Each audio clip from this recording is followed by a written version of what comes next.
fading, breaking down. But we'll rendezvous at the end, my friend, and light the darkness left behind.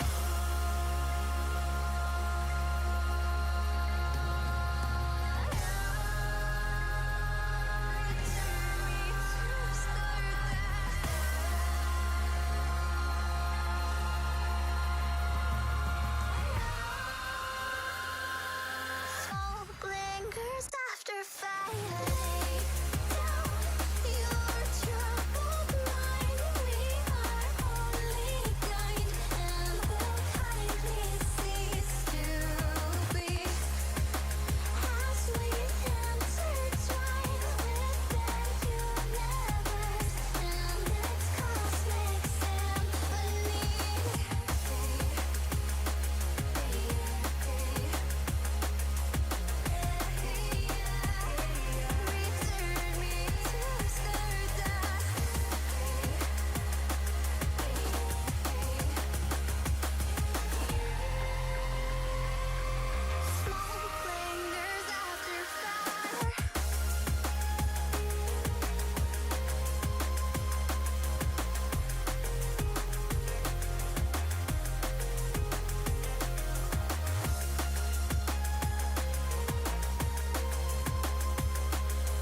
breaking down. But we'll rendezvous at the end, my friend and light. The darkness left behind.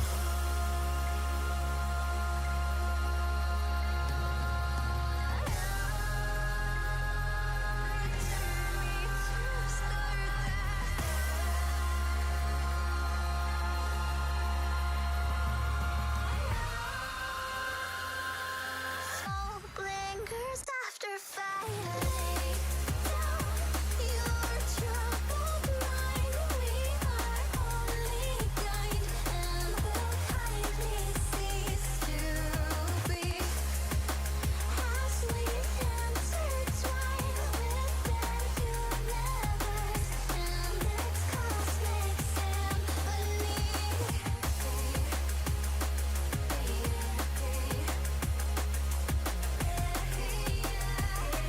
Return me to stardust.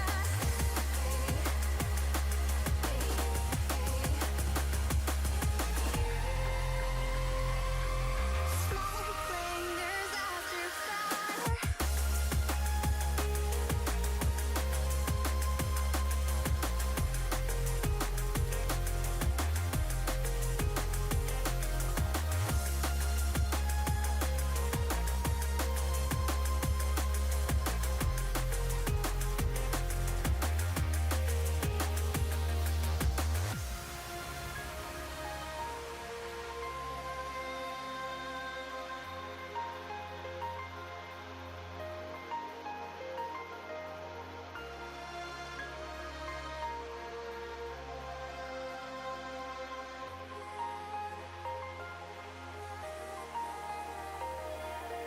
Limits boundless, heaven starless.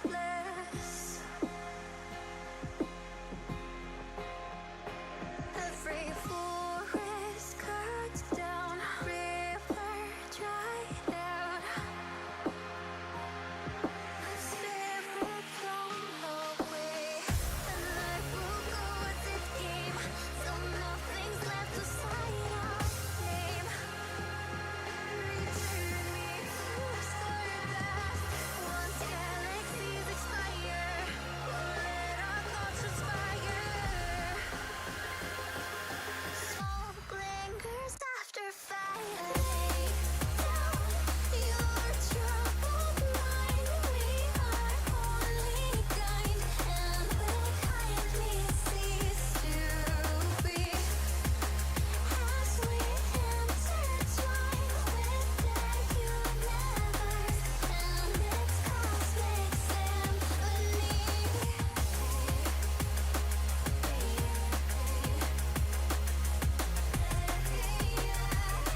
Return me to stardust.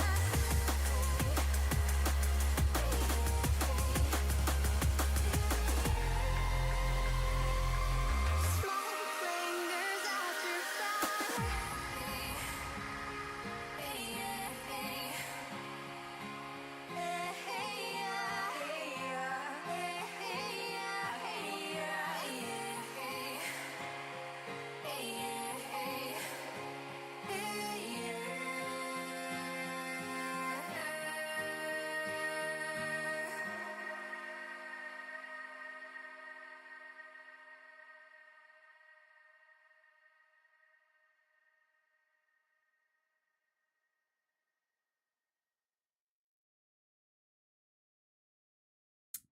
Hello, hello, hello, everybody. I hope you guys are doing good today.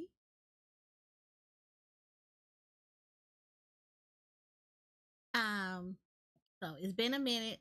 I know it's been busy. It's been a busy, busy couple of weeks. Whoo, I'm trying to catch up with everything. But today, we're back on today. So I'm excited. So, for those that don't remember, I actually showcased this about a month and a half ago, somewhere around there. I actually did a demo for this, and it is a simulation civilization game. So for people that like to do like civilization builder games, things like that, this is actually it. This is a really cool chill game. It's called Synergy. It's based on your civilization almost being wiped out. You've had to migrate to different areas, and now you are trying to rebuild your people back into building up their new, like, find a new place for them to settle, new home, and building everything back up to make them great again. Yay! And if y'all don't know, these are areas, civilization building games to me are like some of the near and dear titles or categories that I love to like discover and play in.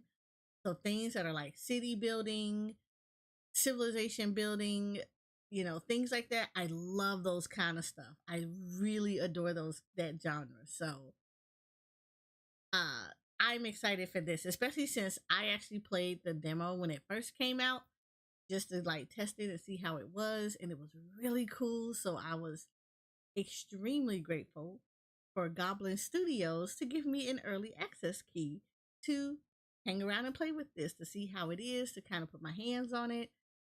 And I appreciate them so much. Even though I got it like a week ago, I still very much love this. This is absolutely amazing, and I cannot wait to like play it for a while. So yes, and because it's a demo, because the original the original version I played was the demo, we are going to start all over again. Because again, I don't remember any of the stuff that I did the first time, and of course, changes always happen between the demos and of course, actual version that you can play. So we're going to go and get a new version. And of course, we'll go over the different areas. So we have the Scorched Earth, which is this is the campaign. So for those that would like to get into it, there is the campaign, there is the tutorial. The tutorial is for familiarizing yourself with the game's mechanics and ensuring you have a rewarding game experience and a good understanding of your objectives, which is great. I always recommend that you do the tutorials because everybody's stuff is different. Then, of course, there is the story mode, which is the anchoring. An organization of researchers and philosophers called the anchoring has decided to reconnect isolated populations, help them acquire knowledge, fight environmental hazards, and understand inexplicable phenomena. And then, of course, they have a sandbox mode. In this mode, build your city on a set of brand new maps. Since there is no storyline to follow along, you can just play as you like. Always love things like that. This case, we're gonna go with the tutorial for right now. And again, they give you the scenario for the Scorched Earth one. Is a group of exiles who were driven out of the dried out oasis that had protected them until then needs to recover despite their meager resources. However, the climate change challenges them at every turn, and the desert is full of strange and dangerous mysteries. And then, of course, there is a difficulty level, but because we're just going to go ahead and do the tutorial again, the difficulty is not going to be too much for this one. So this is us like basically relearning the game all over.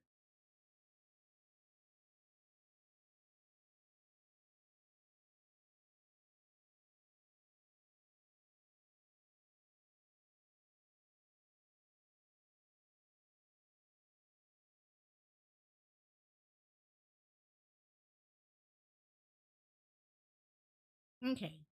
For 2 generations, our community lived in the oasis on a freaking Tuesday, in my words. SimCity win. Oh, that's right. I do have SimCity, don't I? Soonish. Let me get some other stuff out the way first, because there's a lot of games coming out, and I know I'm not going to be able to do this. Oh, Discord stream. Oh, I could do a Discord stream of SimCity, huh? That would be actually cool.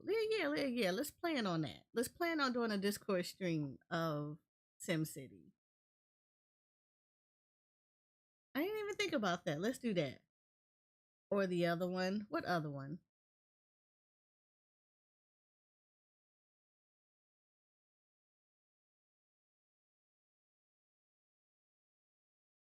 You oh, Shoko.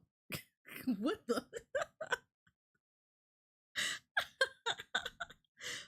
Oh my god. Are you talking about the tavern one? You talking about Tavern Keeper? Or no, Traveler's Inn. Is that the one you're talking about?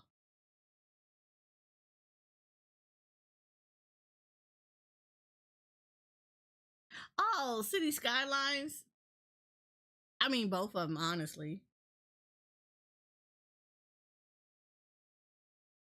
Uh, oh, what City Skylines? I don't know. I can do another one on console and see how it is. Like I said, I like City Skylines. I just haven't done it in a minute, so I would have to start it all over again from scratch, and then kind of work it up and see how it is, and then see it because I think I have it on PC as well, and see which one I like the most. I think the one on PC though, I think people use like a lot of mods for it and stuff. Yeah, and I don't know if I really want to play it on PC if it's going to require me to have like a lot of mods because that's a lot. I already need a new freaking hard drive as is, and I can't begin to even think to like push more mods on a PC. So yeah, that's a that would be a lot. That would be a lot to have to work through. All right. Um. So let's do it like yeah. Let's look at that one because I want to see the differences between the PC and the PlayStation before I commit to building on one of them. Um.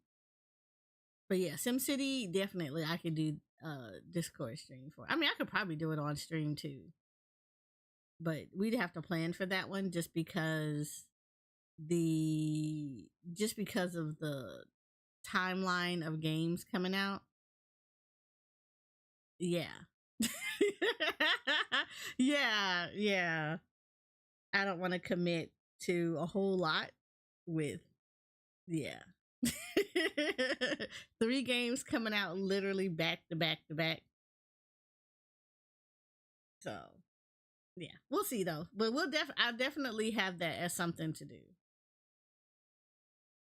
Um, all right. So for two generations, our community lived in an oasis protected from the hazards of the outside world.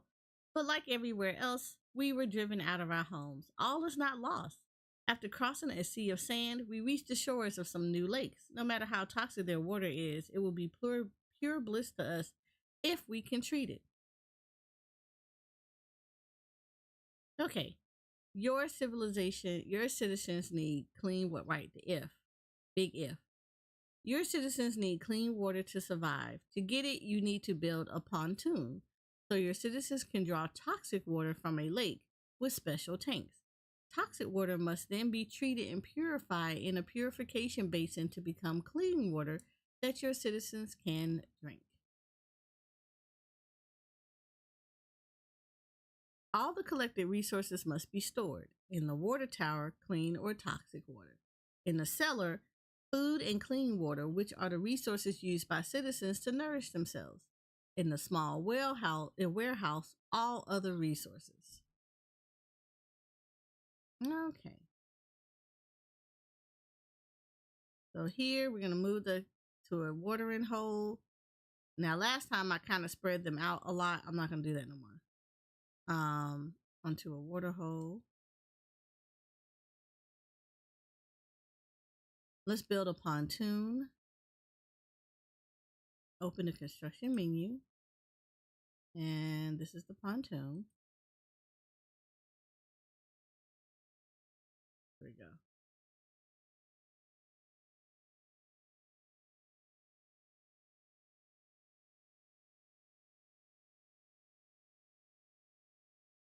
A purification basin. Um, We got a purification basin. Right. Right. Purification. I like to put these things close together.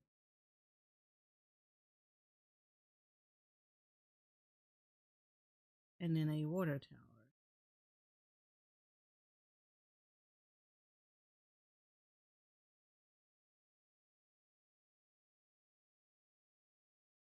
I'm going to put that here. No, I don't want to speed up time. Now, I do want to build paths, though. That's the thing. I do want to build up paths. Because I do remember that building paths made this shit a whole lot easier the first time.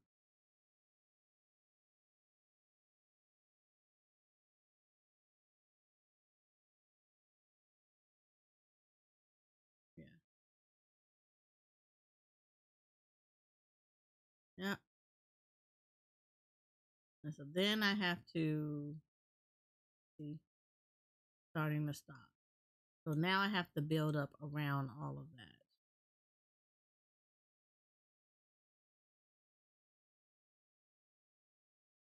And I hate that this was like all the way up here. So I know I have to build out.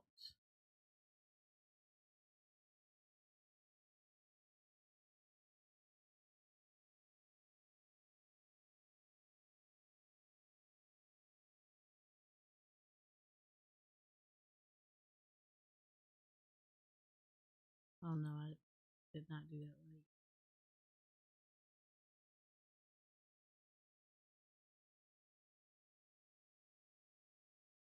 Okay, cool. Construction completed. So now I need to assign workers here. Yeah, there's actual music. That's why I was like, it's low, right? There you go.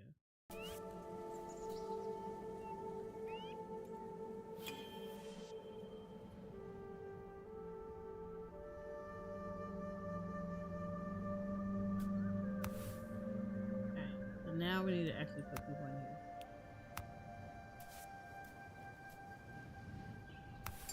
This is being built.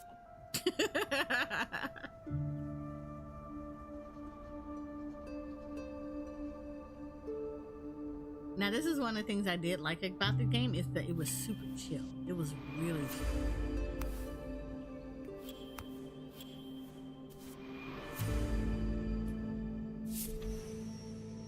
We now own infrastructure to treat water as well as a healthy and sustainable irrigation system. However, seasons come and go and hectic and harsh, and we risk a disaster if we don't collect enough supplies for immediate consumption. To keep our buildings running smoothly, we must store enough clean water to prepare for a drought. Getting clean water is essential for the city's survival and development.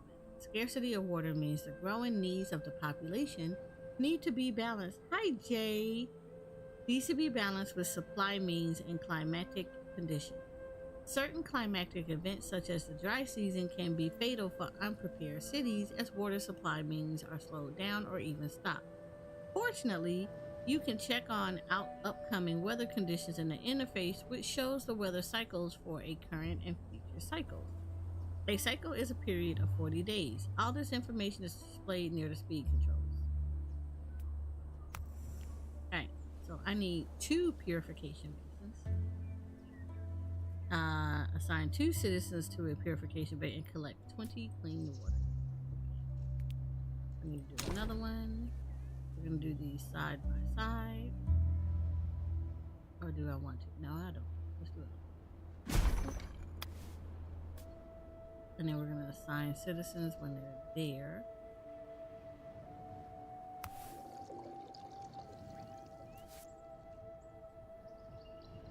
And they're missing water. We're just trying to get them to do the water.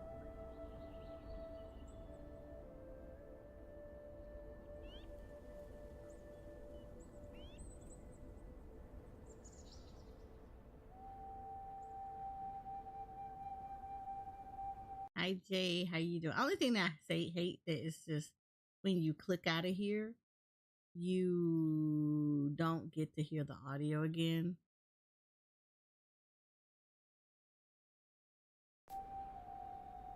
So I kind of wish that games did that, like allowed you to maintain the thing.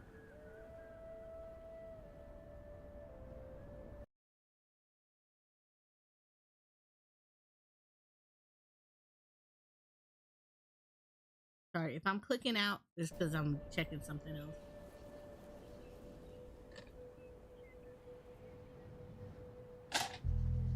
So at this point, we're just waiting for water to be populated in here.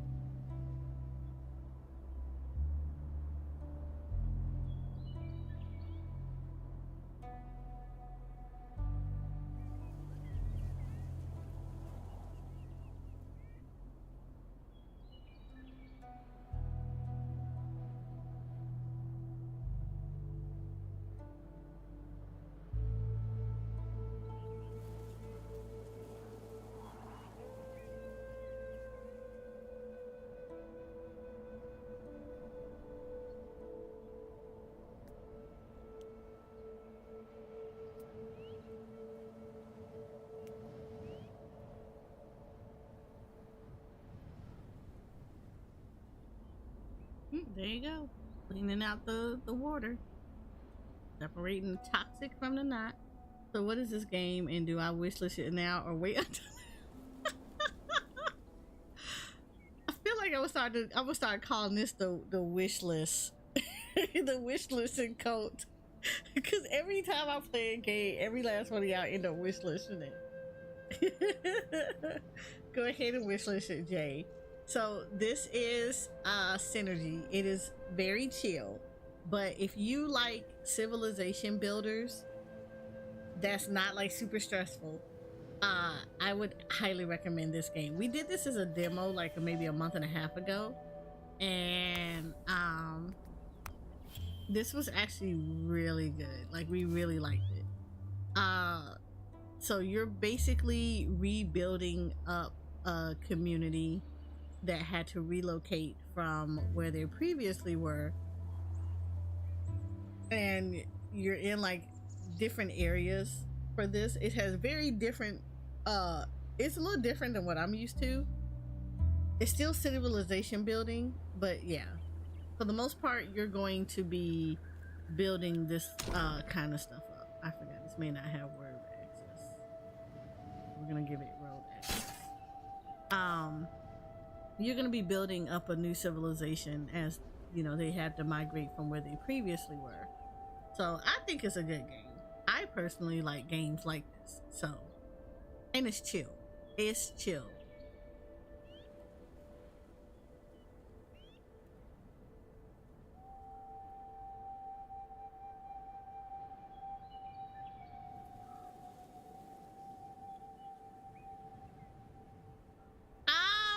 Probably a little bit cozier than I'm normally used to, but this is actually a really nice thing. So if you look here, this is pretty much what this is. Right now we're doing the tutorial just so I can relearn my bearings about this again. But yeah, this is what this pretty much is accomplished with this. This was actually like really cool. I think the last time I played this, I was learning how to do like research on the different plants and stuff around, just so people could like, because that's how they actually, you get more materials by researching the thing that you're getting ready to try to harvest, and then harvesting it later, because now you know what their use is for, and then you can kind of assign. The thing that I liked about this game is you can actually assign people to do stuff. So that was actually really cool. Like, I can actually assign people to be researchers, or, you know, I can assign them to be hunters, or these kind of services need people first before everything else. So I thought this was actually really cool. And this can be found on Steam and on GOG as well. So those are the two areas that you can actually do, you can actually play this game in.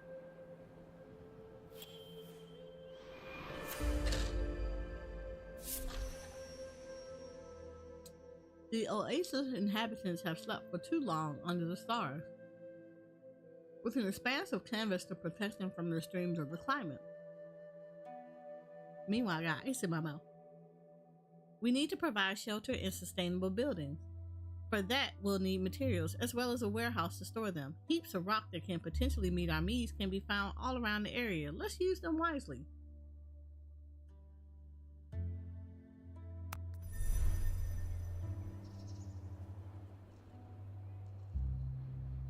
Hold up, still got ice in my mouth. Building requires resources, which can be obtained in various ways. The simplest method is to collect them directly from the map to get the necessary ingredients. The rip out action is available in the fast action panel. It allows you to collect resources and plants from the map. Use this method to collect rock from rock amalgams. Start by finding and collecting rock amalgams on the map. Also, think about building a small warehouse to store these resources. Okay. So first and foremost, so these are the rock amalgams that they're talking about. But what we want to do first is we want to build a warehouse.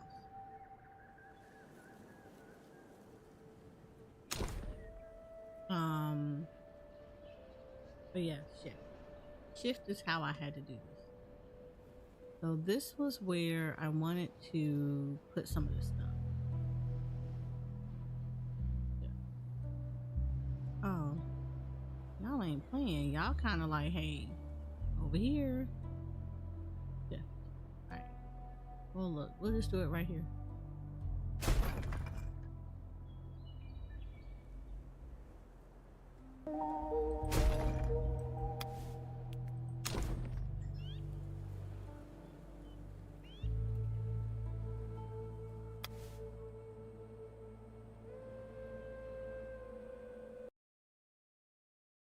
Oh, I have no idea what just happened.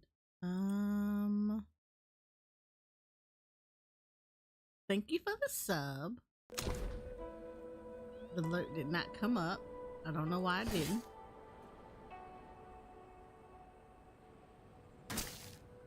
Oh. Oh, Lord. I didn't see it. That's why I was like, oh.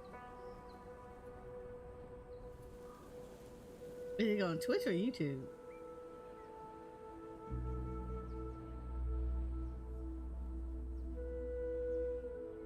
Oh, okay.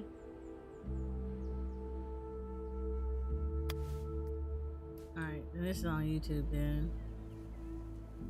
So thank you for subbing on YouTube.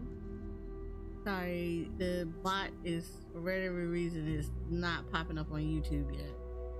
So, even though it's popping up on the screen, I don't see it popping up in chat.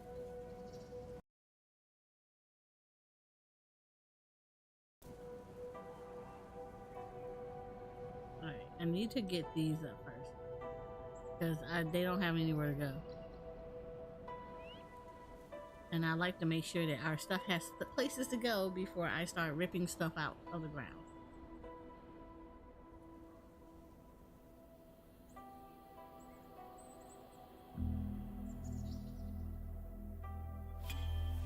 Cool.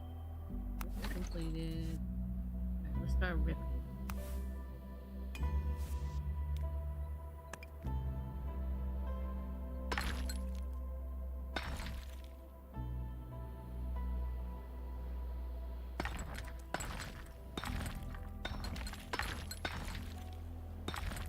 I don't remember how much is actually here, so we're just gonna grab all of these.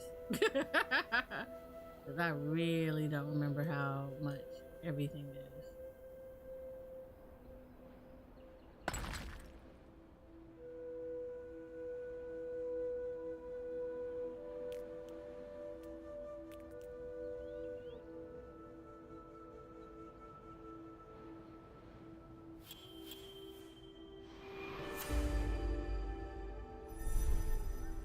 Citizens need a roof over their heads to protect themselves against rough water and live in decent conditions. Your citizens will go to their homes regularly to nourish themselves, eat, drink, and sleep, which makes the positions of houses quite strategic. When they nourish themselves, citizens consume food and clean water. Their resources are directly drawn from a nearby cellar. This is why houses must be positioned within a range of a cellar. To nourish themselves, citizens also need cellars to have clean water and food. All storage requires 20 units of each default resource type. In the storage interface, it is possible to change the number of required resources or even refuse a resource. This can help in determining where resources are stored or preventing citizens from consuming certain foodstuffs. Since all resources must be carried by citizens from one structure to another, it is important to have enough citizens that are not assigned to any building and are therefore available as carriers. Citizens naturally prioritize your direct orders, and then the tasks they consider most important. However, they may make any order or city or building a priority. For instance, your citizens will give priority to bringing and collecting resources from a building marked as a priority. Okay, so now we have to build a cellar. This is where I wanted to build a cellar over here. Like I wanted to build this stuff out over here a little bit. I kind of wanted to build like different little communities.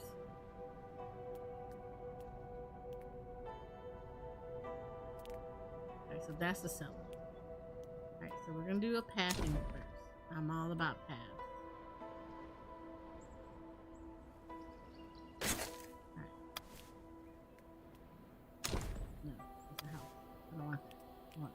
Okay. So this is a cellar.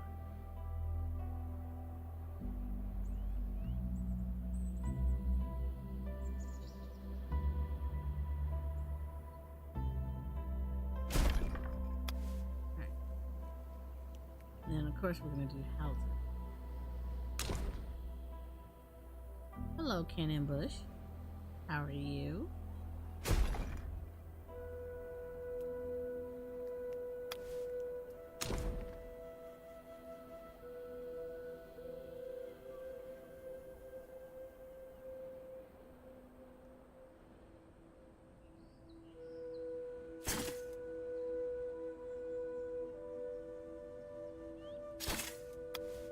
Cool. I like to do things like that.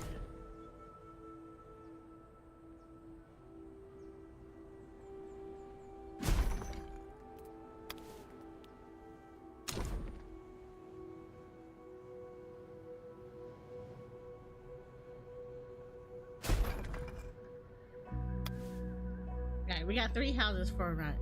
Is that roads? Well, I guess I'm not getting past TOS soon. Huh?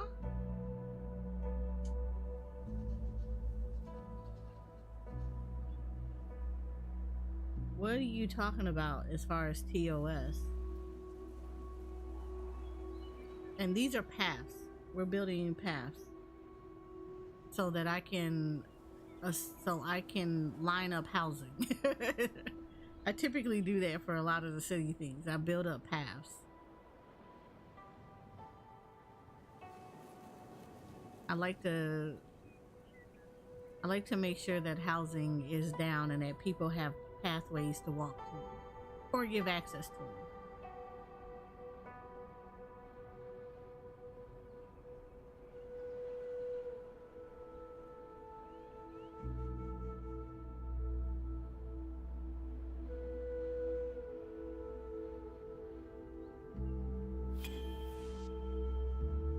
Right, so we have a cellar that is built, so that's good. And then what I don't want this to take, well, actually I kind of want these to take all of these.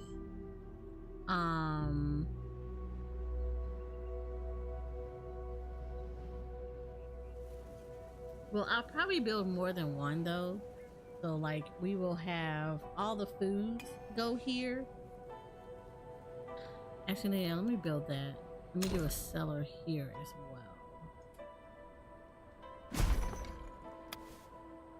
Alright, so in this cellar, we want this to take I don't want you to take these. I don't want you to take these. We'll do that. those. Cool. This one will also end up, this one, when it's built, will take all the processed food. Ken and Bush, what are you talking about getting past TOS soon? You need to clarify that.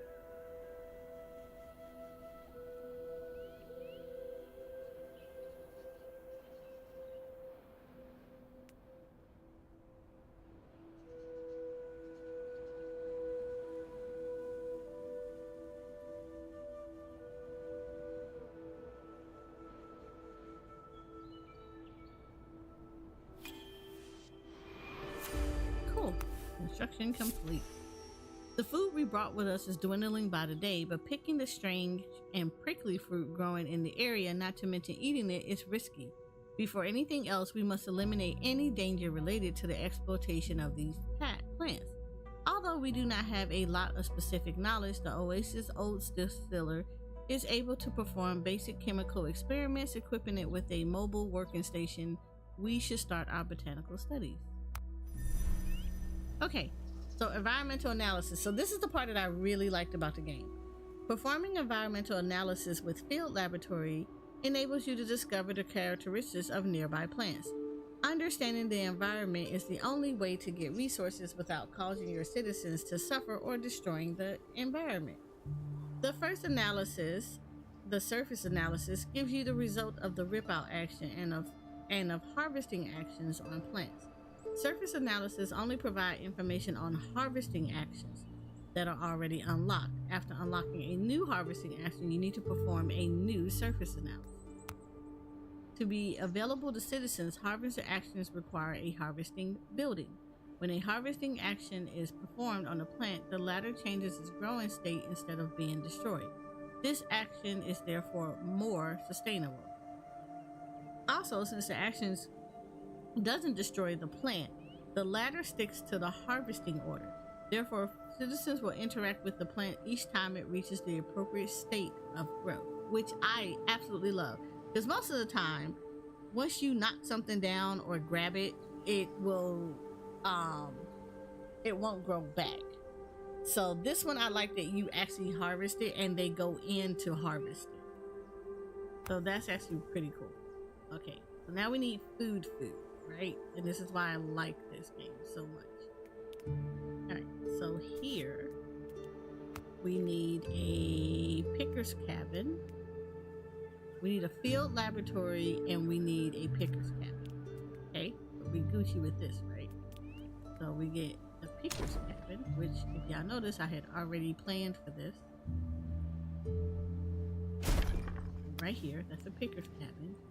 And in the field laboratory, we're gonna put here, I wanted to say. No, I wanted to put this here. Put this. We'll put this here. 3 houses sharing 1 cellar. Hope these people are honest. Right. You know what? It be like that.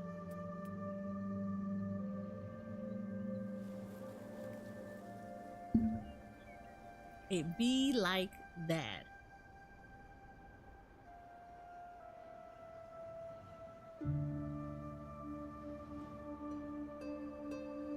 So once we get the field laboratory up, we'll be able to start analyzing plants and seeing like what they do and then collecting.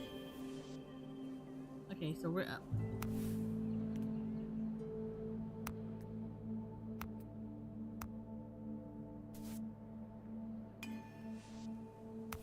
Alright, cool. So this one is not gonna collect these.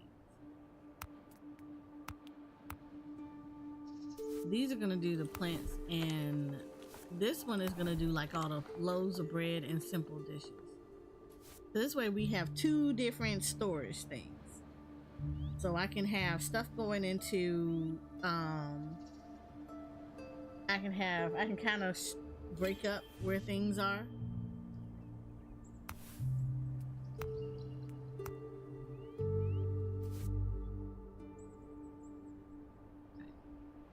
Action available. surface analysis on this. Let's do a surface analysis on this. We do those. I want them on this. There's quite a few things I actually want them to do a surface analysis on. So, we do not that. I'm gonna pick something.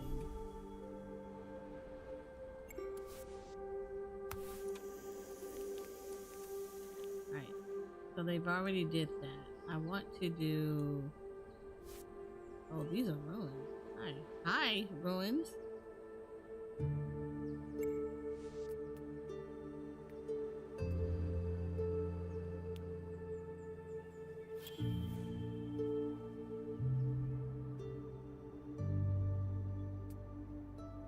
Okay, cool. So we can pick these. Great. We already know what these are for.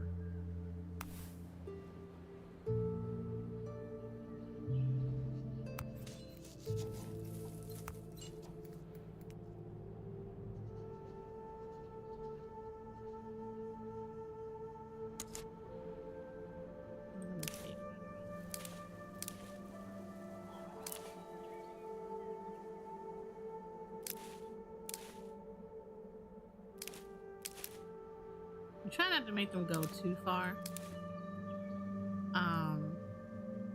Just because I don't want them to get like pretty lost with stuff. But it's also really good for them to like pick some of this stuff.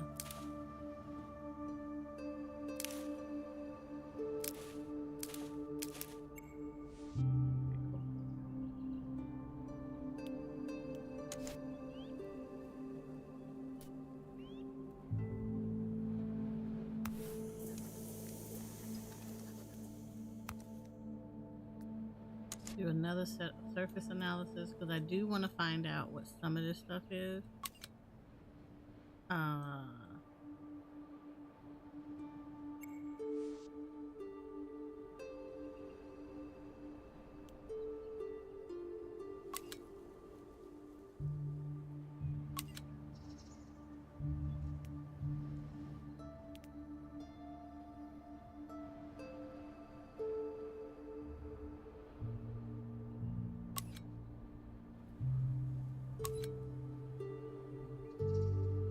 So very different things that I'm touching right now.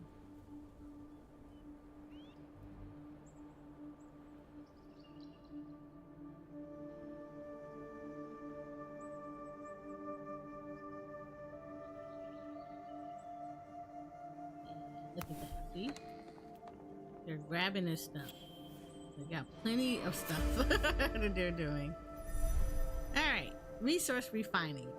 To obtain certain resources, a refining stage might be necessary. For example, tools crafted at the forge or dishes consumed by citizens prepared in the kitchen. Certain versatile production buildings can provide several resources. Production modules allow you to select the resource to produce and the way to produce it by choosing the recipe to use. This allows you to adapt to the resources available in your environment. A building's production speed depends on its efficiency, which is mainly influenced by the number of active citizens. Recipes can be affected by bonuses or penalties that impact efficiency, cost and resources, and yield. These may come from several sources. Bonuses unlocked through research. Bonuses due to proximity with other buildings. Bad weather penalties. Alright, cool. So now we have another action.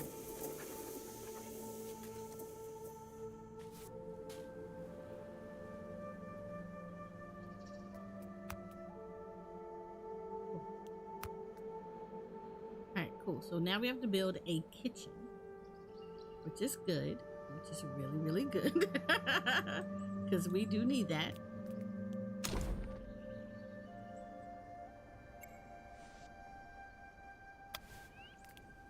I do want to continue this roll up though. We're going to prepare for some stuff. Alright, so we need kitchens. So this is a kitchen.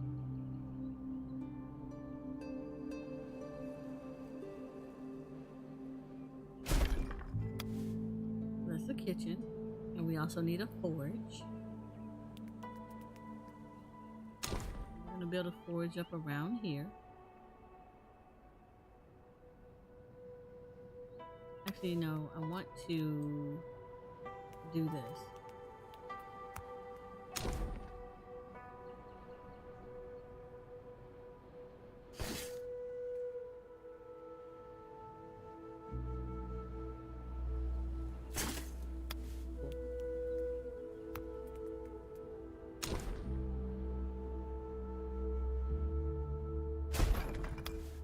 Forge. Haha. Learning the thing.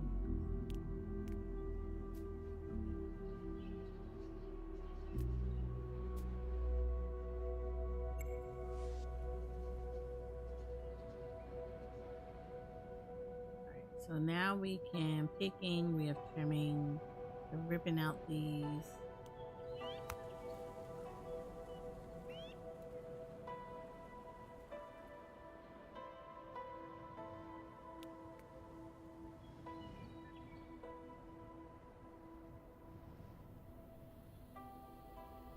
Okay, cool. So now here at the picker's cabin, I can do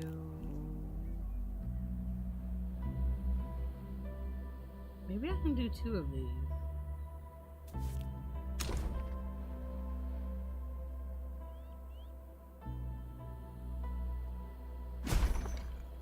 I can do one that does picking and another one that takes care of trimming.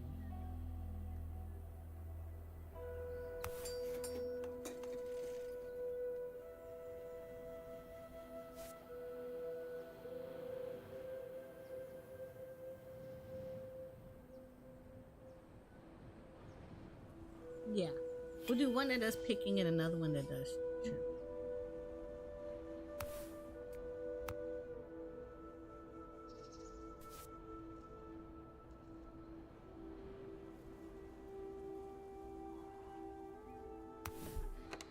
Well, welcome back, Shoko.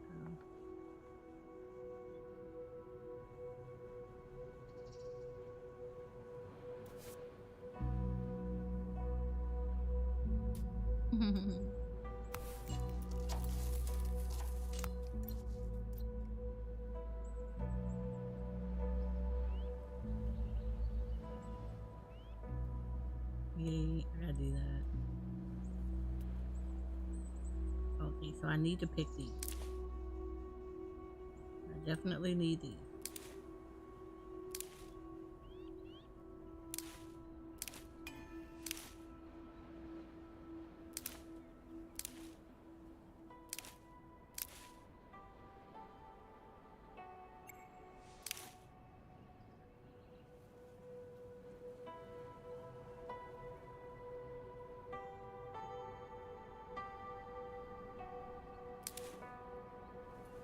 Oh, there's gonna be a lot over here. We're gonna get these for right now.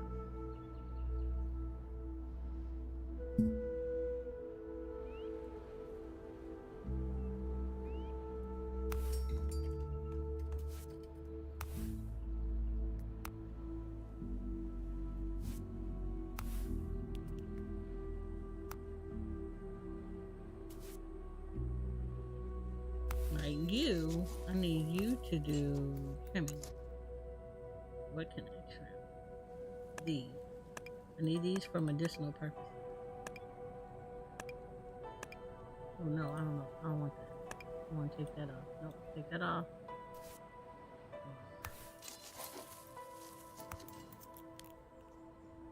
You're gonna trim that anyway. I don't even know what that's. It's okay though. We're just gonna trim stuff. I need this for medicinal purpose.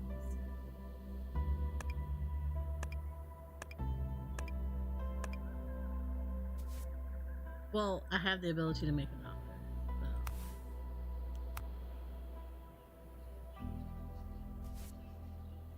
No. So with them picking and trimming, I now have food, and we're gonna make simple dishes. But I need for them to store up a lot of stuff.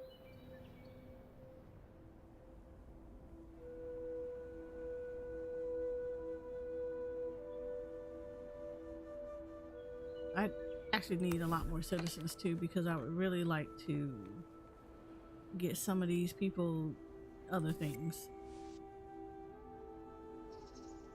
Giant fungus. Okay, we got the fungus now.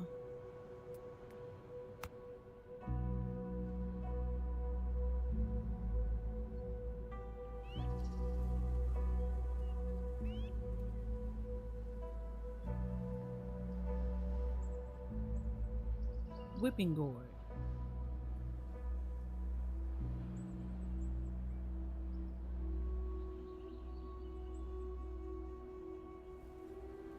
Ripping out whipping gourds and piercing their membranes allow us to collect their clean water, although the latter tastes like an overripe vegetable. Ew. Best not to pick. Like, okay, we won't be doing that. Best not to pick this plant's lianas. They lash out hard at anyone that attempts it and can wound them. Once the plant's lianas wither, they stop being harmful and can be trimmed. Okay, cool. So trim the bad boys. Don't pick them, and oh Lord, don't drink their water. It's just gonna be problems.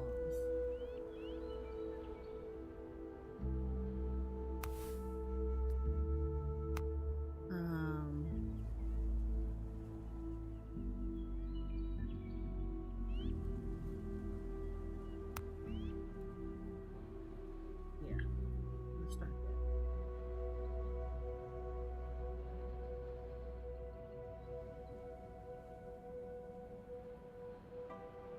We got a lot of water. Yeah, let's start making that.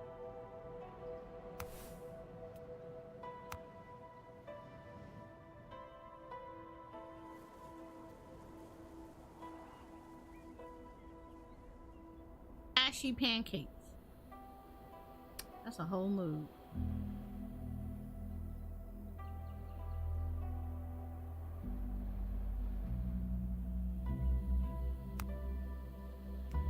Right.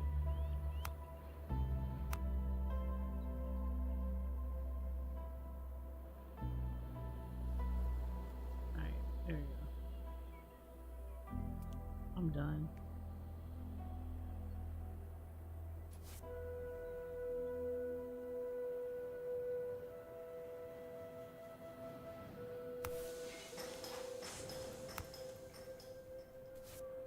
I'm gonna assign another person there, which is good. They need 2 people there. There we go. We're making some food. We're making food! Ashy pancakes, because, you know, right now that's what they got closest to.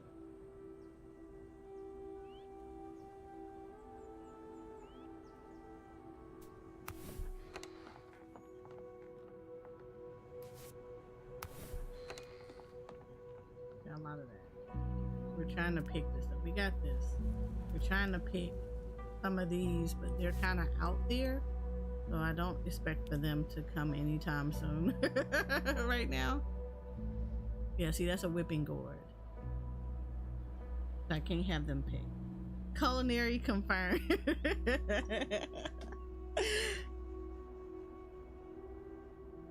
Look, this place is cool.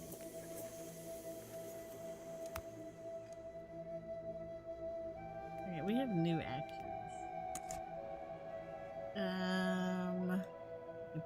Pick. I think we tried to do this one. Or at least I tried to do this one. I know what these are. Do y'all still not know what these are for? Oh, you didn't. I'm gonna need y'all to get good.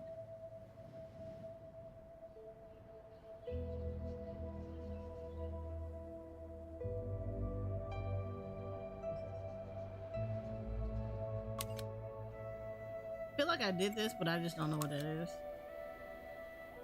It's not showing anything to me. Yeah, I feel like I know what those are.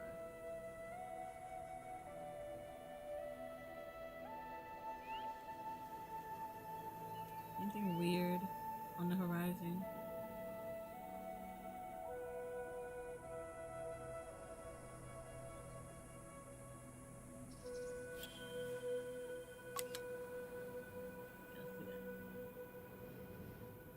I wonder what consists of a simple dish. I wonder what consists of a simple dish as well. I'm gonna assume that simple dishes is probably things that are like this, like things that are really, really simple to make.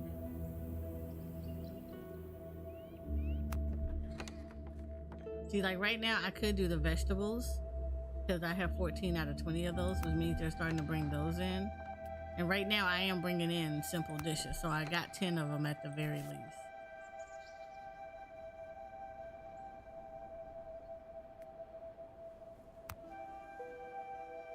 Okay. River ring fingers. Okay, these. Ripping out this plant by the roots provokes its toxins to dry out. It is then possible to extract the seed safely. Okay, so we're ripping them out. Trimming, even partially, makes them lose all their fluids and kills them. So we don't trim them. We rip them out.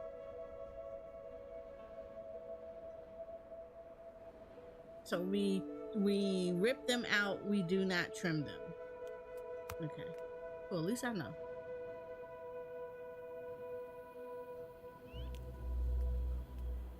So we're gonna encourage people to come live here. I need some more houses. You gotta be fancy up in here.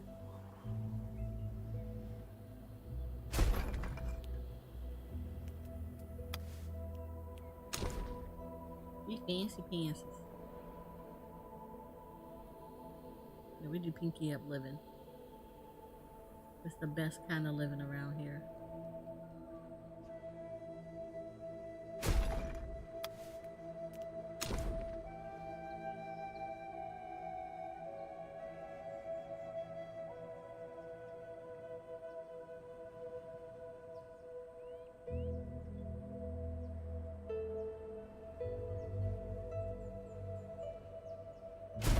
We're gonna look fancy over here. Living fancy and free. We're gonna encourage more people to come live here. Come join our budding civilization. Here, you can have water that tastes like overripe vegetables. It is the newest sensation. Culinary sensation. The giant fungus can be cut at the base to be collected whole. Okay, so we can trim this. Alright, so we're going to be trimming these. Oh, this is during the rip out action. Okay, so we're going to rip out these. Cool.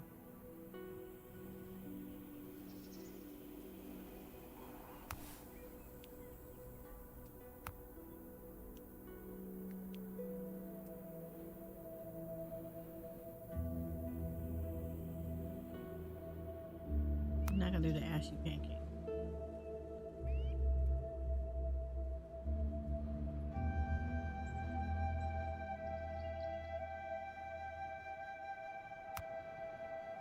No, that's not what I wanted. I wanted the pods to. Let's go. Yes, we have enough of that right now. We are going to do harvesting. I want to rip out.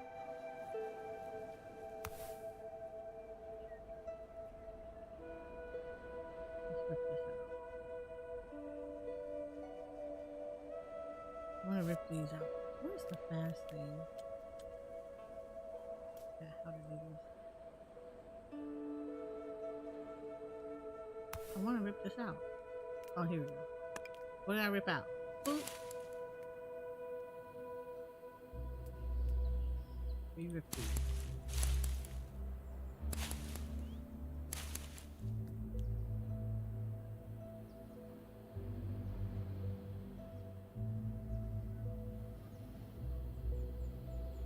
I want to rip some of these things out.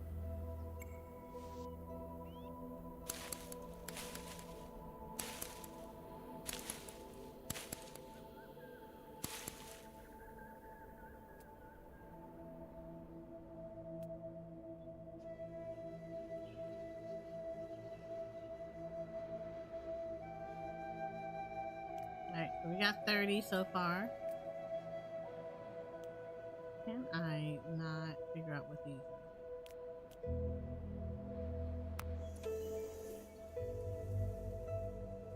can't figure out what these are yet. Interesting. Is there anything around here that I don't know what this does? I'm coming for you, Mr. Postman. Wait, what's this? Oh, that's the same thing. I know these.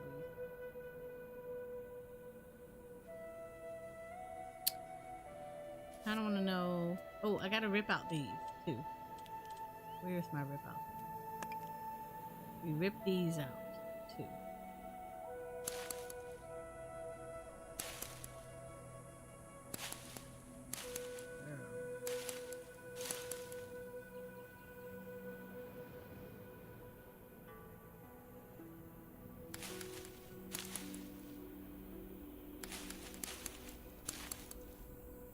I send everybody everywhere. All of this is capable to be ripped out.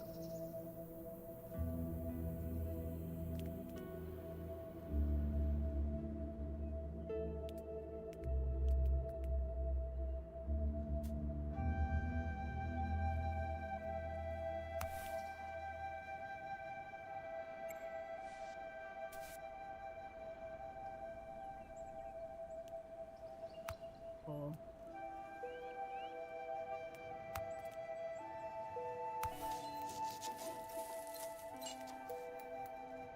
No carrier available. I know, I'm building houses for you people. Leave me alone. I'm trying to get you more people. I'm trying to encourage them to come eat our flavorful, to come drink our flavorful water. Right. I mean, it's just what they do though. We got flavorful water.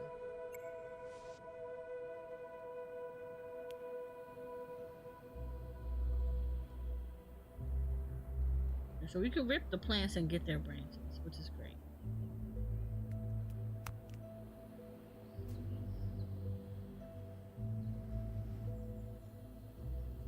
We working on it. We working on it. We're trying to get people to deliver the things.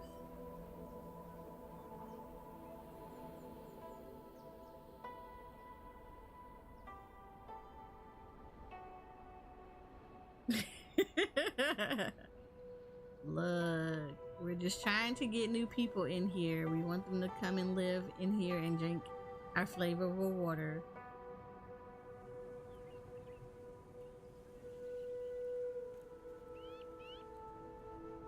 Look, they can live by the toxic seaside, lakeside, have toxic lakeside views, pristine environment, closeness to all facilities,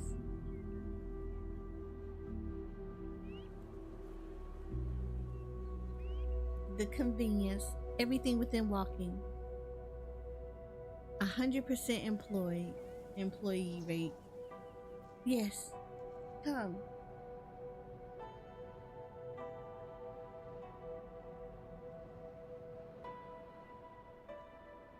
Come live in our gentle oasis.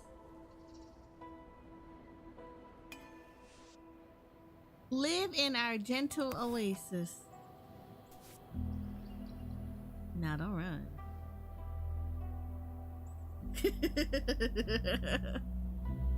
Never run. Never do that, because we gonna get you.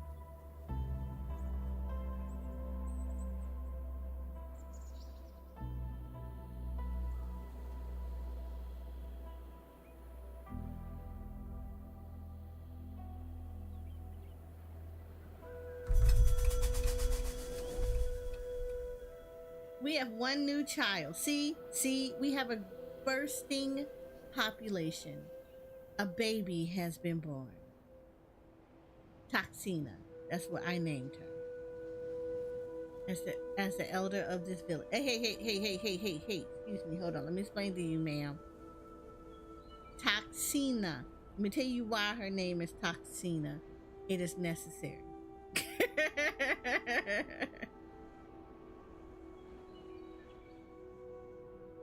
You need stuff. We need bark. Okay, I forgot how to get bark.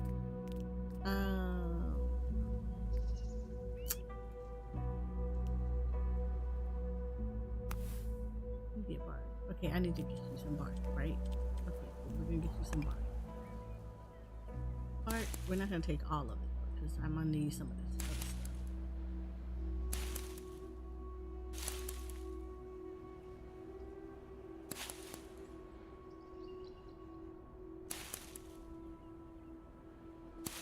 Yeah, when it wants to. Yeah, I can give you that one.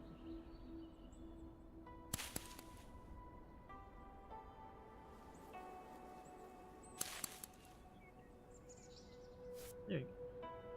You need bark, we're good. One new baby has been born to us. Unto us a child been born.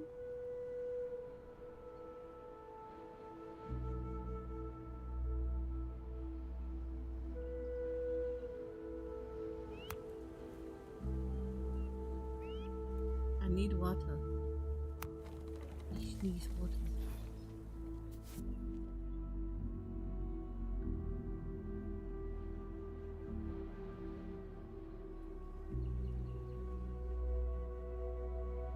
So now we're just waiting for people. I'm gonna need this baby to grow up so it can go to work. Look, ma'am. This is the IPC up in here.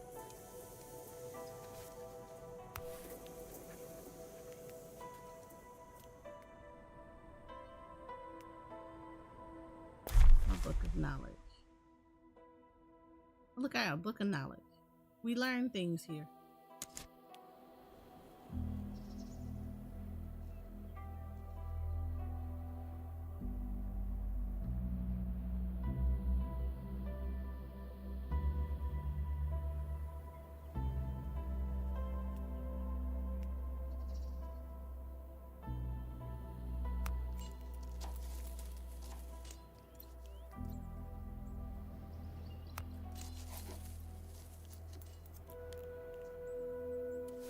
Vastu is working. I'm gonna need y'all to have babies.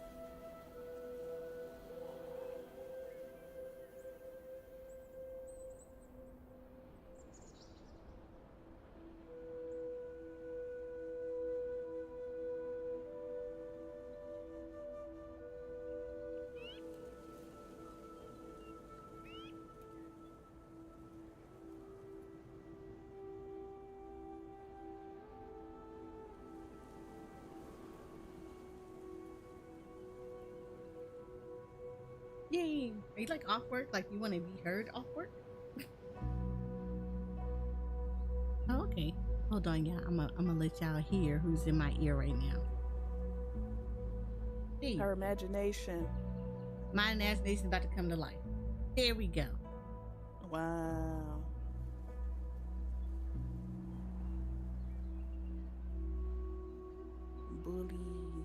Bully, yeah.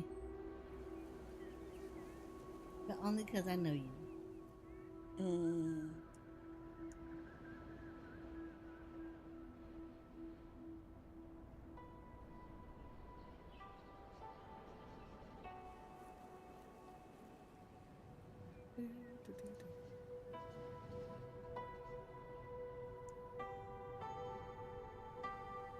See, they building up houses right now. Look at this. Isn't this amazing? Look at this. You're building. I'm gonna need y'all to go work faster.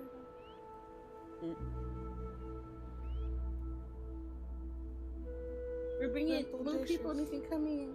Yeah, I need 10 more.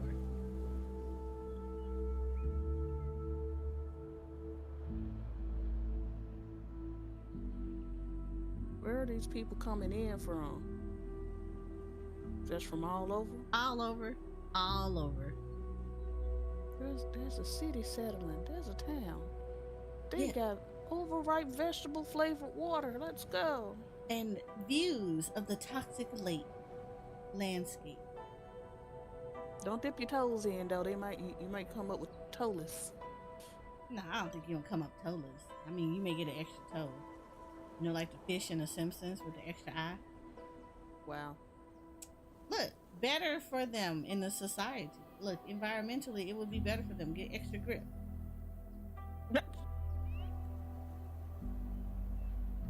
Evolution at its finest. Got an extra toe. Extra gripping.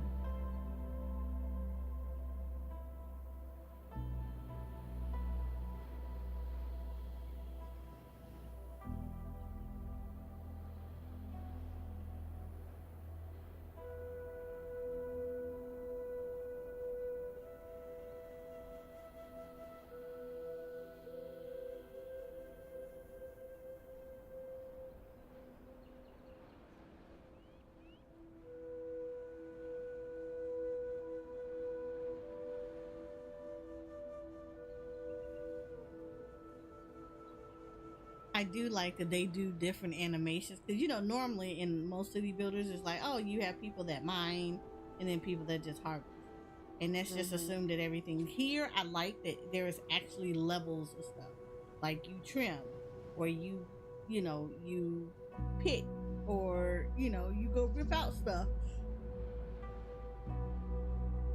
So I like that they break those down as very different options. Instead, it has a very, like, all of those actions have different consequences or benefits. So I really love that. Is that Mercy? It's Pink Mercy.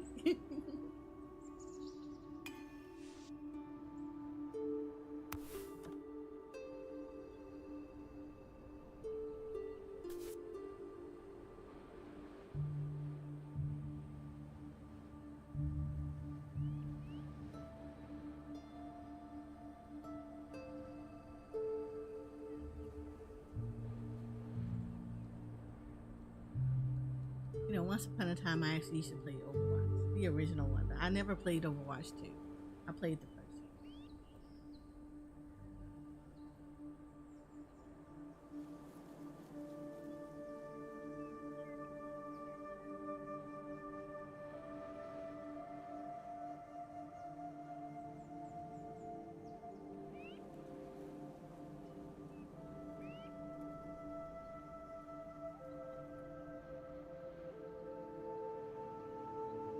They working.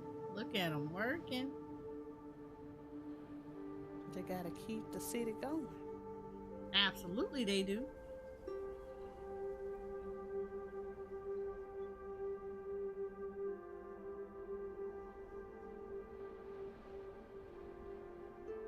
I need them to like feed everybody. Feed the needy.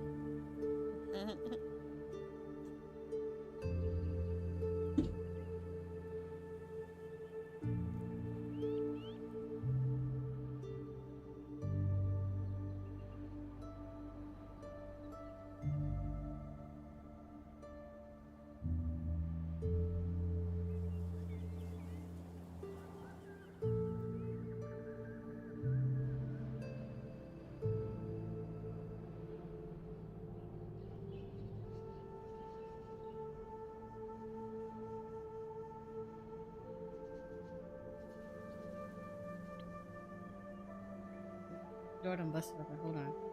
It's been windy outside. It's actually really nice outside today. Nice. Because it look like it wants to rain.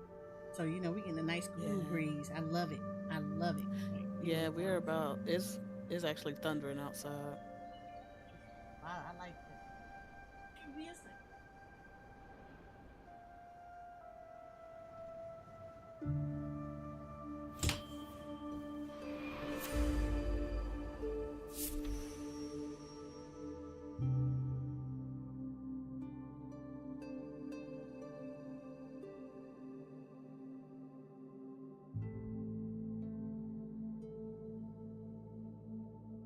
Okay, I'm back. And we have enough to survive, at least for now. Still, mere survival won't keep the citizens motivated. And many are already moaning, what now? Why toil and work every day just to get a ration of food and a sip of water? Because that's how you live. To keep the population motivated and allow the community to live again, it's high time to think of this camp as a real city. We must plan and build calming living spaces, dedicated to sociability and leisure. 4 adults have joined this city. Good. Basic needs. You now know how to provide your citizens with food and clean water. Their basic needs are therefore activated. With no food or clean water, they might suffer from malnutrition or dehydration.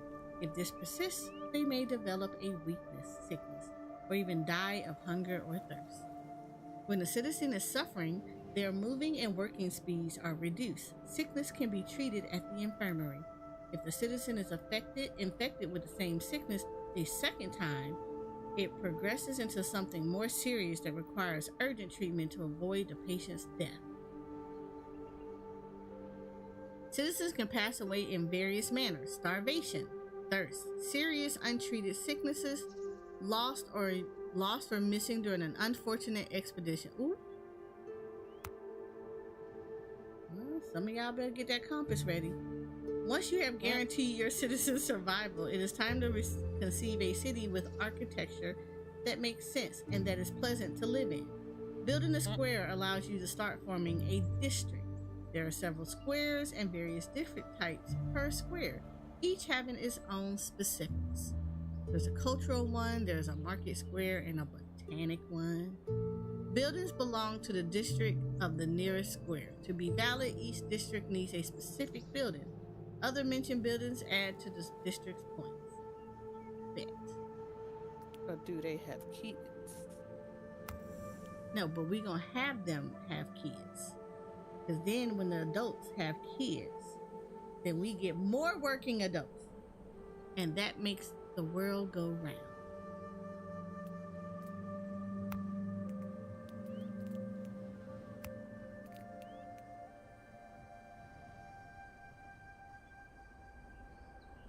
Alright, so we're going to put an infirmary around here. I am in favor of putting it here. Well, probably here. Yeah, we'll put it here. The infirmary right next to the research place. Makes it a peak.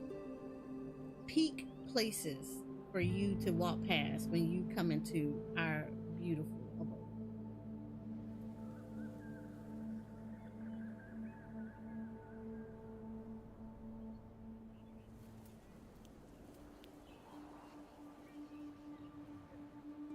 I'll be right back again. Mm-hmm.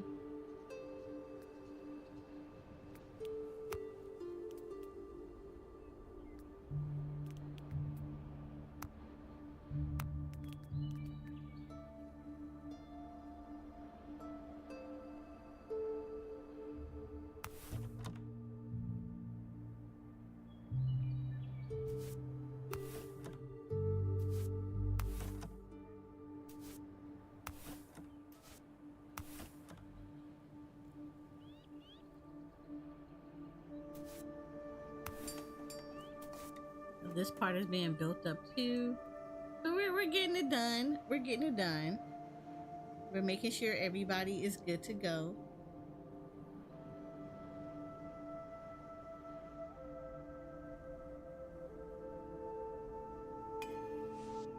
There we go. We got another house up there. Yes.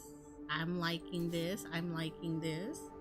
The housing is looking scrumptious.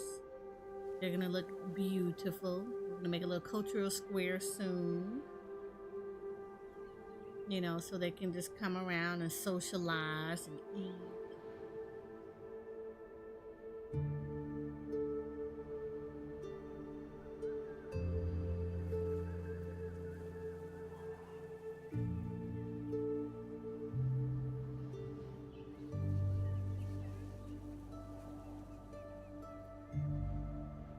I'm debating where to put this cultural square at.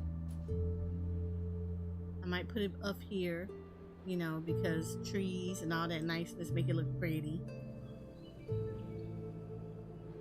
This might become a market area, you know, because markets, we got stuff around here.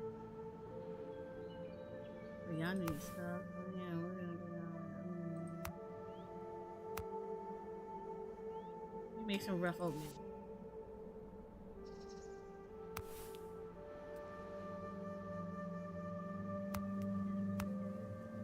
Put some people up in here to work.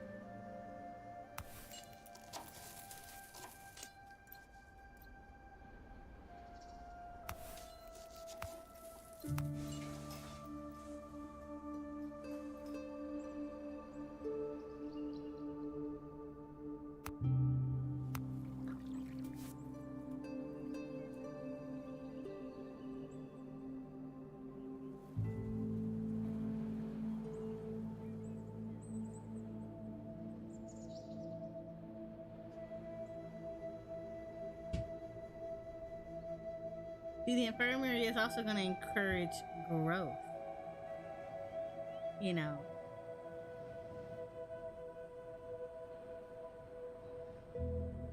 You know, educate people. Educating people to do the things. Being safe.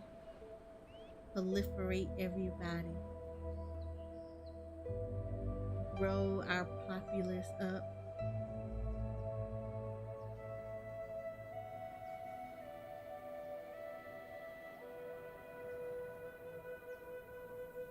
Oh no, it's not another builder. My boy. Hi, Rook. Hi. Hi, Rook. Rook. Synergy.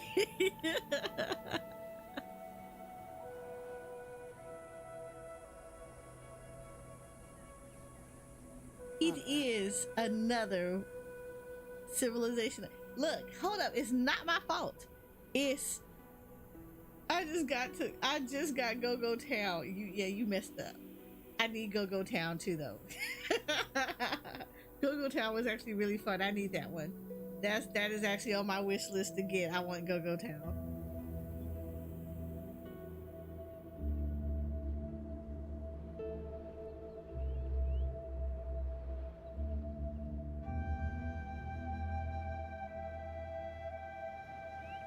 It is very addicting. When I played the beta, Shoko would tell you I was in here living my best life. I was running around all on the tricycle and everything. It is super addictive. I love that game. It is so cute.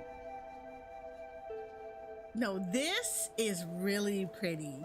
When I played this as a demo, that was one of the first things that I noted was that this was very, very pretty. And it's super, super chill. Especially for a builder, it is a super chill game. And this is just a tutorial. That's the fun part. This is just a tutorial.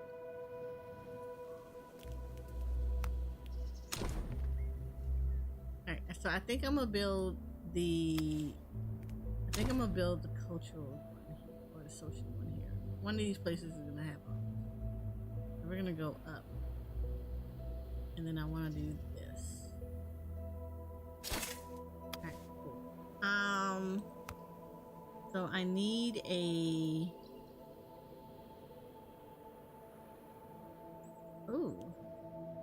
there's a kitchen. I actually could brought do I have that? I don't have one of these. I can do this for storage. That's a forge. We have that already. There's a canteen.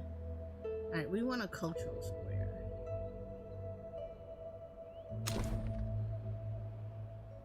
So this is supposed to be like a place that people can meet up at. Get that built up nice and pretty. The artwork is giving super old school Dr. Seuss. It does.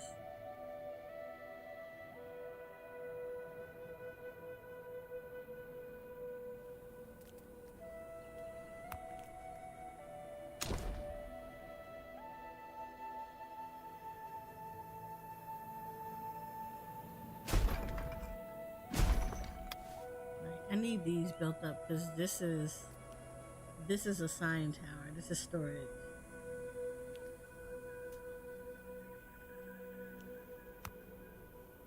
And then once this is built up, we'll build up like a canteen over here. And then we'll have like the chairs, a little bit of table and some benches, you know, floating crystals, cubic statues, some street lamps, a bird nest, you know, sun awning. Probably not that because I don't know what that is. Informative signposts to say keep off the grass. City banner.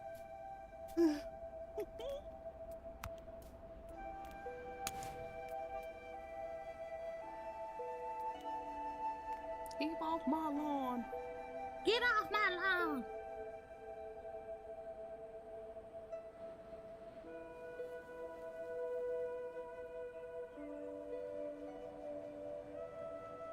It was nice and even and dirt. He done came over here and kicked it up.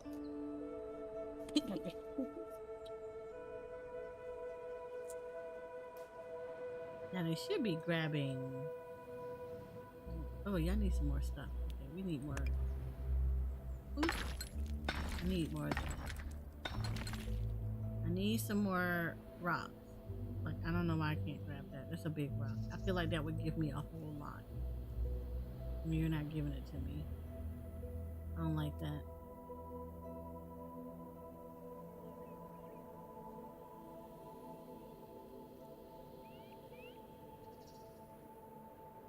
So, you know, rocks for days. Rock for days? Rock a days. Mm-mm.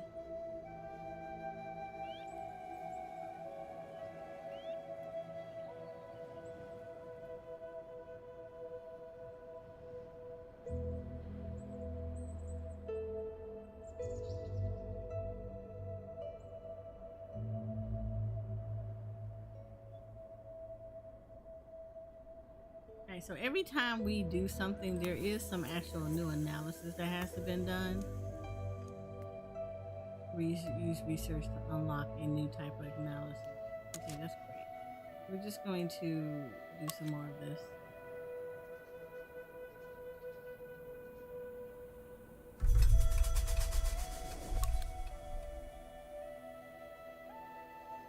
Like it's asking me to figure out some stuff, so it's like, okay, well, cool, we can do that.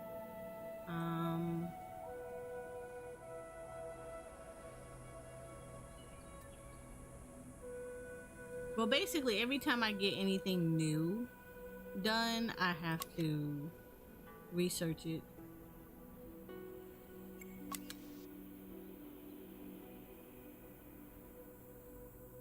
Like if it tells me there's a new thing to do, then it's like, okay, well, guess I gotta go research that.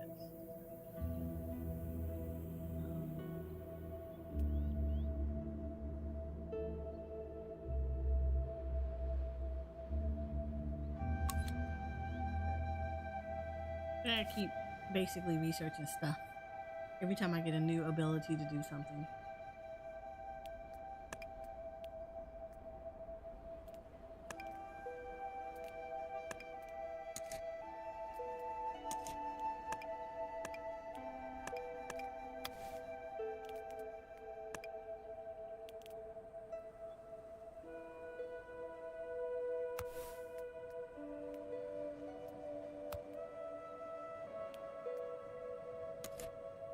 That's a social district.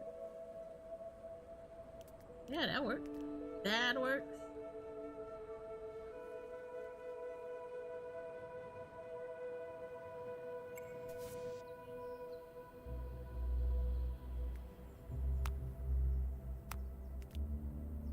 Alright. Build a culture square. I need to complete a social district.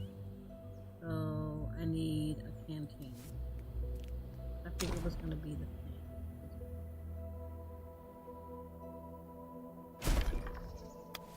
So gotta build a canteen. So that's what it wants. It sees houses, so it's fine, but it now wants stuff. It wants canteens. You know, serve alcohol. But y'all not worried about stuff. At the end of the day, put a little bit of that toxic water in there. Give you that little bit of that high. Just a little bit. Not a lot, just a little bit.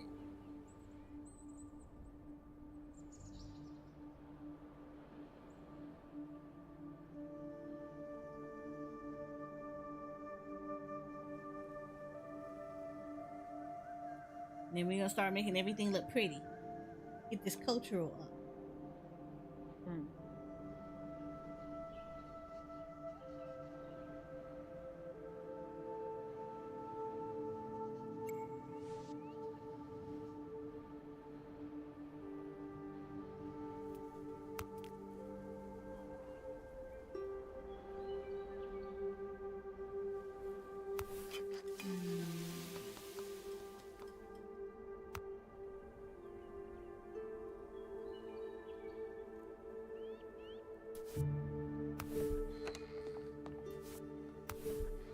Here I can look and see what we have. We don't have a lot of this right now, so we gotta make do with what we got until I get more people.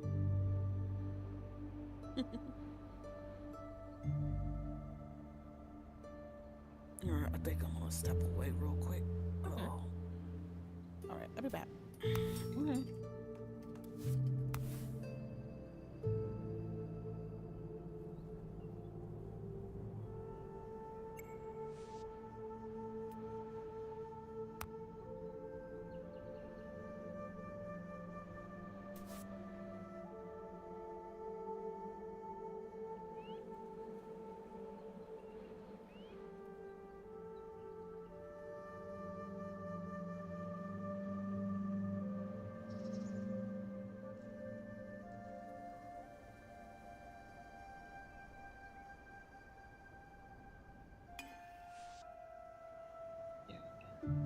This.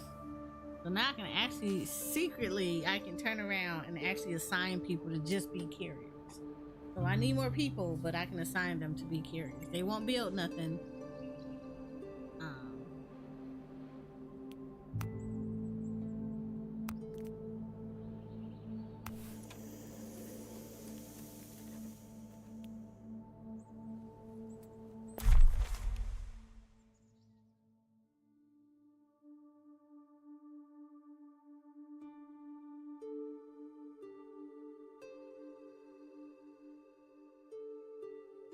So these we have to just pick the.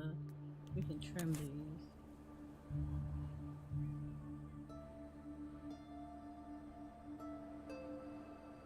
So these we would trim. Actually, no. What was that again?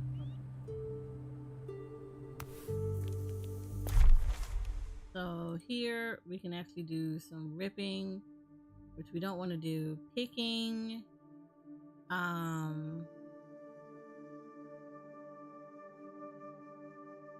Oh, so the agricultural farm can actually do this too. And then trimming.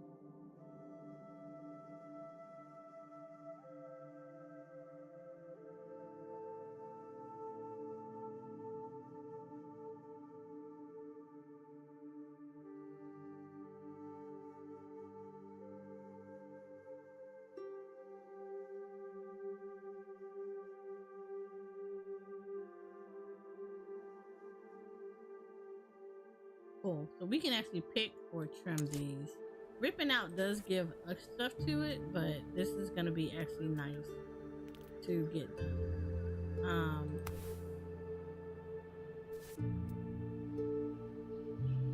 What are you? You're picking this. I need you to pick this stuff.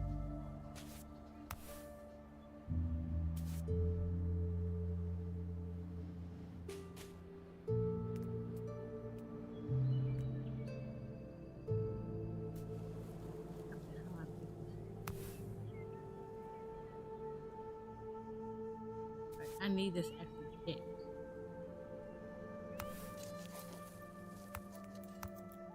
Okay. We pick these.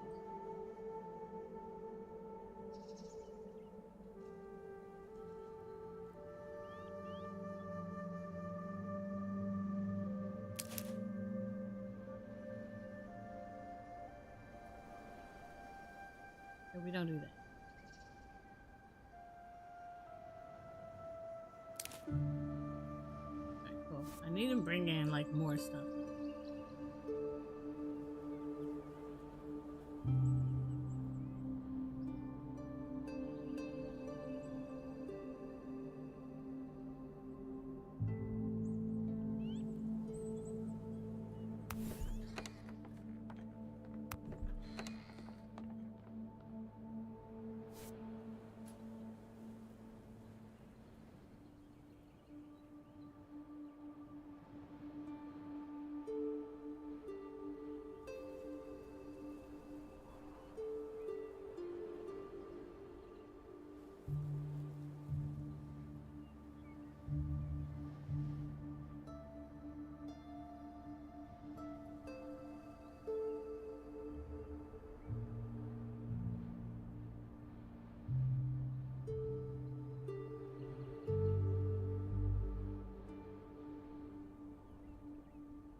already got people building, so that's the only reason why we're like kind of lacking on carriers right now.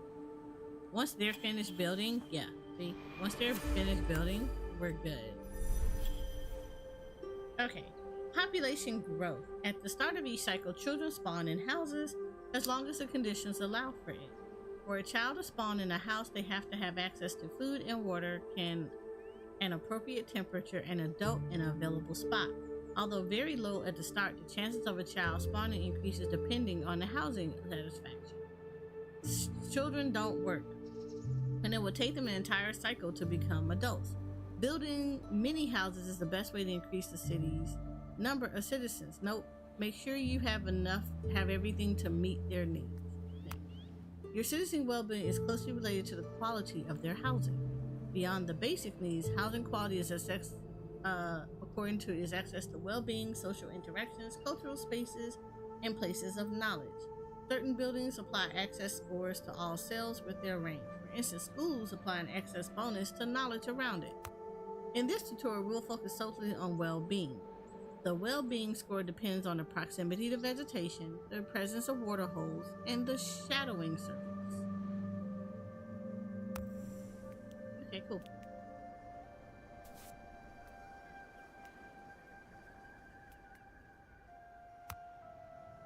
Right, I need a scent guard.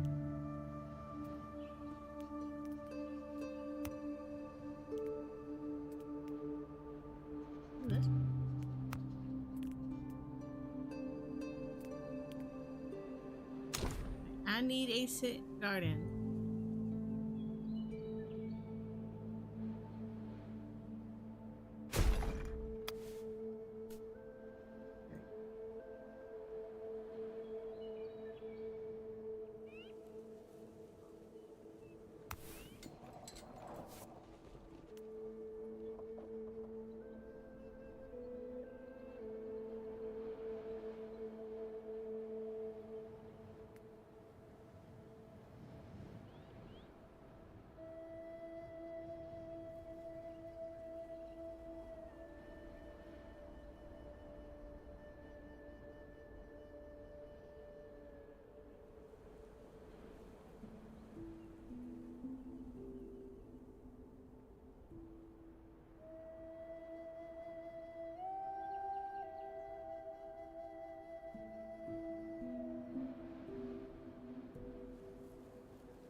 Now we're building up, which is good.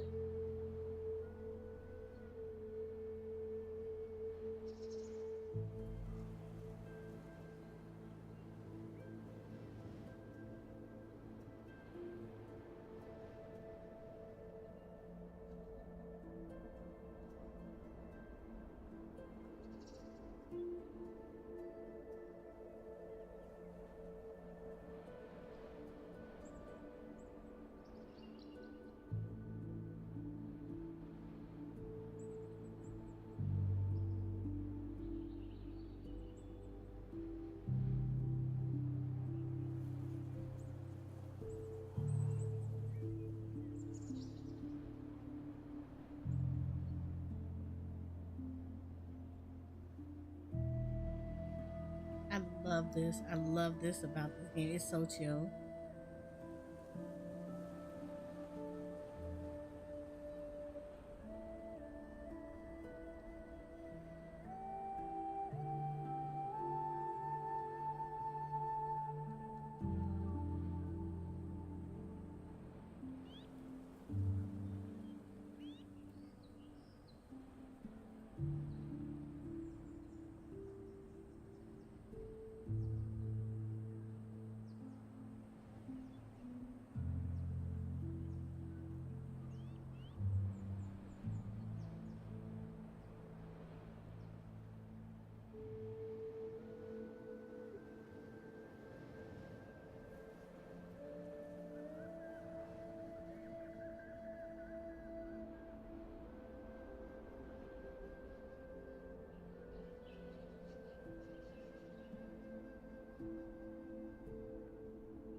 course, I need more citizens so I can assign them to this.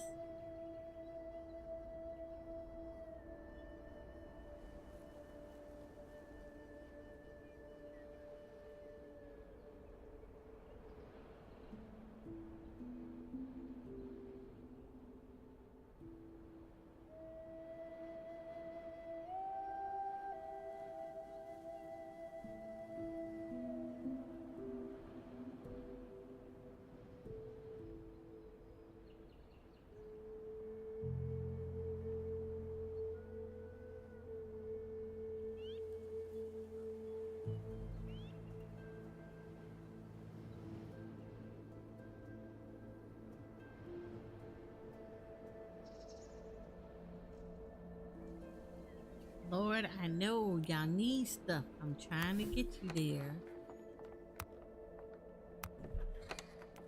Oh, we done ran out of food. Okay. Hi, Jay.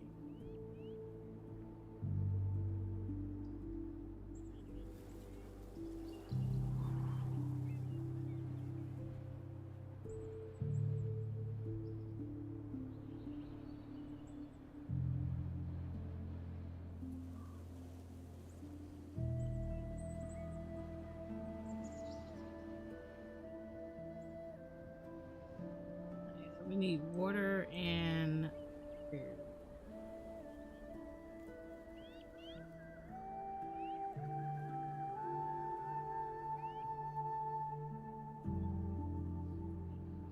Right, food they're fine with.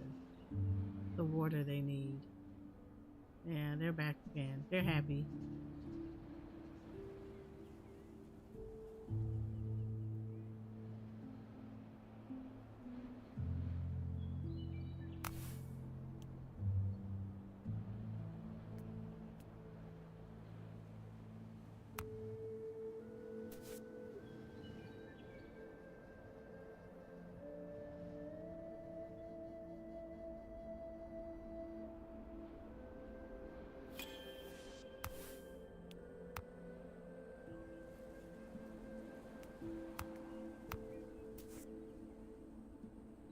We need people here. I probably need one person. I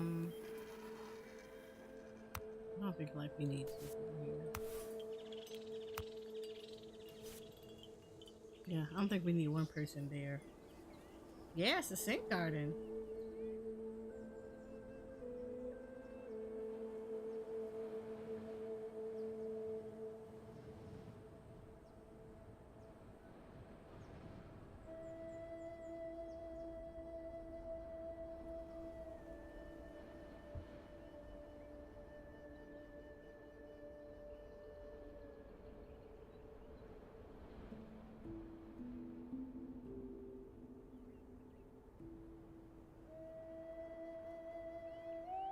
I need more people though. That's the whole thing. I need more people in here.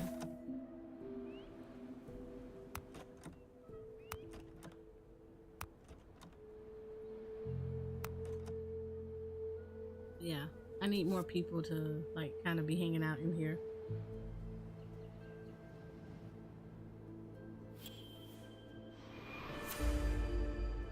So they can kind of build out. Call of the unknown. The citizens have noticed a strange phenomena. A luminous dot blinking chaotically and only visible at night. They fear it could be a distress signal. Numerous volunteers have asked to investigate and organize a rescue operation. If need be, let's select some explorers and equip them for the trip. Okay, so now I got 6 of those. 2 systems shape the game's progression by introducing new possibilities, research and exploration. At the start of the game, most buildings are not accessible and must be discovered through research. Research can also unlock effects for buildings such as bonuses or new tasks. Research is separated into 2 trees, each with a distinct theme. Technological research. Thank you for the sub. Technological research and cultural research. To explore the world, exploring the world provides the opportunity to make important discoveries. In addition to finding resources and welcoming new citizens, Explorers can also discover new plants to integrate into their environment, along with precious knowledge that can be found in tablets. However, expeditions are both costly and risky. Citizens sent on an exploration will have to make some difficult and potentially dangerous decisions. Nice. Okay, so we got to build a research center.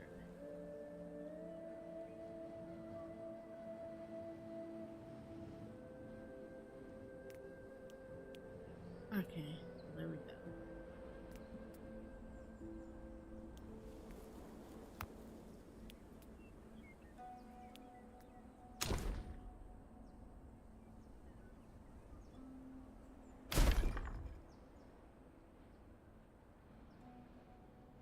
And we gotta build an explorer hut.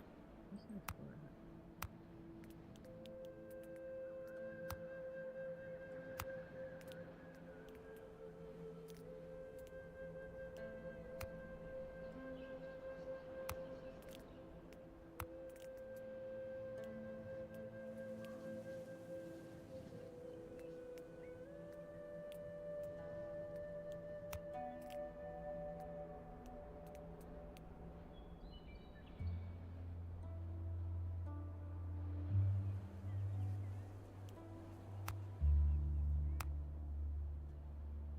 I guess once I do that, then I'll be able to do a explorer hut.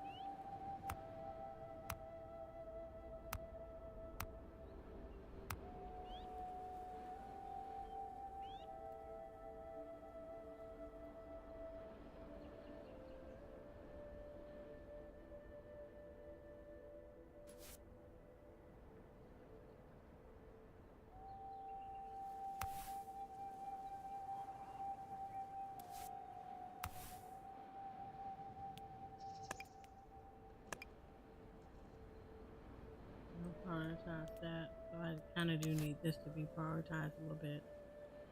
Like, they actually get priority. I need the water and stuff prioritized.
Whew. All right. So we have done the research center. I'm gonna assign this right here. Action available. What's that? Okay, select a research project to start. You can only perform research linked to an already completed project. Each research project requires resources. Tablets discovered during the expedition may be used to reveal or instantly unlock new sources. So I need an explorer hut.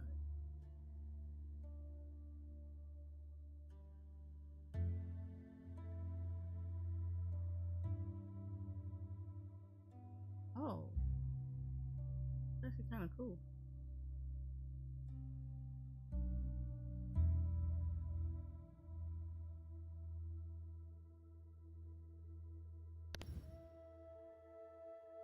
Hmm.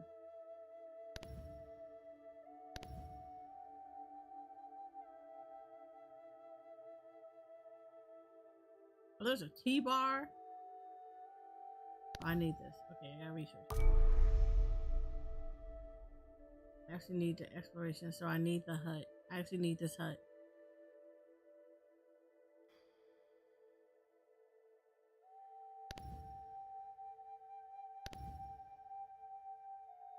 Kind of suck, but I do want this. I do want the arboriculture because this is gonna help out a lot. All right, so we're gonna do the exploration hut, and then after that we can do the T bar, because that'll probably be really nice to do too. All right, so we're going to unlock exploration missions, and then we're gonna build our explorers huts.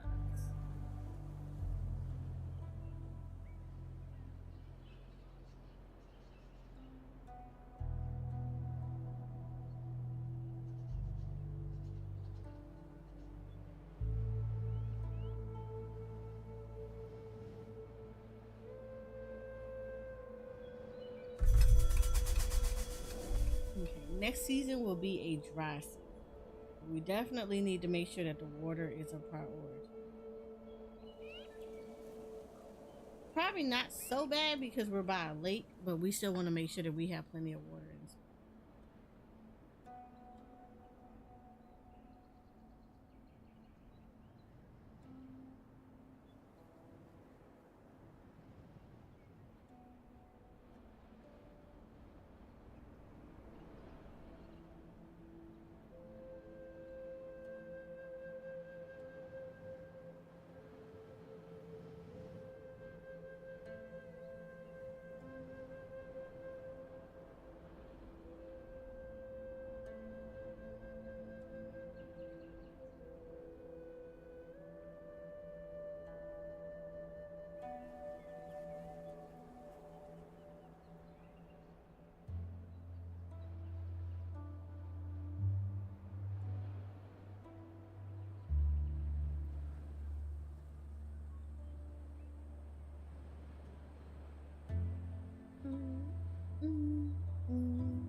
Trying to see if there's anything else I can go research.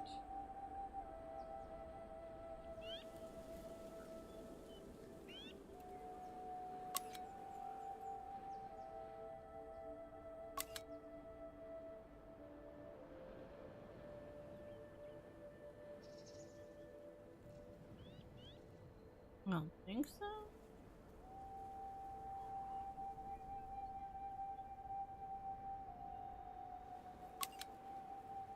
There you go.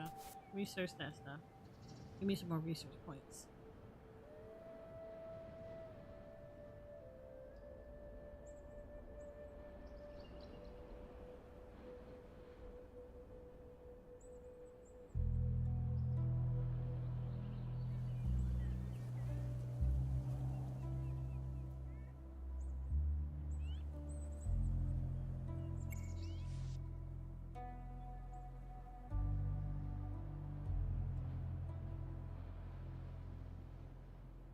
Okay, so we can trim these pretty regularly.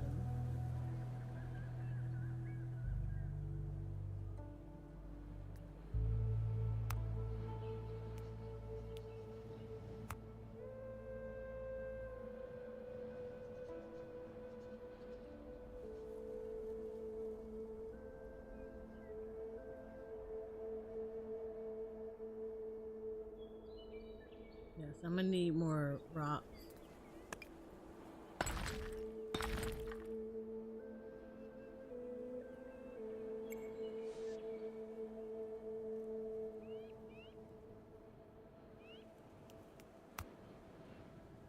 Alright, yeah, so this is where the arbalist is going to come into play, because the arbalist can handle the trees, which would be good because then I can keep the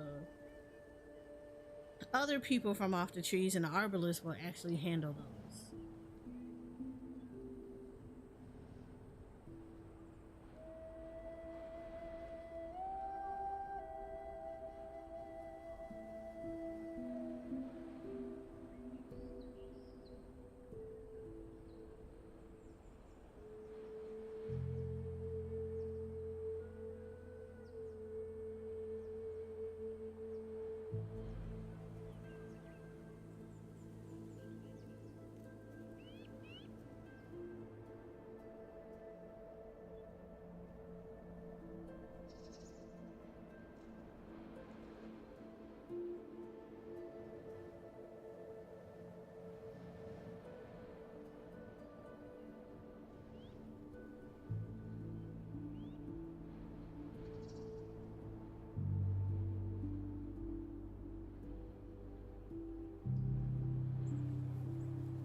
waiting, we'll get you some food. I hope y'all Tuesdays is really good. And again, this is Synergy. This is a civilization building game. If you are interested, it is done by Goblinz Studios. It's actually a pretty chill and very nicely designed game. I love it. You can find it on both Steam and on GOG.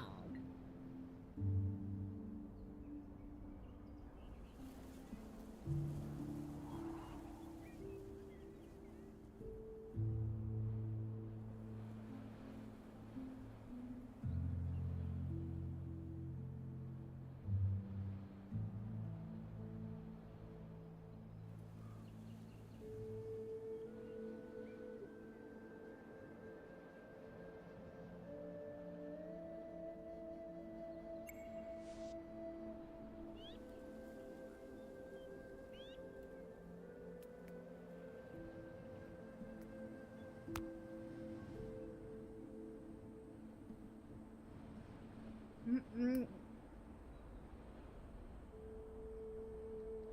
And yes, this is a sponsor stream, courtesy of Goblinz Studios. So we always show them love and support.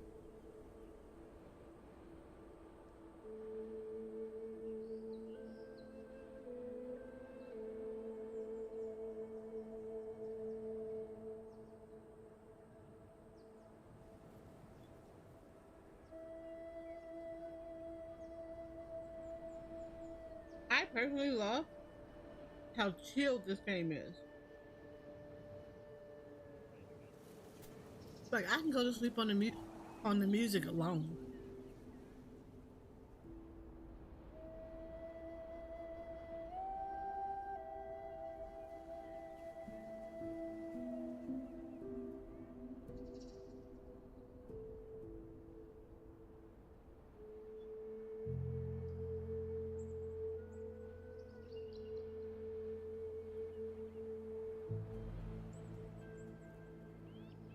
We're waiting for our research to get done so I can send people on expeditions.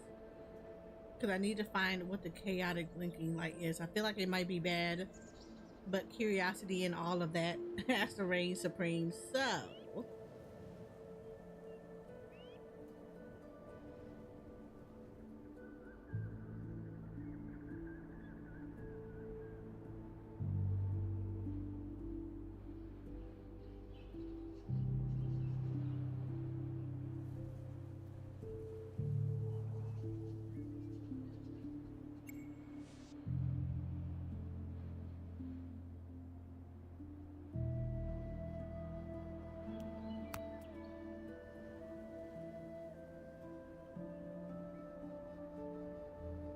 we need people to have babies so the babies can grow up and become workers and fill up my city.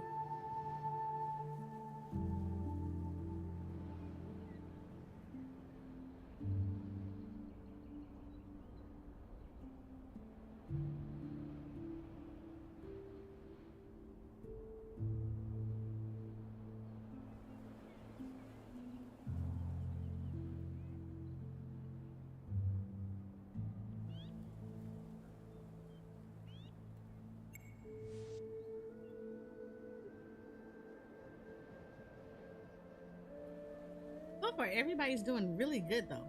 I have to give it to them. They're doing really good.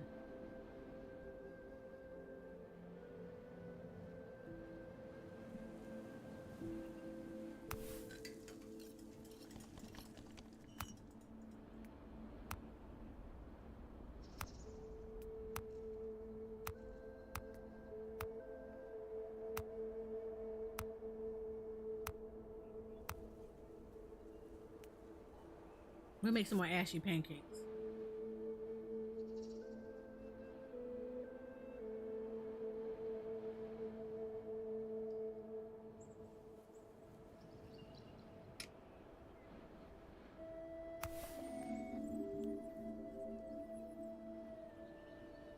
There's 1 day remaining for the exploration hut.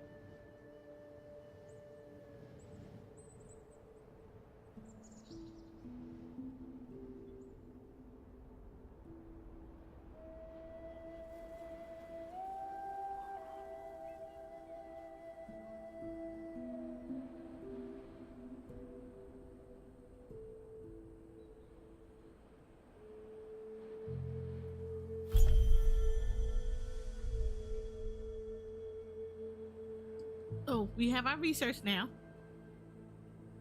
So now, what I have to do is I can either research this. Ooh, what's this? Oh, no. I said I wanted to build this up. Start this research. I did want to beat the arboriculture because I feel like that would be really beneficial for them right now. All right, so we need a exploration hut.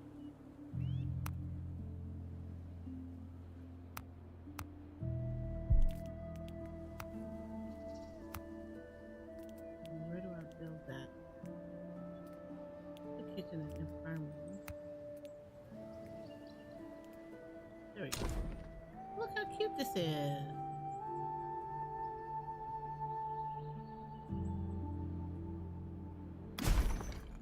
There we go. We'll put that down. Build this up. And then see how everything goes.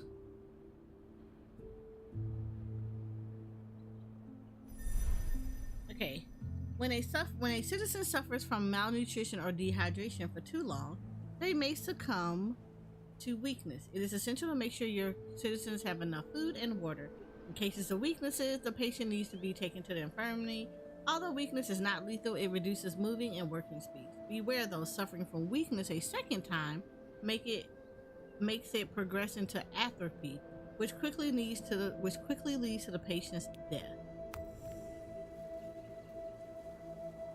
Oh, why are you weakened? Take your butt to the infirmary. Go lay down. We prioritize these two. Right. So we make sure we have water. We need water. My people need the water. I'm trying to make sure they get good water. I don't want them to have ripened vegetable water. As tasty as it probably sounds, I'm pretty sure it doesn't. Yeah, I'm pretty sure they don't want to drink that on a day-to-day basis.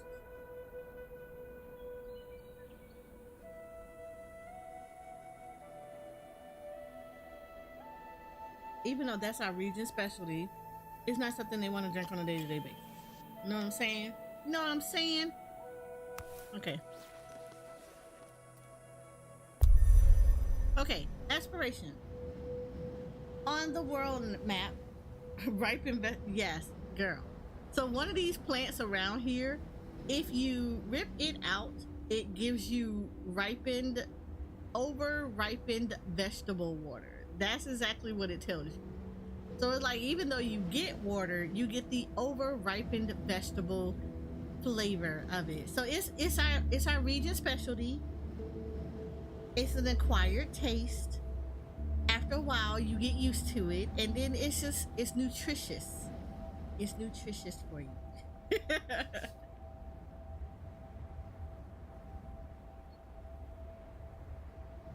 So it's like green tea, right? It's like green juice, and it's nutritious. It maybe not so delicious, an acquired taste, but you'll come to love it as much as I do. On the world map, select a destination to launch an expedition. Doing so requires supplies, the quantity of which will depend on the number of citizens you are sending to the expedition. Sending a larger number of citizens increases the cost and supplies, but also allows more resources to be carried. It will also reduce the time needed to perform optimal tasks on site. Unavailable and available. Okay, cool. So we need the strange glow. Oh, that's an oasis. Okay.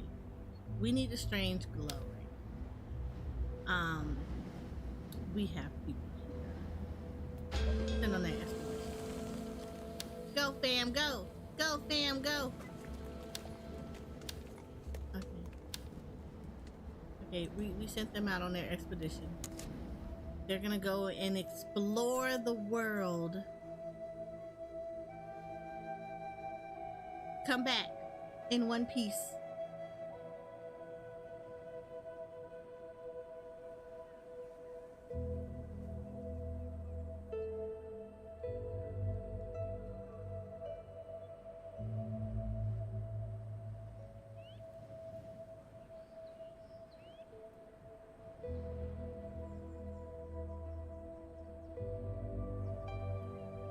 How's my infirmary patient doing? How you doing in here?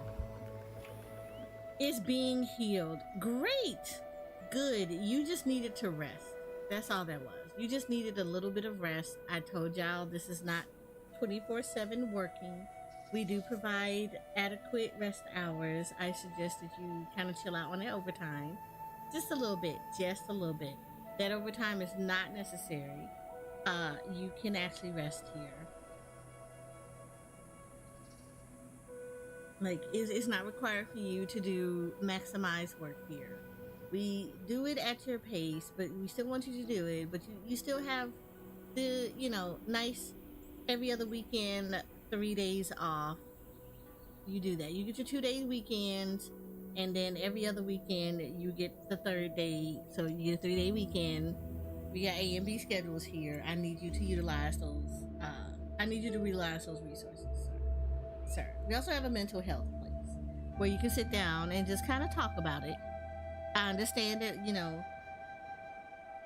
generically, we may not be like the most pleasant person out there, but we talk it out. We talk it out.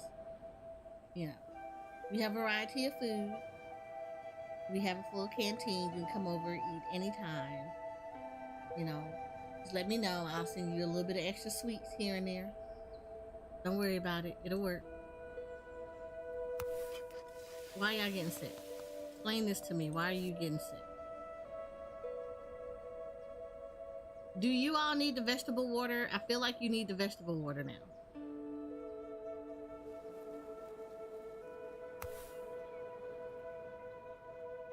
Okay, now y'all need vegetable water because y'all are doing the most right now. So let's go ahead and get you some vegetable water. We're just gonna go ahead and we're gonna get y'all some vegetable water.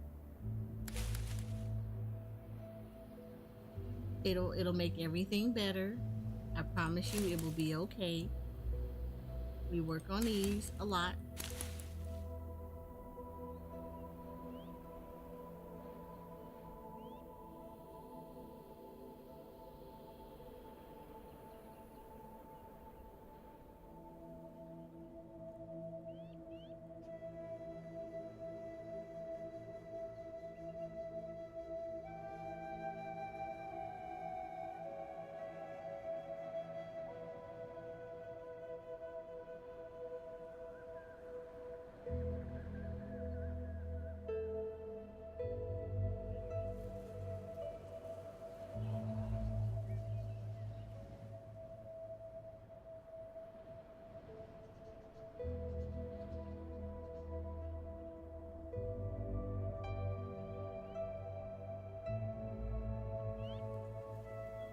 I need y'all to take y'all butts and get some rest. That's okay. We're gonna get some vegetable water for you, and everything is gonna be okay.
Right, you're almost finished.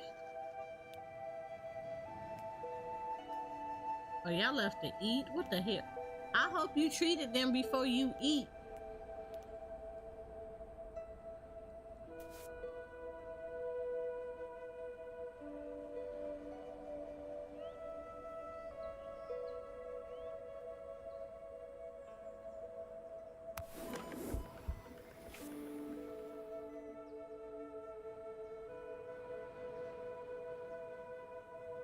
Thank you. Go in there and rest up, my friend. Go rest. We're gonna get y'all some vegetable water.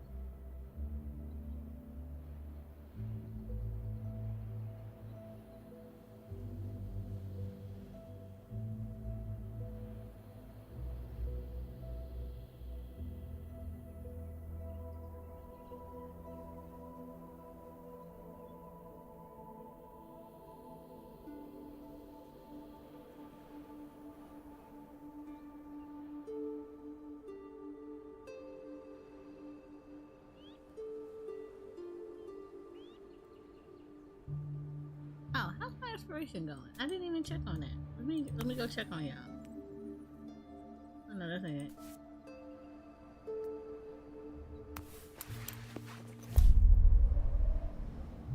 Oh, vaporous images. The explorers discover a dozen small courtyards made of stone and set close to one another. At the center of these courtyards, there are two symmetrical cylinders lying diagonally. When one of the explorers triggers a slab in one of the courtyards, the left cylinder starts hissing steam up towards the sky, while the right cylinder projects some light into the steam. Water droplets are used as a screen for a projected image showing a rampart in ruins, overlooked by massless tires.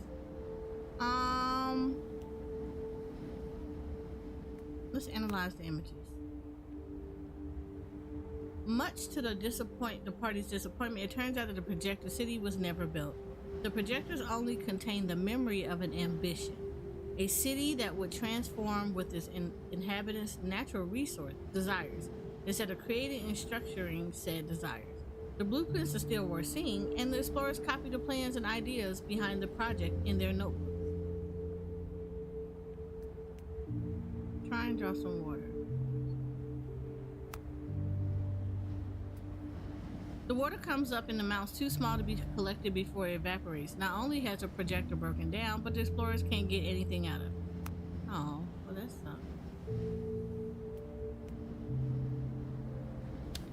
So now you're on a... Oh, now they're on their way home.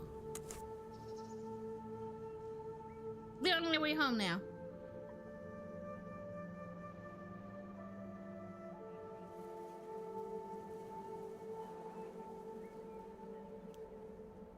So now we found out what the blinking light was.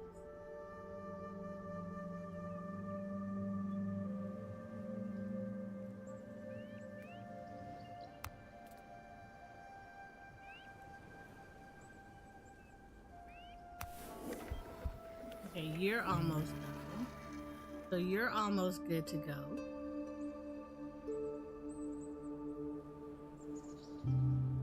And then we can get one other person back in here so you can not be exhausted anymore. Yay. You are good to go. Look at you.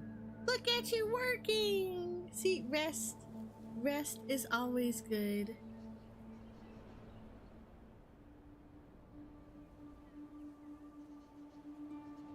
All you need is a cookie and a hug, and it is all good.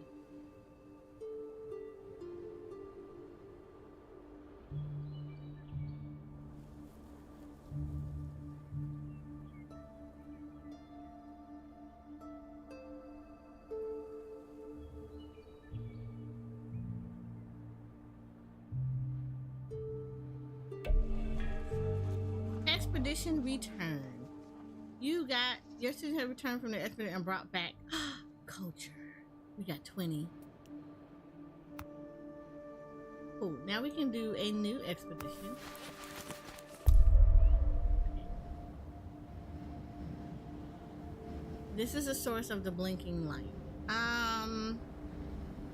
Guess we gotta go here. We should be good. Send y'all back out here.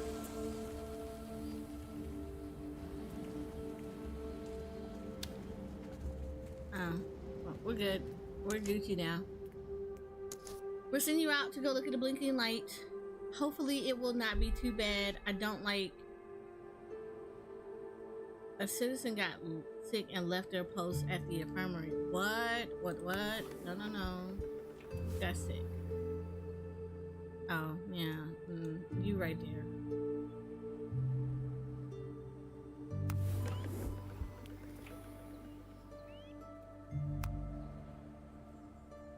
Okay, so we're gonna go ahead and put that up there. Does it benefit you to send more people? Yeah, so the more people that you send out, they tell you that you get a little bit more benefits out of it. Like stuff get expedited a lot more and things like that. Your tasks get completed a little bit quicker. But I don't have a lot of people right now, so I don't send a whole lot out there. I have enough for them to send like exactly what they're asking for.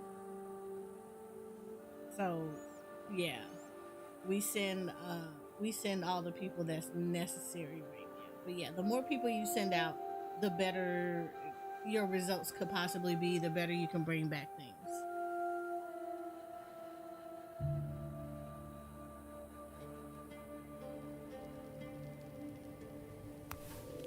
I got 4 days before my arboretum is done, and then I can send stuff out. The expedition has reached its destination. It is probably bad, because this is the tutorial.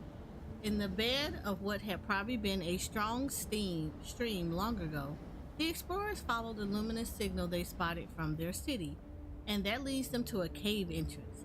Although the cold coming out of the cave appeals to the thirsty travelers, it forebodes something strange. Once they enter the cave's narrow entrance, their path stopped, closed off by a rectangular slab. The interstices on both sides are lit in a rather chaotic way. The rays of light seem to persist in the air and on the dust. What could this class have? We're gonna use -20 water.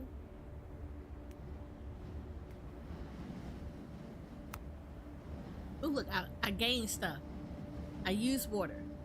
The explorers freeze and hold their breath, listening to the water seeping into the cracks and cavities of the gate of caves ground.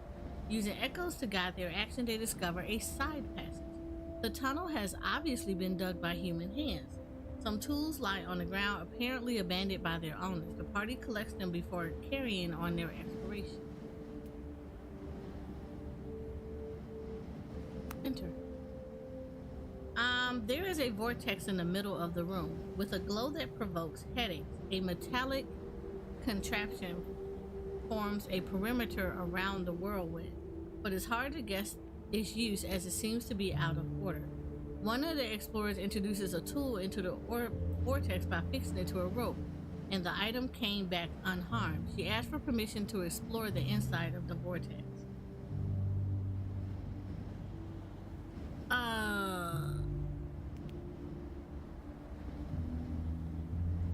You know what? Let's try it. The explorer comes out of the vortex, her face and body marked with the blue symbols found on the tablet. She seems suddenly filled with new wisdom. So we get 30 protective gear plus 30 tools plus 1 tablet. Oh, I like her. She's an explorer. Yay. Lethal risk. Our exploration party came back safe and sound from their quest to find the source of the strange light. However, we won't always be that lucky. We live in a dangerous and largely misunderstood world. Exploring it will require time and precious resources, but it will also involve taking some lethal risks, like throwing yourself into a vortex. Once we recover our strength, we start exploring nearby areas and maybe try to understand the strange phenomena hiding in the desert. City Prosperity. The City Prosperity score shows your city's sustainability and well-being as it faces the challenges of the outside world. The score is refreshed every day. It is the sum of all the district scores, with a bonus for each district type, and all housing scores. A penalty is then applied accordingly to the numbers of citizens who are homeless, sick, or dead. This score therefore reflects your city's global resilience. We had to reach score 800. Cool.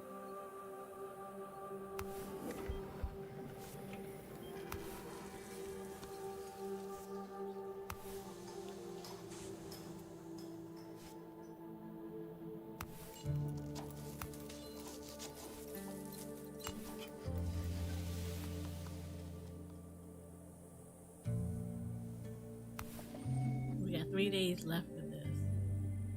Oh, you're the one that got sick. Oh, you can't do that.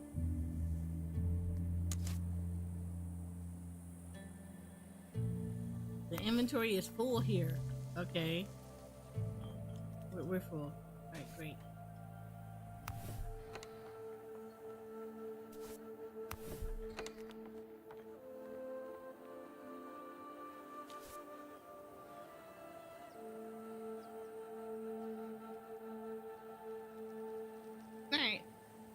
We're gonna make everything work.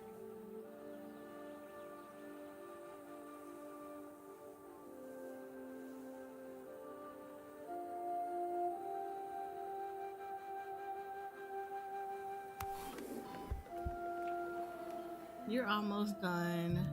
Y'all went to go eat. There is a new tablet to decipher in the research interface.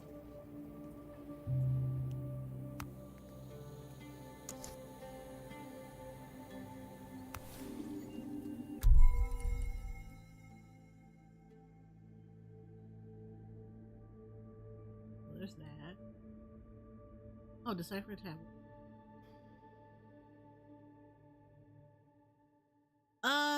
Saving wood. We could use thorns in the making of tools by pulverizing them from chipwood. Oh, okay.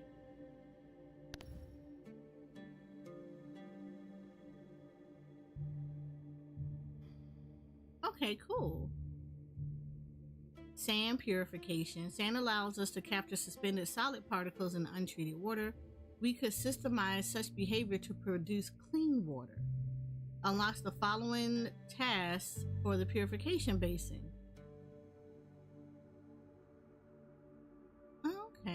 Okay.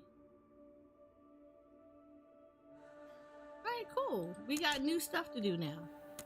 I like this. Yay! We got an arboriculture now. Okay. So we're gonna do this. I want to say we want to do... That takes 10. Do we have this? I don't have sand.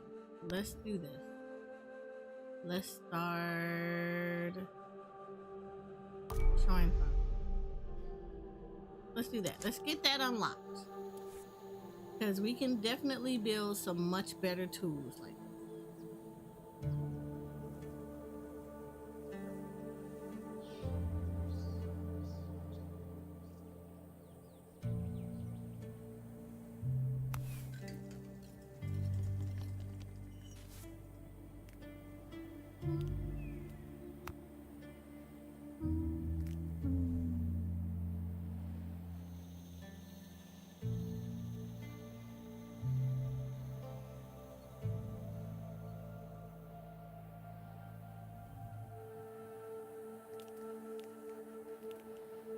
Let's get this up.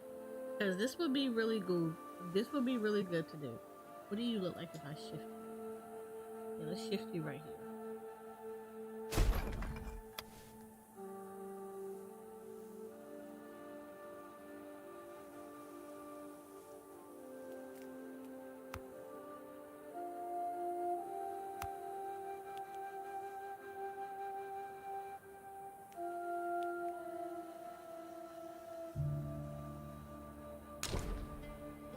Oh, this is nice.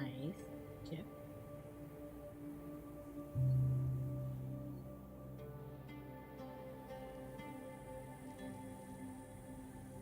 Let me shift here. Yeah, let's prettify everything. Oop. So we're gonna do this kind of like one at a time so we can get everything up and running and looking all pretty.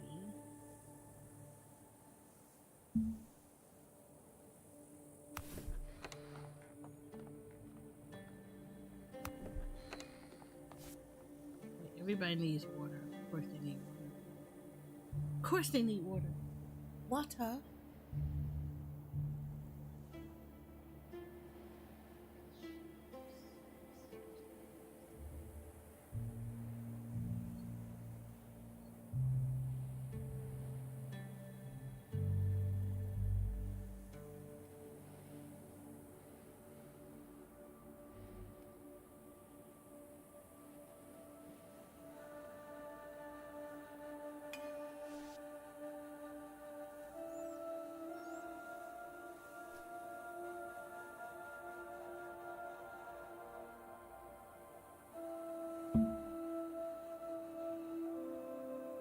Ooh, those actually build up really quick, so that's good.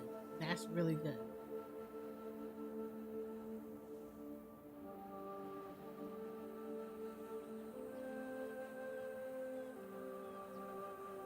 See people liking stuff.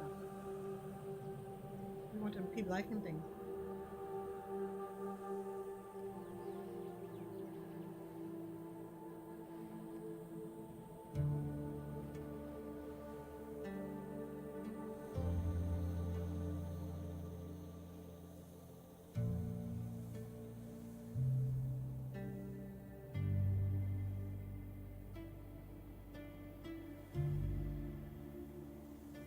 We want to encourage people to grow and be nice and happy here.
Right, there we go. See?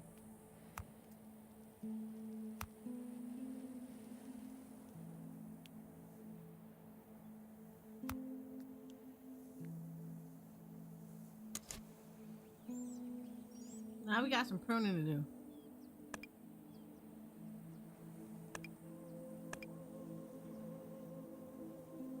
See, I like that they actually highlight what it is that you can do with these. This makes this so much better.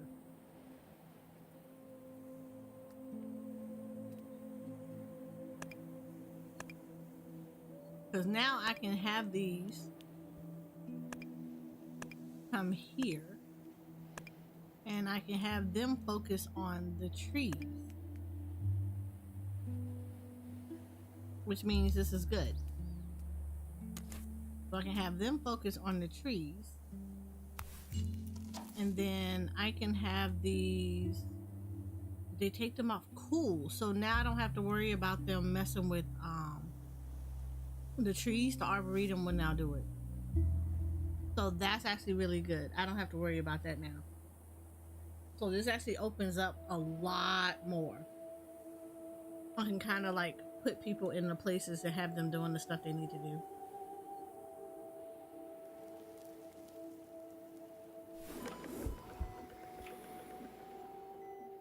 See, now I can have 4 people in here now. Cool.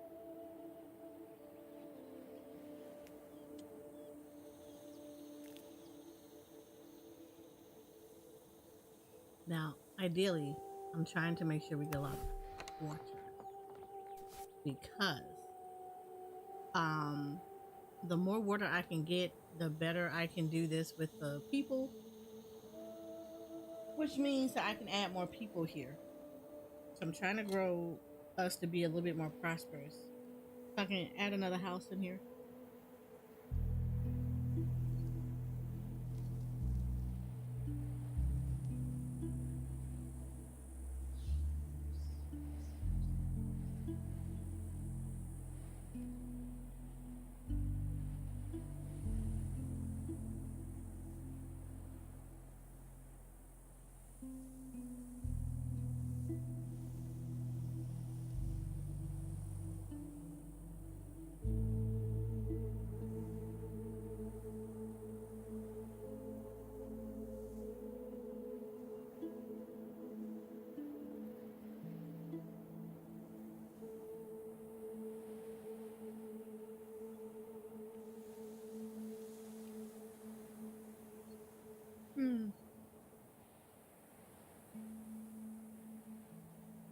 Also finishing off my pasta because this stuff was so good. I make good pasta.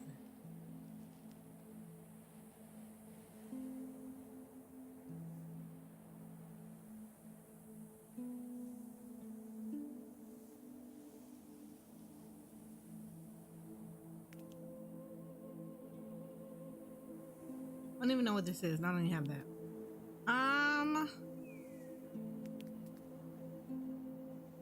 Can I put this down? No. Yeah, let's put down table.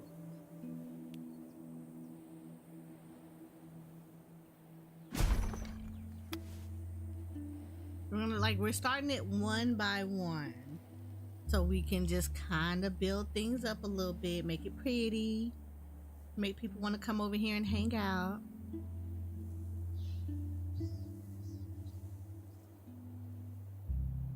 Make it super pretty around here. I do want to put one in here though. You know, people can go sit across from there and eat. Oh, I do need to get more of this. So we definitely need to do this and this. I hate that the rocks grow back at such a slower rate. I mean, I get it, but like, when can I hit this big bad boy right here? I feel like he would give me a lot.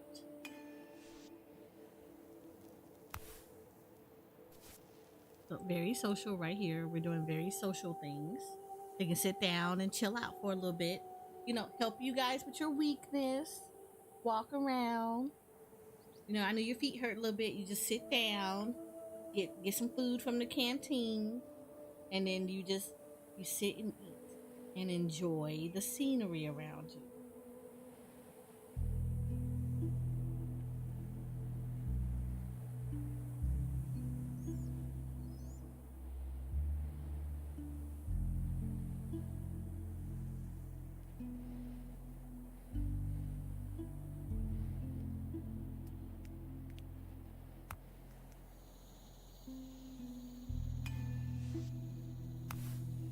That's nice. That's so nice. Look how nice that is.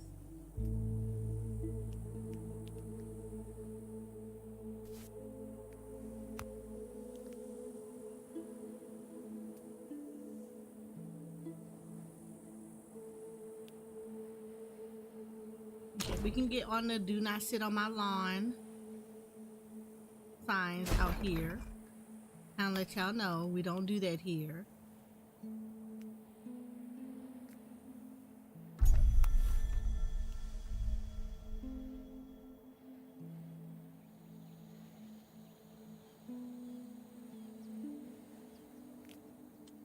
Oh, my research is available. Ah.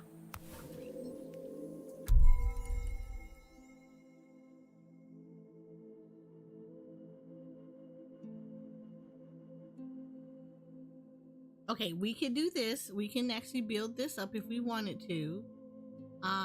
We could do some clay roads too.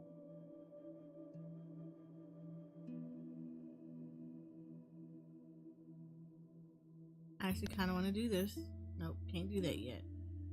Apparently, I cannot do that yet.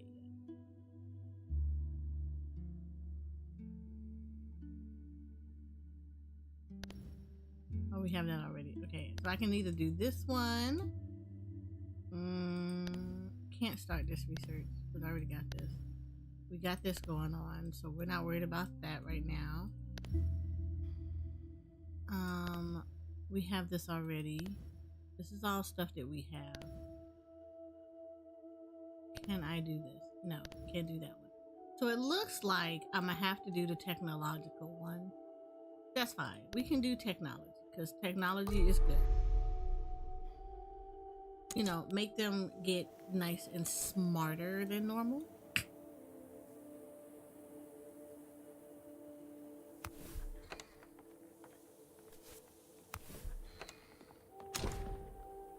Nope, I don't want that. Water tower. We still have a little bit of water. We need to get more. I would like to get more. Like, more water would be great. Yep, see, get off my lawn. Just telling everybody that we live in a nice, safe environment. We don't tolerate the BS.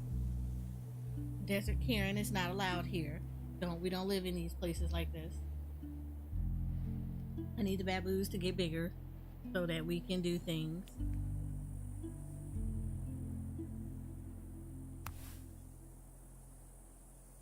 We have 168. We have 65 of these. We have 41. I kind of really do need some bark.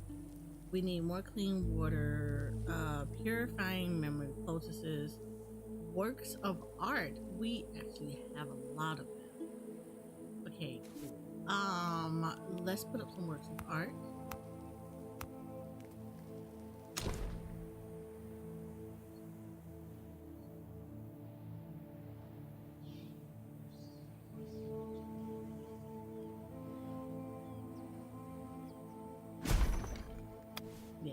Yes, we do these things. We put up these works of art because it's going to make us look beautiful here.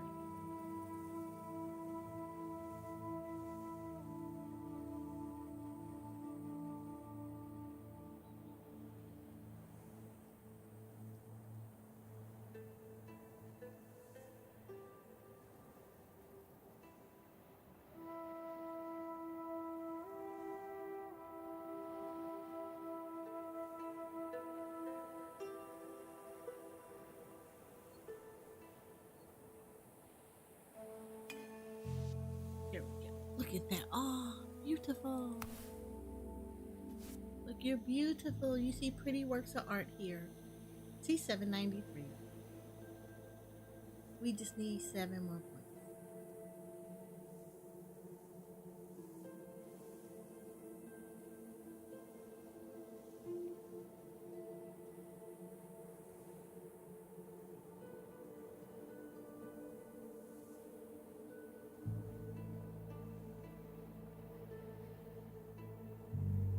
I feel like we need another water tower though, real quick.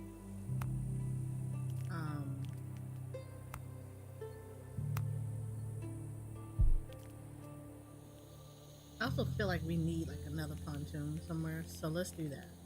We only got 1 operational right now, and I could put more down.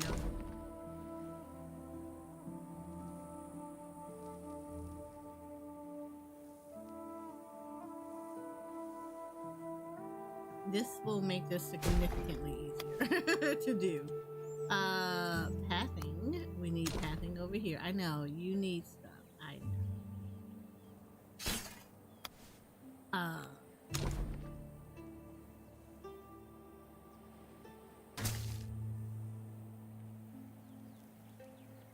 Oh, can't build anything here. That's good. Nope. We're gonna leave that alone. Okay. We're gonna need bark. So we're gonna wait for our people over here to come out here with some bark. Go get us some stuff.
Picking gives me.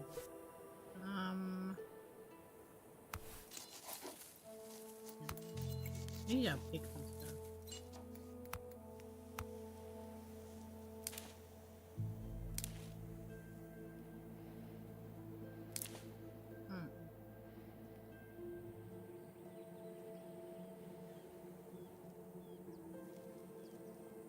Pick this stuff. Trying to make sure we're picking like kind of full blown stuff.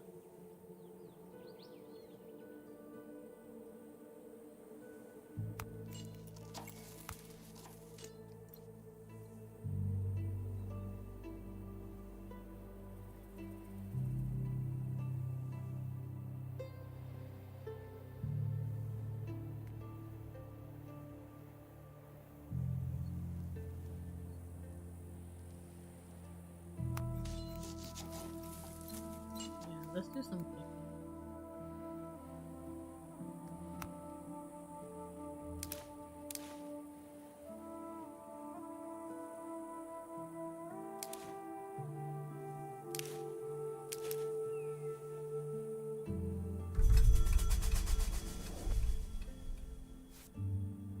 Alright, cool.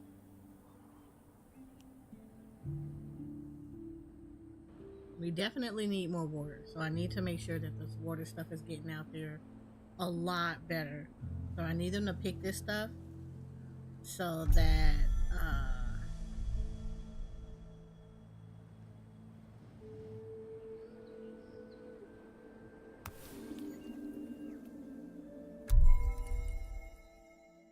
oh yeah, cool. We already did some stuff. We've already unlocked things. Cool. Right now I need to get my score back up because I got people hurting for water right now. This one is this one.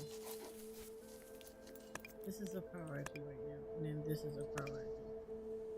I need these two specific areas to be priorities because I really need that stuff.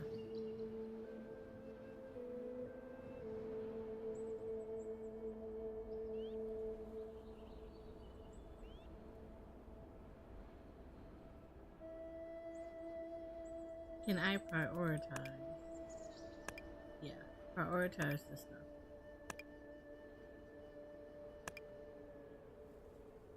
Like I need y'all to prioritize getting me that bark. The list of wishes grows ever longer. I like the look of this game. Yes, I actually really do like the look of this game.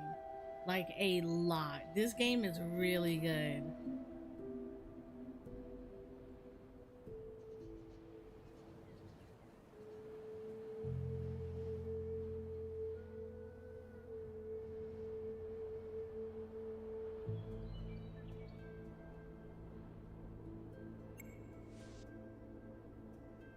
Okay, what does this do? Pruning sun-dry trees is not just good for them, it also allows you to collect their branches. See, look at this. We learn.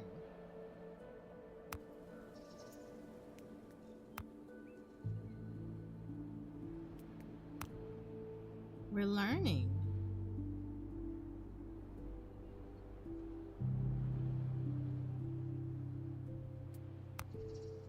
We're learning new things. But once I get this done, then we can get the more water out there for the citizens. Right now, I was just only operating on one. I should have just put, from the beginning, I should have just put down two. So they were like overflowing with water and this wouldn't have been an issue. But right now, we're making it so that they prioritize gathering so that they can get this bark and then I can turn around and get the rest of the stuff.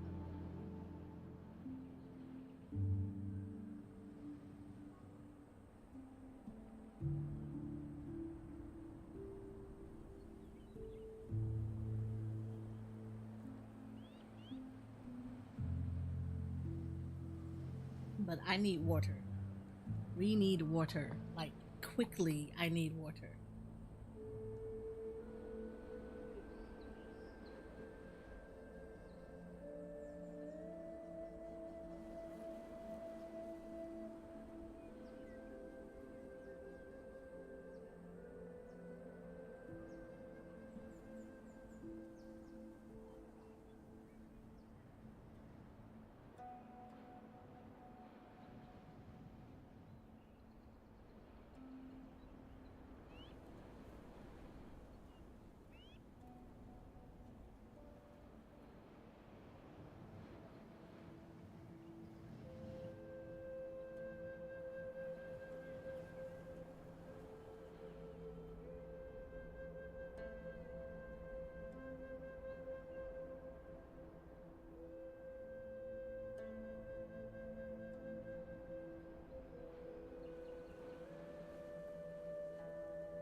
Like, they have plenty of food. That's not even an issue. It's more so we need stuff.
Cancel that priority. I need this. I really need this to go up here.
User and is Mac compatible? Oh, shucky ducky now.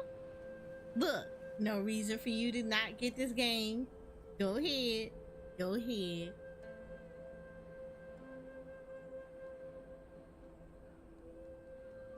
Get the game. Go ahead. It's Mac compatible. Now you have no reason.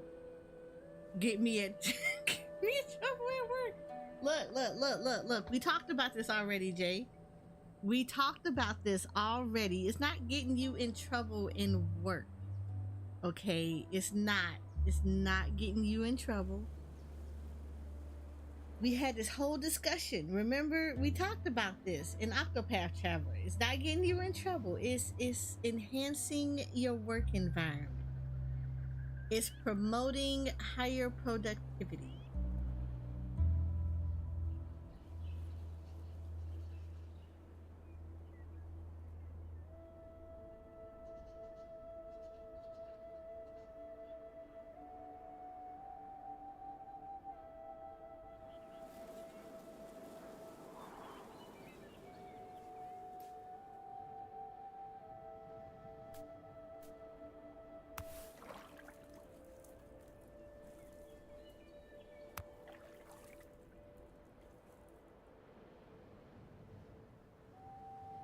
I can say that it improves my organizational skills.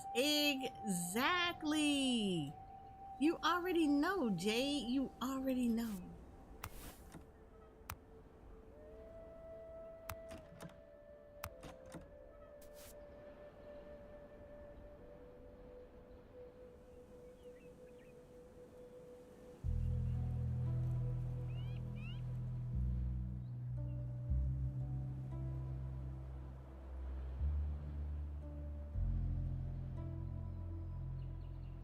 Planning and the like. Exactly. You already know how this is.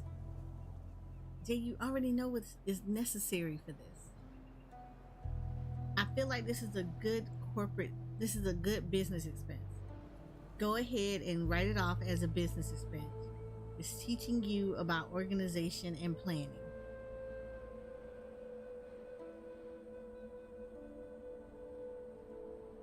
Tax deductible. This was increasing your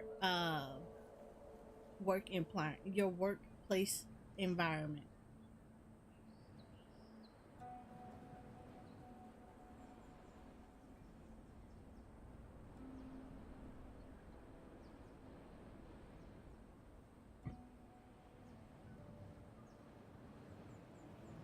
But like I said, this is on Steam. This is also on GOG. As you can hear, it is also Mac compatible. I highly suggest you guys go check out the game Synergy. It is very relaxing. It is very cool. I enjoy it so much. We always thank Goblins. We always thank Goblin Games for giving us the opportunity to play. They are an amazing dev team. So, yes, go check this out.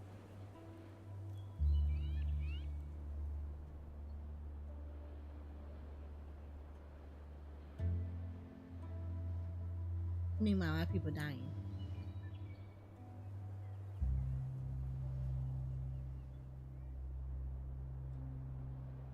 What time is it? actually do want to do something else today too with you guys. Yeah, I know. I need water and I need this to be built up. Without this being built up, I can't do anything about the water situation.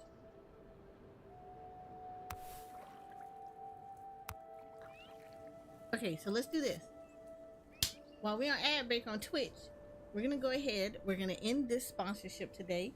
We're going to switch scenes just a little bit. We're going to go stretch, go to the bathroom, stretch our legs, get some things to snacky and sippy on. And we're going to go on to a just chatting. However, this is going to be a Final Fantasy 14 edition of just chatting because you know what just came out? Preliminary patch notes. So let's go ahead, talk to we're gonna go ahead, we're going to actually let me do this. Where is this? We're gonna save this.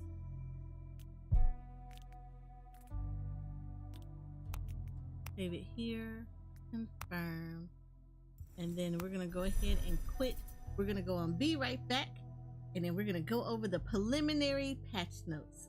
Yes, this box loves you, Jay. Go ahead and spend that money.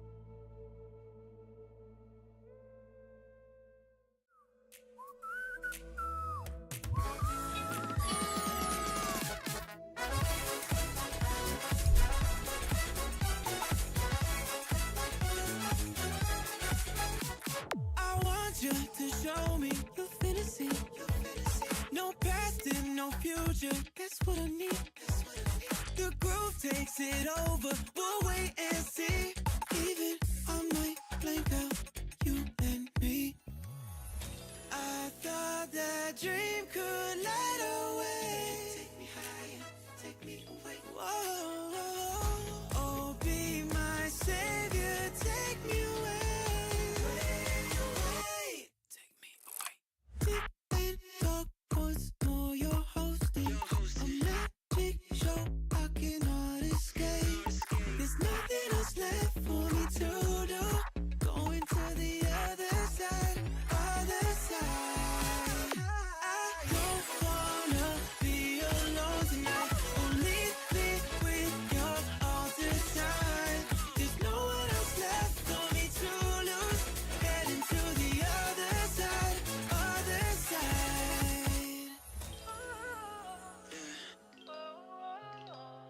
You take me higher, take me away. Whoa, just be my savior, take me away. Sing it with me, everyone. I don't wanna be alone tonight. Oh, bring me to the other side. There's no one else left for me to lose. Going to the other side, other side. I don't wanna be alone tonight. I'll bring you to my best disguise. 'Cause you don't need to know the truth. Let me wait forever in your life.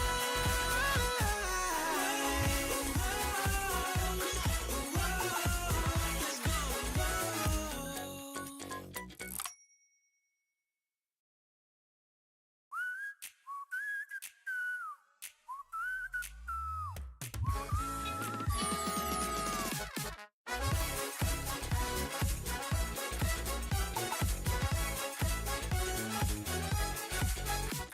I want you to show me your fantasy.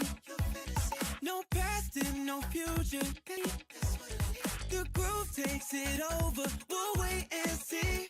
Even I might blank out you and me. I thought that dream could light away. Take me higher, take me away. Whoa, oh, be my savior, take me away.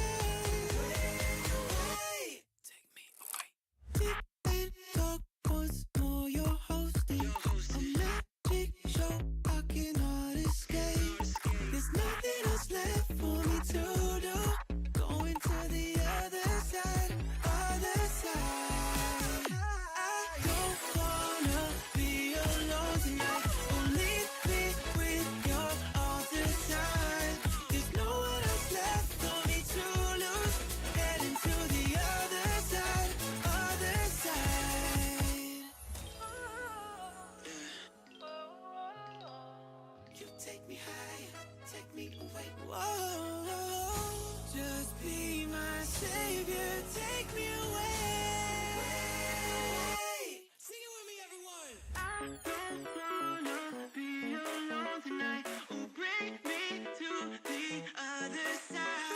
There's no one else left for me to lose.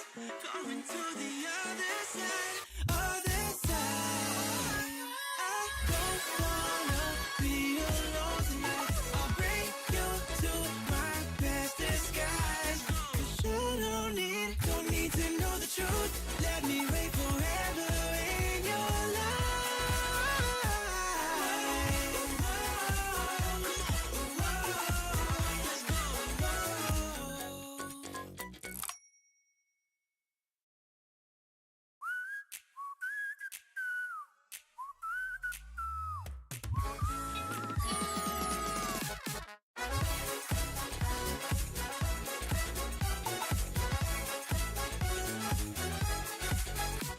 I want you to show me your fantasy.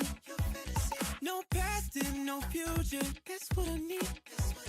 The groove takes it over. We'll wait and see. Even I might blank out you and me. I thought that dream could light away. Take me higher, take me away. Whoa, oh, be my savior, take me away. Take me away. Deep in dark once more, you're hosting a magic show I cannot escape. There's nothing else left for me to do. Going to the other side, other side. I don't wanna be alone tonight. Only me with your all the time. There's no one else left for me to lose. Heading to the other side, other side. You take me higher, take me away. Whoa, just be my savior, take me away. Sing it with me, everyone. I don't wanna be alone tonight. Oh, bring me to the other side. There's no one else left for me to lose. Going to the other side, other side. I don't wanna be alone tonight. I'll bring you to my best disguise. 'Cause you don't need to know the truth. Let me wait forever in your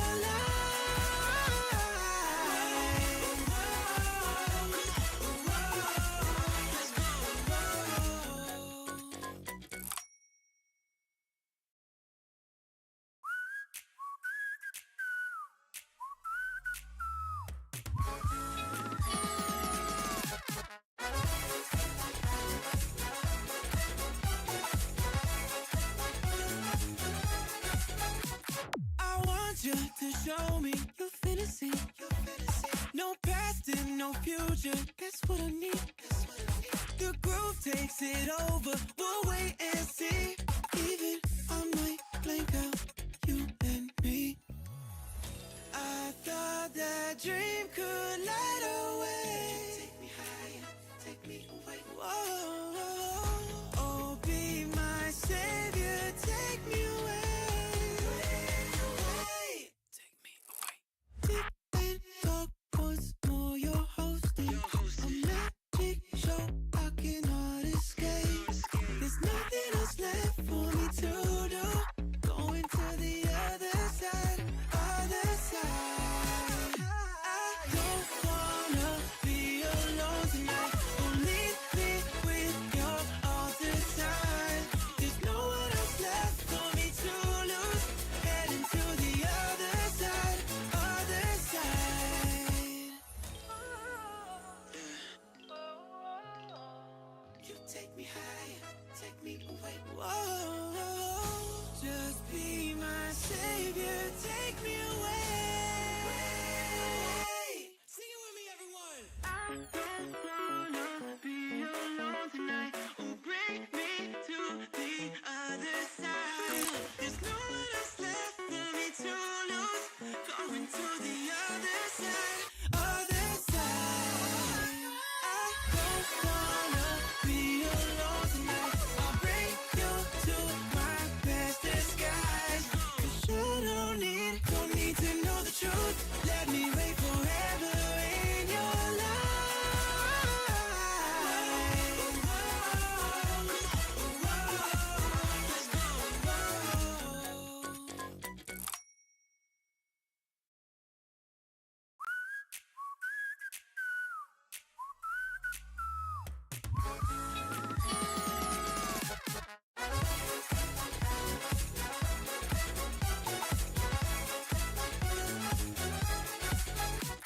I want you to show me your fantasy. No past and no future. That's what I need. The groove takes it over. We'll wait and see. Even I might blank out you and me. I thought that dream could light away. Take me higher, take me away. Whoa, oh, be my savior, take me away. Take me away. Deep in dark once more, you're hosting a magic show I cannot escape. There's nothing else left for me to do. Going to the other side, other side. I don't wanna be alone tonight. Oh, leave me with you all the time. There's no one else left for me to lose. Heading to the other side, other side. You take me higher, take me away. Whoa, just be my savior, take me away. Sing it with me, everyone. I don't wanna be alone tonight. Oh, bring me to the other side. There's no one else left for me to lose. Going to the other side, other side. I don't wanna be alone tonight. I'll bring you to my best disguise. 'Cause you don't need to know the truth. Let me wait forever in your life.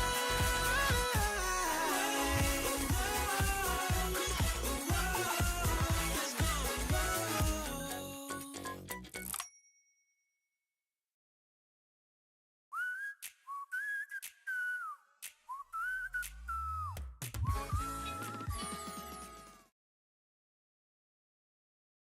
Okay.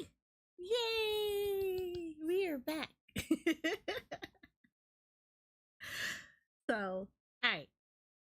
We are going to do this. We're going to talk about the prelim patch notes that are out for Final Fantasy 14. So, let's try a couple of things first. So, we're going to put some music on first because reasons. And since we are ending Final Fantasy 14, we're not ending it. We're ending Endwalker. Let's be appropriate with the music.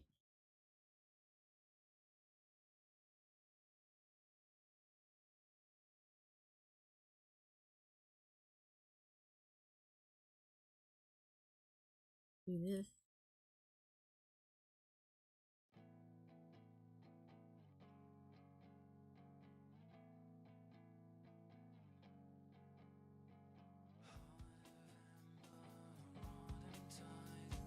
Let me know if y'all can hear it nicely. Jay, more importantly, can you hear this?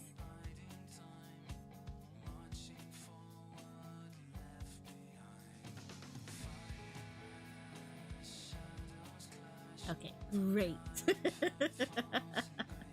Okay, so this is what we're going to do. We are going to boop.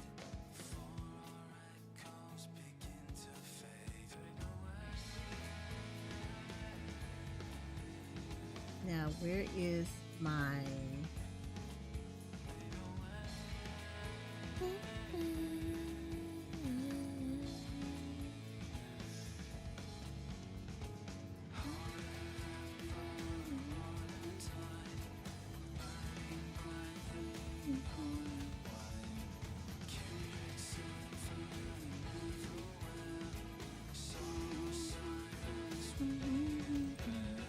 Let me see if I can get this up.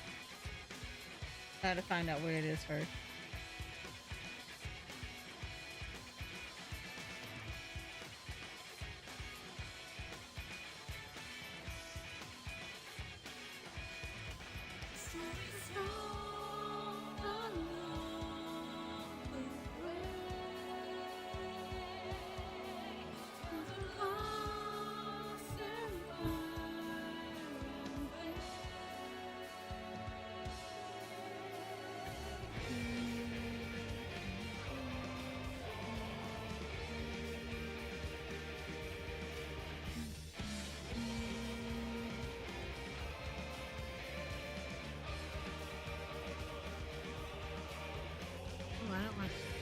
probably don't want to delete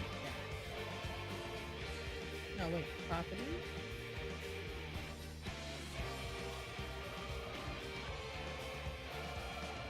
There we go.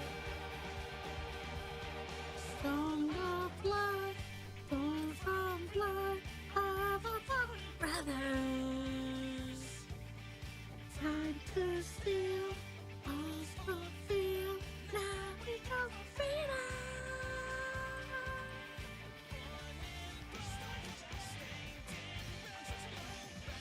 Alright. Yeah, we're gonna do it like that.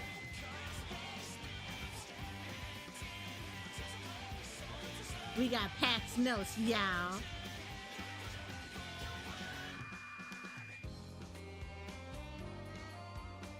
Make this just a little bit bigger. Just a little bit so you guys can see some.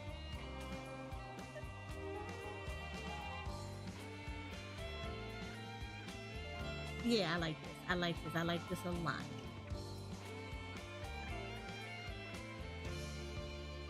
You'll move me over just a little bit. Ooh, that's actually kind of hot. I don't want to be this hot. I want to be a little bit lower. There we go. Okay.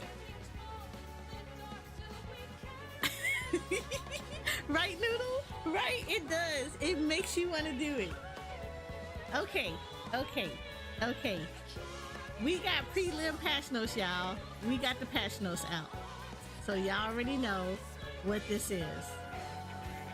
Now, for those that are new to this is your first time in the expansion, let me tell you, it's about to be a wild ride. You guys are gonna love it. I'm gonna love it. It's gonna be amazing. So, he said, I scared. Don't be scared. Just embrace it. Embrace it, Noodle. Embrace it, Noodle. Don't. There's no reason for you to be scared. It's gonna go real good for you, girl. It's gonna go real good for you, girl. It's gonna go real good for you, girl.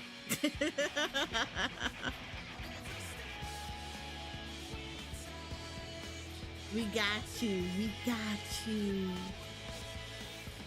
Okay, so for those that are brand new to preliminary patch notes, oh shoot, YouTube. I should probably try to make sure, or YouTube Shorts specifically. I should probably make it so that y'all can see it a little bit. But let me do it like this. I'm gonna be screwing all of this up, but don't worry about it. It's gonna work. It's going to work.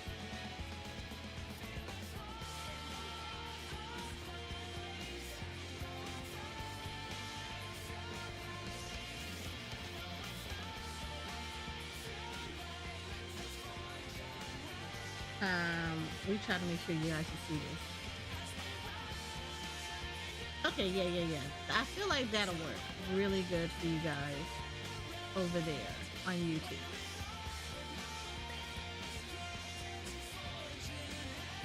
We're gonna push this up so you can see my lovely face.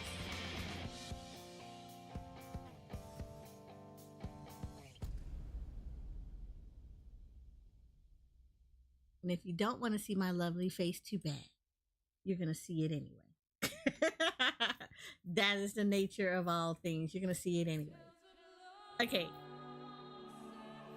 All right. For those that have never went through a preliminary patch notes, or well, an expansion. Let's start off with the expansion. For those that have never have done an expansion, there are always two type of patch notes that come out. The preliminary patch notes is going to be an overview. It's going to miss a lot of information because the full patch notes will not come out until literally hours before. It's either the day before or hours before the expansion actually is going to be open for people to go in. So they kind of give people like a brief overview of what to expect in the patch that's coming up. In our case, we're going to get the brief overview of what to expect for the patch for 7.0. Right, so here you go. For those that don't know, 48-hour maintenance is about to go into effect. It actually goes in effect tomorrow. So today is your last day to get on to Final Fantasy XIV and take care of anything that you need to get taken care of before all the changes for Dawn Trail happens. That includes capping out tomestones so that you can turn them in for additional tomestones. For people that have not done custom deliveries, this is your chance to get them knocked out for the week. For you to do some kind of the activities that will be taken away, go ahead and get those knocked out. Last minute purchasing and buying needs to go ahead and get taken out as well. I highly suggest people that have FCs, if you are FC leaders, make sure that your tier 3 buff FC buffs are ready to go and are not activated but are active for them to be chosen. I done it last night. I can actually show you this later, but we, like for my FC, all the tier 3 buffs are now available to be activated upon launch. So first person that logs in can actually activate the tier 3 buffs. For everybody else, and buffs are always available for 24 hours. So if you are FC leaders, tonight is the night to get all of your stuff converted over into active buffs that they can be utilized. Famfrit, you are fine. So are you, Ether. So both of my FCs on Ether and Famfrit, you all are ready to go. Only thing I have to do is adjust the settings because I locked everybody out just so when I do the conversions, I don't have anybody accidentally touching them and activating them. But yeah, as of tonight, permissions will be restored so that once maintenance goes down, of course, you're not going to have access.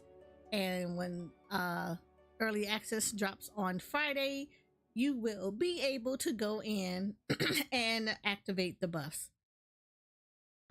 As always, I will be actually streaming this on Friday. The plan is at 9:30 a.m. I like to sleep. Okay, so I am not going to get up at old dark crack butt dawn in the morning to turn around and play this game. I love this game. I'm in love with this game. This game has not put a ring on it, and it does not marry me. So because of that, I will be on at 9:30 in the morning to actually start gameplay. Just throwing this out there, letting you all know in advance that's exactly what's gonna happen. But you can marry in it. I can marry in it.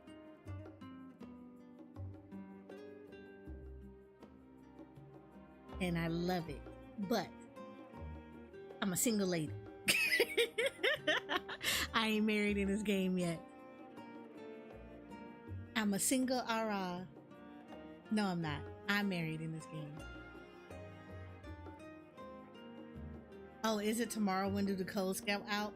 The codes will go out either within the 48-hour maintenance or they will go out. They should be out today. I would check to see when the code, if your code has already came out.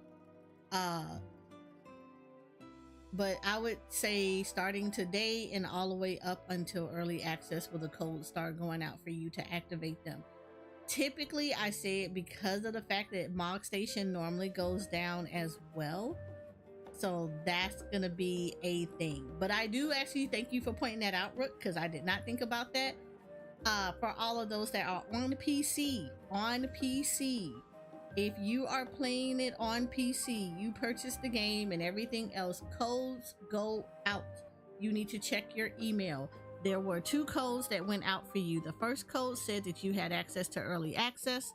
So that means that you can actually log into the game on the 28th and start to play the gameplay.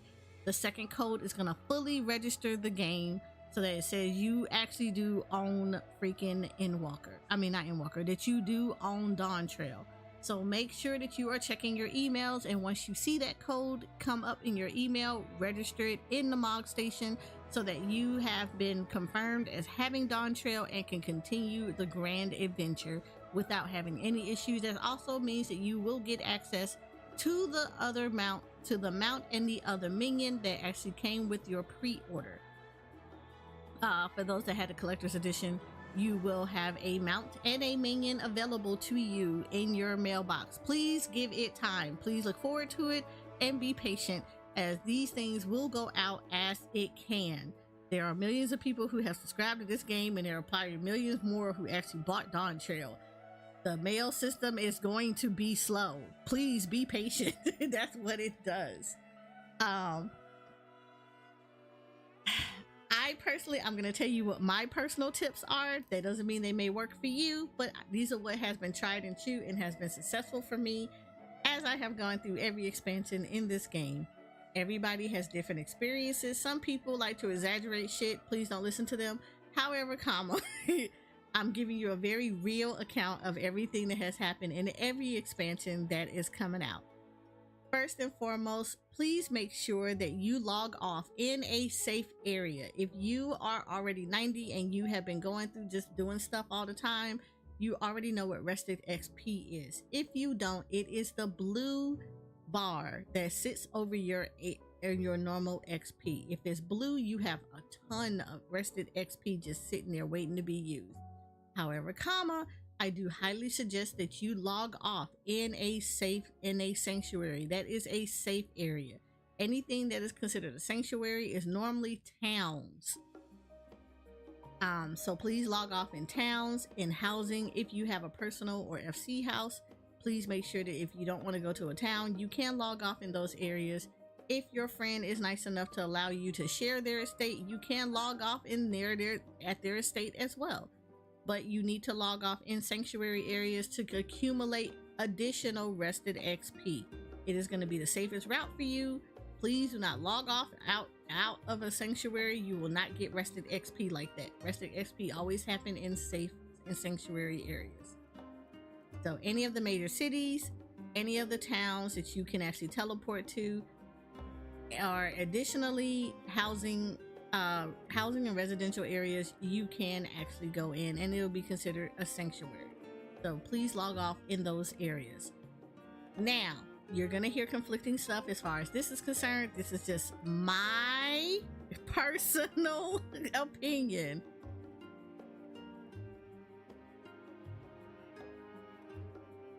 Well, no, okay, Rook brought up a very good point as well. You may not want to necessarily log off next to an aetheryte. The reason I tell you this is because the more people that are hanging around the aetheryte, the more clogged it will become. So if you're going to log off in a sanctuary, do not stand by the aetheryte. Move away from it. You can move like a little bit away from it, but do not be directly on top of it. Other people will be teleporting into the area that you're in if that's an area that is a hot area. So because of that, I highly suggest when you teleport and you're going to log off in the area, just get away from the aetheryte. It makes it a hell of a lot easier. And it is, you're gonna save people from cussing you out. Trust me on that. Additionally, this is, like I said, this is my personal practice. I do this. You don't have to do this, but it's gonna save you a significant amount of headache. I do not log off in quest areas. I'm gonna tell you why, because some odd million people who play this game will also be doing the exact same thing, which is trying to log off so that they can be the first one to click on the character. Even though they have changed it so that the closer you get to the quest giver, the less people will show up if you have that option turned on, I still do not suggest logging off in quest areas, just because until you get that option activated, which means that you still have to log on to the game and get it activated, you're going to be inundated with a lot of people standing right there. So I would highly suggest do not log on near quest areas. Just teleport to the quest areas just to make it a little bit easier for you.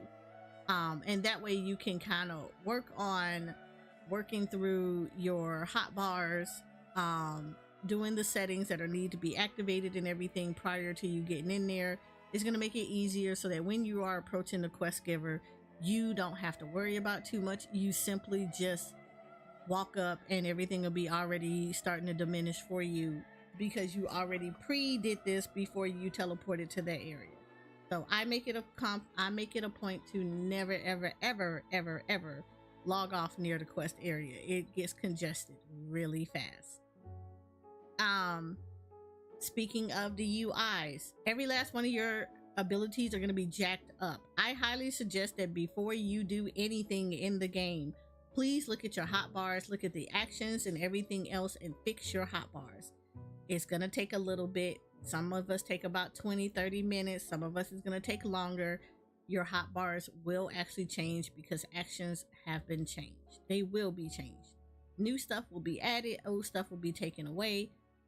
So I would highly suggest that before you do story, before you do anything, sit down and actually look at your hot bars. Lord Noodle. Yeah, before you do anything, please sit down and look at your hotbar and make sure that you know the new actions that are going on, make any adjustments that's necessary, because changes will happen. Things will be crossed off, they will be going away. Don't worry about it. That's what happens when they upgrade new abilities or they take them away. You just have to simply make the changes to them. And there have been quite a few changes that they have showed off in the live letters. So I would suggest definitely going back through and looking through your hotbars and actions. Again, read your tooltips. They do change. You said I'm thinking you walk me through saving and stuff. It's okay, Noodle. I would have told y'all anyway, because I would have made sure every last one of y'all got on and did that. But you know what? Thank you for mentioning that out. If this is also your first expansion, or if you need a gentle reminder, please back up your character configurations. On PlayStation and on PC, all you have to do is log into the damn game. On the character selection screen, there are going to be 2 gears that you can see. The first one is above your character. That saves all your UIs, your HUDs, all that nice little information that you don't like changing whenever you log in. That saves that information. Please back that up. Click on that gears and hit upload. This uploads a copy of all of that into their server database. You know what happens with that? Now you have a copy. If something has gone wrong, you can always pull down that copy of it and it will overwrite over whatever it is that's there. So please save a current copy. I suggest you do it tonight. You will not be able to do it once the servers go down in maintenance, so please save a copy of it. The second gear is right next to your character. You can right click on it. If you're on PC, you click on it. You know how you do it on PlayStation. I shouldn't have to tell y'all. On PlayStation, you turn around, you click on that as well. What you're going to do is it's in the same options where it sits there and it says, hey, you want to go visit a home world, blah, blah, blah. There is another option that talks about uploading your stuff or backups or whatever. Please back that up. Click on that gear for that option to back it up. It is the same thing. That information is your character configuration. So how your character looks, how you had it designed, all the pretty customizations you done to your person in the character collection, the character selection screen, that is that information. Do the exact same thing, upload it and back it up. Shit happens. Trust me, I know. Especially if you don't have a PS5 and you change your stuff and you go from PS4 to PS5, you will lose all of that information. So having a nice backup will be helpful because you can restore it all back again. Trust me, it is a godsend. It is a freaking godsend. Or if your PC goes down, same thing. PC can do the exact same thing. It gives you a copy of it. I would also suggest going into the Final Fantasy XIV folder and find your character folders and just make a copy of them and store them outside of the 14 program, because stuff happens when they do updates and it gets overwritten. It might happen. So just to cover your butt, make sure that you copy that folder as well so you don't have any issues. We on the same page? Great. I'm glad. Yeah, thank you for bringing that up. Also, if you have alt characters such as me and you actively play on those alt characters, I highly suggest that you do the character backup, configuration backup for each of those alts. Those are individual backups for each of those characters. So they do not do a mass backup. You have to do them for each one of your alts. So if you have various alts, please make sure you do a backup of that alt into the cloud so that you maintain all of the character configuration information for your alt. Okay, we're on the same page. Great. Whew, that was a lot to go through. We still have a lot more. I would highly suggest getting food. Make sure that you get food in the game. Food gives a 3% XP buff. It is going to be helpful for you as you're going through the game, so please make sure you do that. Make sure you clean out inventory as well. Tonight is the last night to do an inventory clean out. So if you have not been cleaning it out, Lord help you. Either sell it to a vendor or sell it on a market board and just kind of pray that people buy it. People are buying up on a market board, by the way. So if you want a little bit of extra gil, go through anything that you have gathered and just been holding on to. Sit there and just go put it on a market board. You can always go gather it back. It's not that big of a deal. It also helps you to get XP back when you recraft stuff. So, you know, that's a win-win situation for you. Utilize that stuff. Do not let it sit there like that.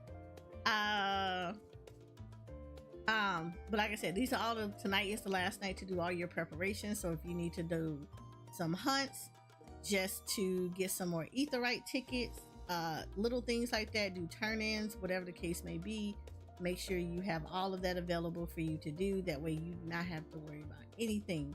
Same thing for if you're gardening, please water your plants. If you have chocobos, stick them in the stable and get them fed prior to you logging off for the evening. That way they can just get some XP and they'll be in a centralized location. You don't have to worry about stuff. I know for my FC, I actually go in every day and I feed everybody's chocobos that need to be fed. So if your chocobo is not max leveled, put it in your FC if your FC has people that do that, and just make sure that you have a centralized place for stuff. Get your glamour plates and everything else ready. It is going to be a wild ride. So with that being said, I'll probably remember stuff as we're going through, but we're just gonna go through the patch notes.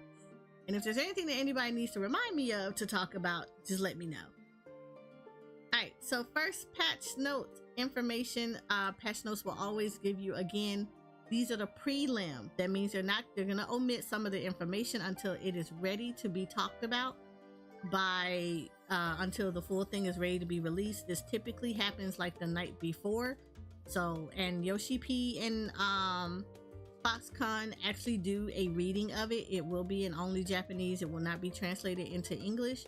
So if you are looking for an English breakdown of what the full patch notes look like, I would highly suggest checking my channel out, or any other person that is deep into Final Fantasy XIV like this, where they will be reading patch notes. I know quite a few people who do read patch notes like I do.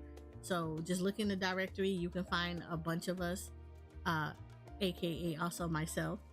Yes, that is my shameless plug, that we do read the full patch notes so that you get everything that you could possibly need to know on the patch notes. I will also link the full patch notes in my channels so that you guys have access and can read along with me if you want to like kind of pull it up on your own PCs. Like the prelims, I will actually make a link for YouTube as well as for Twitch. So, well, after I do it, after I'm reading, or unless one of my mods would like to do it, like they can pin it if they want to. But yeah, I typically will do a prelim, a patch notes. Actually, let me drop that in. And then Noodle, can you pin this at the top? Hold on.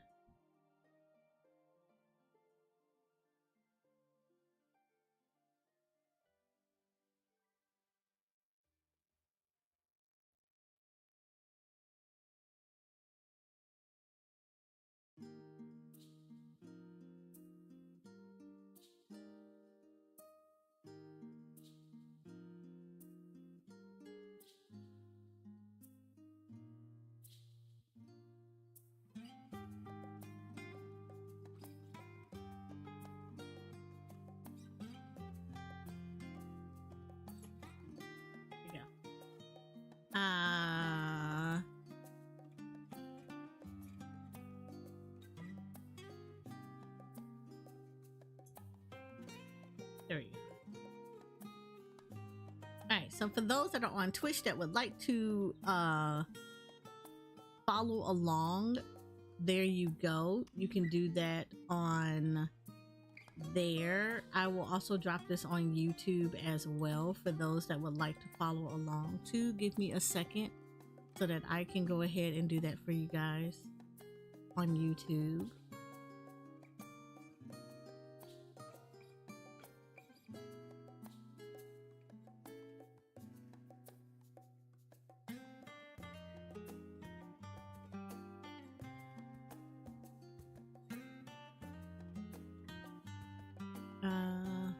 pull this up. I'm waiting for something to pop up real quick.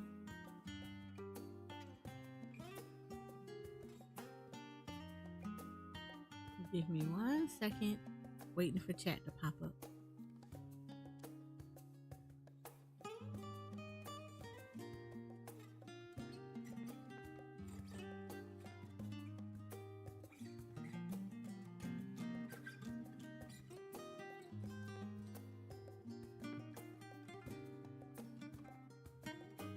There you go. Rook, I know you're in here, so there you go. And we're gonna go ahead and pin that message right there. So that'll be pinned for you guys right there on the long form. And then let me go ahead and do that for my short form people.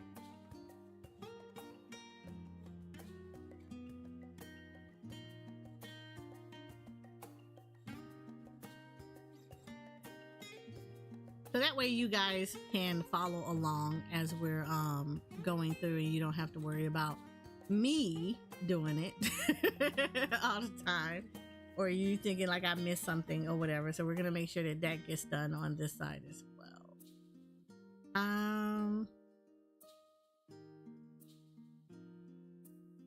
So this in case you want to scroll back and look at some stuff or whatever, we're gonna make sure that that gets put up there too.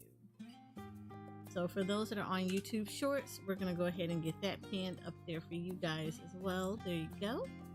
And there you go. Dawn Trail Preliminary Patch Notes. So it is on all of the channels. So that's going to work out for you guys. Yay!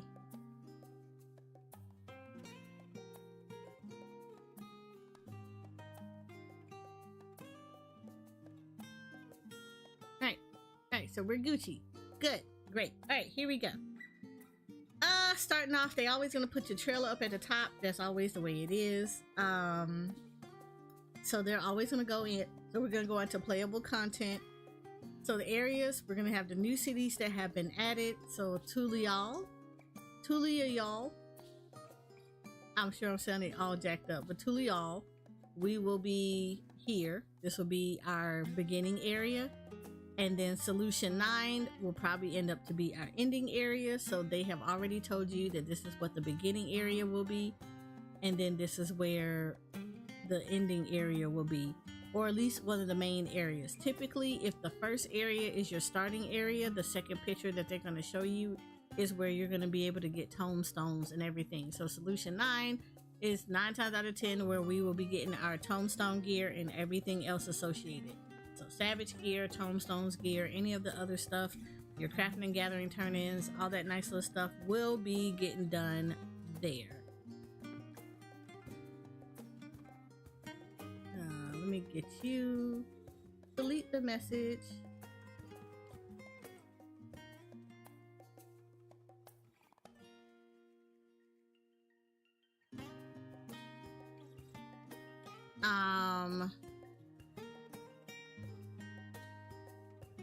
I actually need to do this so I can grab this message. Got to it before I saw it. Now you're good. He was stupid enough. He popped it up really quickly and I popped them really quickly back. We don't play that. I actually need to copy that. Noodle, if you can still see that, can you copy that for me? Because I need to put that into auto delete so that whenever dumbasses do stuff like that, it'll just automatically delete it. And I don't have to worry about it. Nightbot and Stream Elements will actually do it.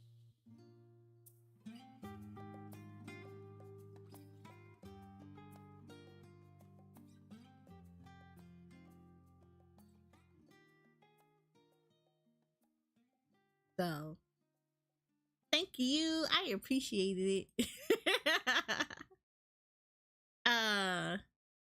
There we go. So, all right, we got that. So Solution 9 will always be where your tone. So the secondary area is where our tombstone gear turn-ins, all that other stuff will happen. So just an FYI. New fields that have been added. So these are all the new areas that there will be seeing it. So there you go. Look at all this. I'm not even going to attempt to say the names because I know I'm going to jack all of this up. I know some of them like Yaktal. We are going to go here. I remember that because they said this one a lot. They concentrated on this area. I think it's Shaloni. This is the area Heritage found. So these are all going to be areas that are going to be we're going to traverse within Dawn Trail. The Aetherytes will all now be changed as well in Dawn Trail. So these are what the new Aetherytes will look like.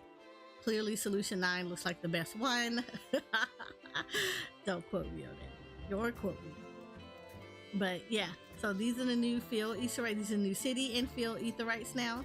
So these are what we're going to be looking at as we go into Dawn Trail.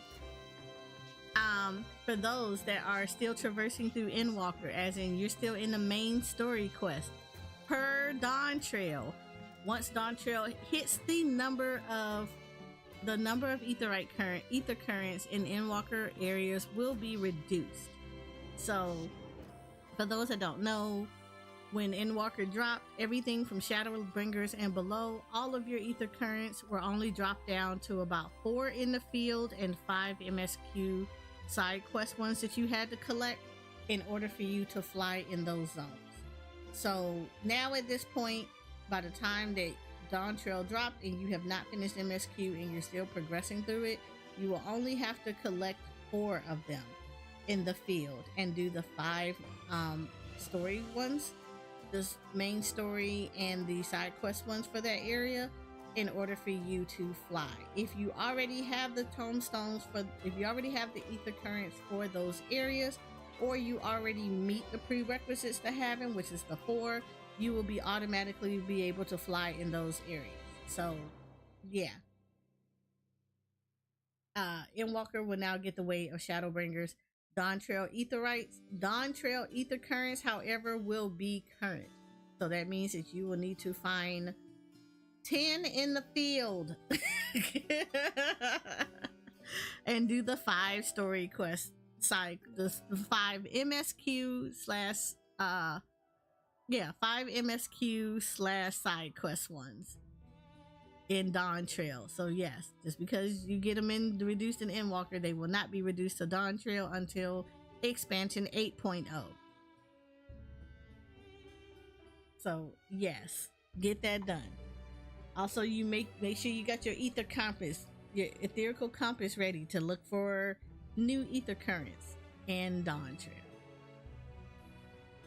If you ain't got it on a hotbar, please put it on your hotbar. Quests. Patch 7.0 introduces myriad quests in addition to the main scenario. As such, there may be cases where the patch notes only cite the initial quest in a series or omit quests entirely to prevent spoilers. We encourage players to explore and discover what new stories and adventures await. So that all players are able to enjoy the expansion at their own pace, we kindly ask that you do not post main scenario spoilers on the official forums, Lodestone, social media, or in videos. So there we go. Don't do it. Try to respect some spoilers. And you will find that most people during expansions, they will actually not do spoiler content. I know from my Yours Your Photography community, we go onto a 1-month hiatus or lockdown as far as spoilers are concerned. So for a month, no one can post spoilers of videos, footage, pictures, everything else in there. We actually have a spoiler chat that's directly for that. So anything that has to be, if they want to share that kind of information, it goes into a specific chat for it. If it's found outside of it, we do delete it and we warn. That's about it. If you keep doing it, we boot. Same thing that I'm not going to do a month long for Poof Bill, but however, for the Poof community, I do ask that if you are going to do discussions and stuff, make sure that you put the spoiler tags. I know in Discord, you can just put spoiler in front of stuff, so it's blacked out so people understand that that is spoiler content. I do ask that people do use that tag appropriately. That way, this is not going to be an issue. Please be assigned. And I always tell people, please be aware, everybody does not go through the story at the same pace. So somebody want to zoom through and get done in like 12 hours. That's great. Other of us take our time because we like to explore. So please be respectful of that. And I normally do this for all games. Everybody named Mama don't play it on day one, so please be respectful of that. But the main scenario quests are being added. So again, they're not going to tell you the name of it. They're just showing you pictures here. New side stories are being added. So side story quests added in patch 7.0 will employ an automatic level adjust system known as quest sync. Quests using this system will have their difficulty and experience rewards adjusted to match your current level. Certain side story quests do not use quest sync. So this is part of the reason why I tell you not to go hang out in some of the main areas.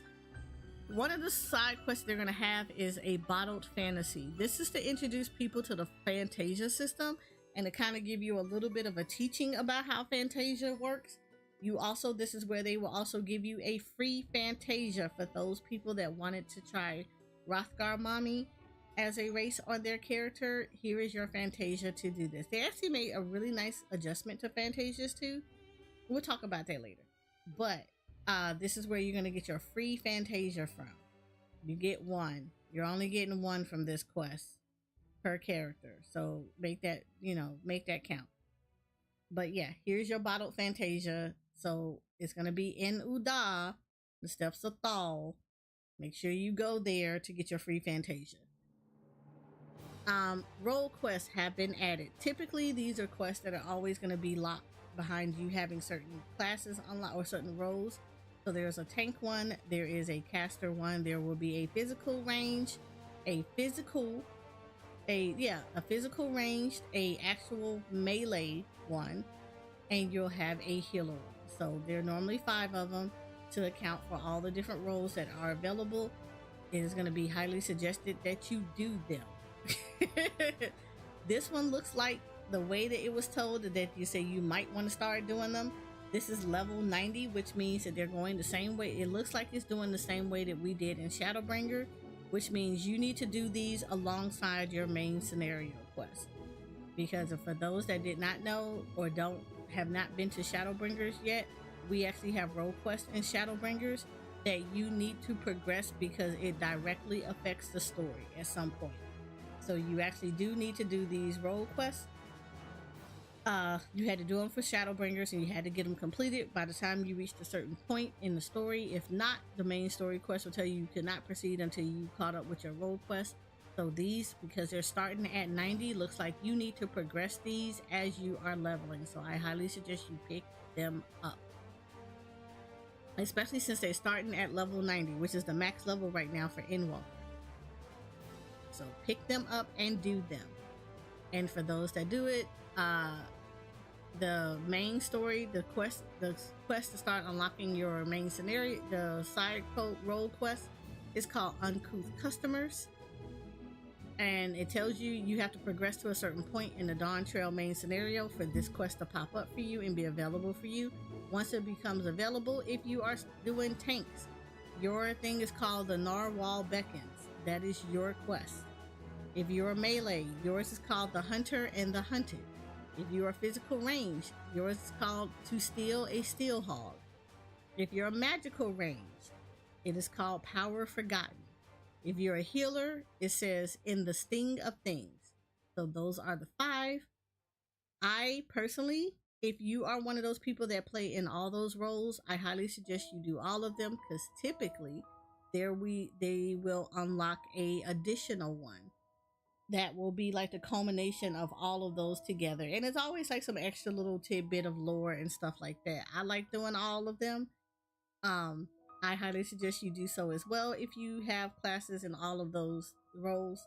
But if you don't, that's fine. You can always come and find one of us who has done it and we can probably tell you what the story is after the fact. But they always add like a little bit of extra, like an extra quest line that you do that's related to you doing all of them. New job quests that will be unlocking. As y'all know, Dawn Trail every expansion introduces at least 2 new classes. Dawn Trail has introduced the Viper and the Pictomancer. For those that are going to switch your characters or your classes that you're going to be rolling on for this expansion, Viper can be picked up in Thal.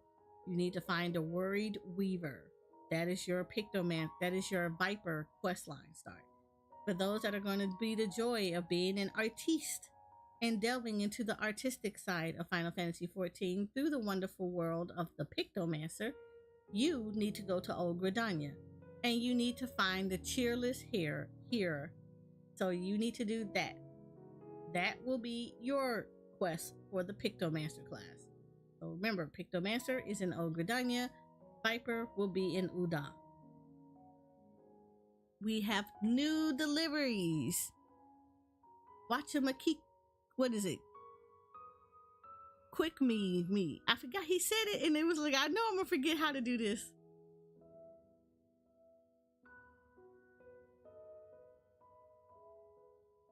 Watu Makik McQuee. Whatever. Makik McKee. The Watu Me. We gonna call it that. Watu Me.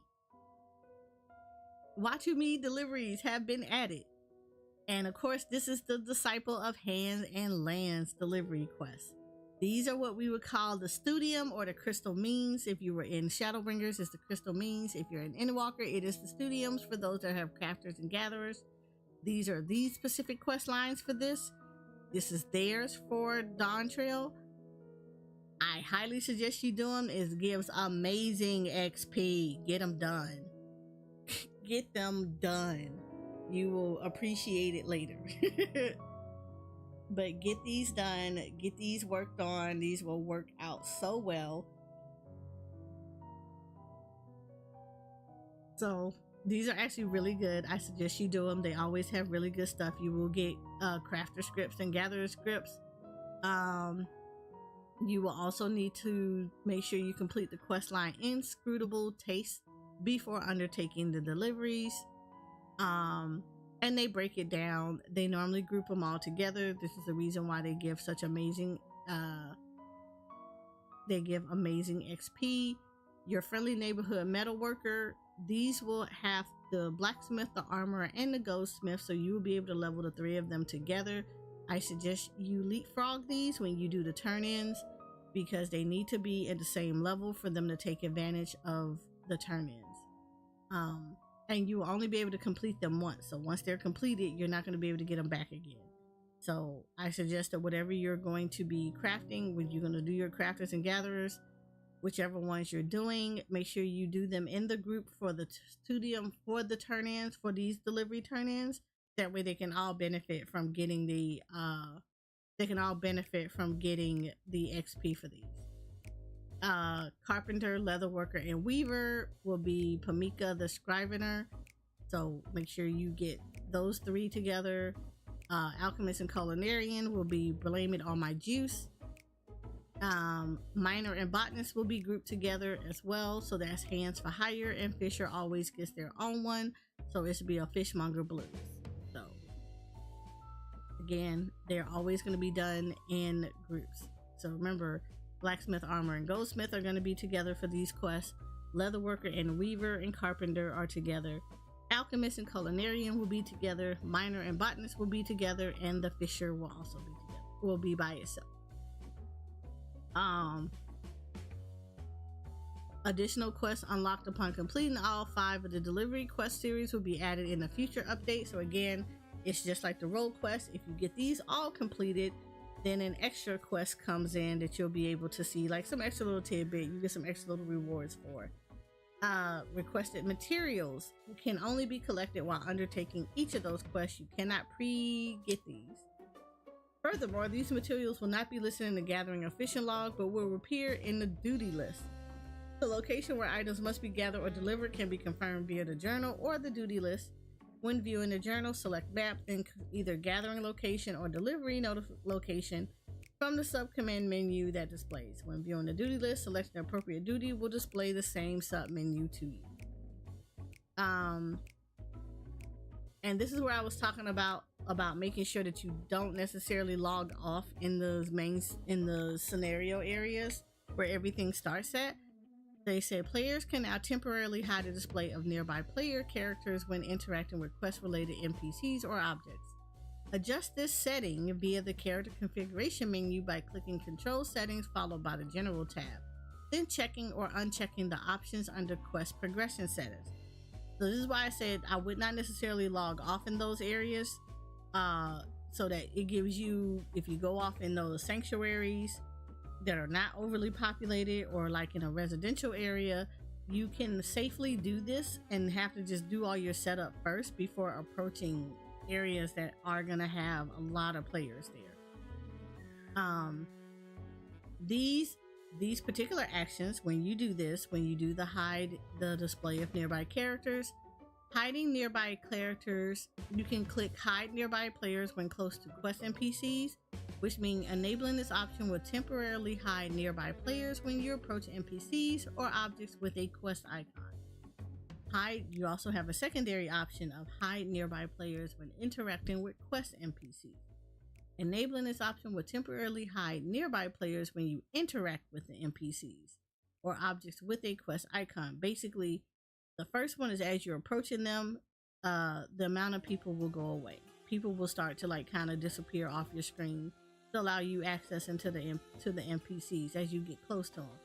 The second option will do it when you click on the NPC. So as long as you click on them, then the other players will go away.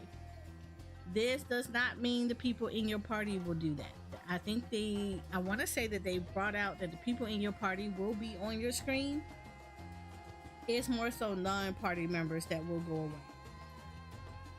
away. There are additional options available to also hide your party members. So by default, you won't have this, but you can hide them if you want to. But yeah. Now, these options are only applicable to NPCs or objects with a quest icon. These options will not be applied to players that are targeted or force targeted, and these options are not applicable to certain quests. So this is not all quests, just only certain ones. Quest objectives that require following an NPC will now utilize visual indicators to help players avoid detection. Yes, this would be actually phenomenal because we needed this. Indicator that players risk being seen around the NPCs they're turning when they're following turn around. So this would be nice. So you will actually get this indicator, which is like the green indicator, like you see the yellow and black like bars coming around you. This is going to indicate that you are being seen if this pops up. And then you're going to get an indicator that the player should not approach, which means that this will be on the ground saying you should not approach at this point. Like kind of stay where you at. So I like this because the amount of times that you accidentally get seen by some of the follow quests was irritating in Endwalker. So you will not have to worry about that now. Players can now select icons in the duty list to carry out quest objectives such as using emotes or opening the crafting room. This is actually really helpful too. So for those that have the know, you sometimes will have quests that will say, how about you to that boy in that quest? I swear, that little boy? Yes, that's the same one I was talking about. Yeah, that's the one. That's him. I almost yeeted him too. Especially at that one part where he runs around, like he runs the opposite way. Ooh, I was so tilted with him for that one. I was super tilted with him for that one.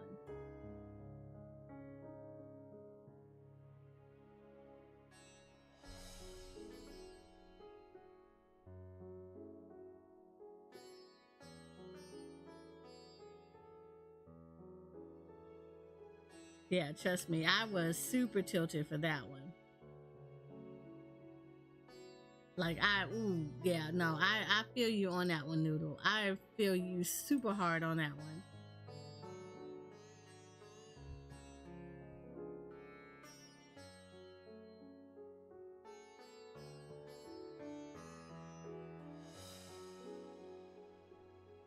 Hi Cairo, how are you?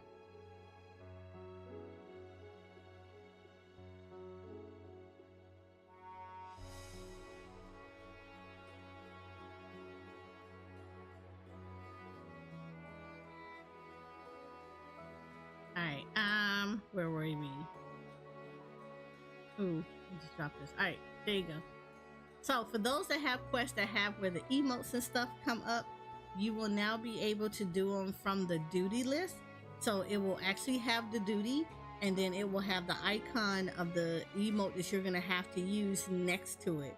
So like it'll say cheer on, like on this one, this example says cheer on Wak Lamont. So once you do the cheer on of her, let me pull this down a little bit so y'all can see this. So once it does the cheer on and you get to that point where it tells you to cheer her on, you can actually click on the emote from the duty selection list versus from the duty list versus you having to go find cheer or type cheer in there. So that's actually a really nice quality of life update. For those that don't know, that's actually irritating when you have to try to remember what the name of the emote is. Or type it out or anything else like that. So that's actually really good that we can click it from the duty list now.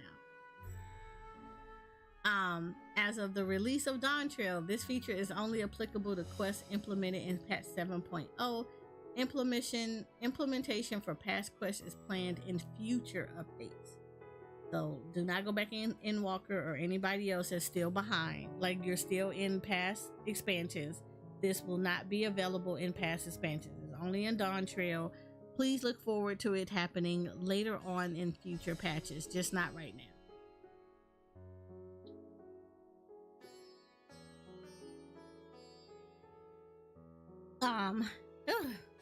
Players may now adjust text auto advanced settings to apply only to voice dialogues. That's nice.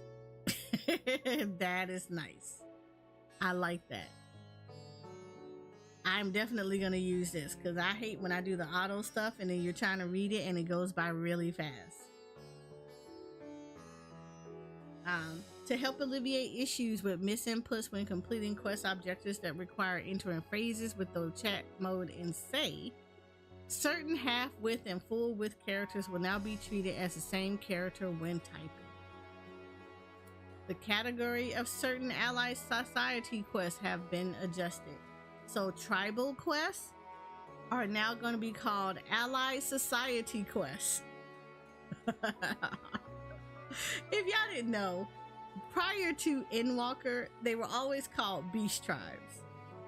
And without spoodling, the relationships changed. So because of the relationships changing, within Endwalker, they've changed from being called beast tribes to tribal quests. But because of Endwalker, now things have changed, and now they're going to be called allied society. So I like that they are doing a progressive change in the environment of the world as we're going through each of the expansions. I think that is so cool.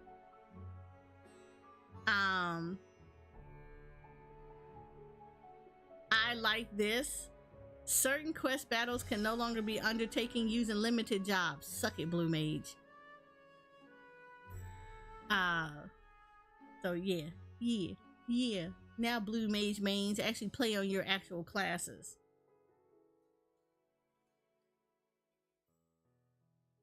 New trade craft and field craft levies have been added. New trade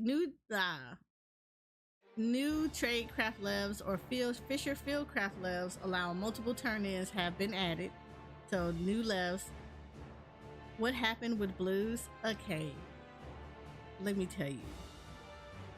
Let's start off with the obligatory PSA. I do not actually hate blue mages.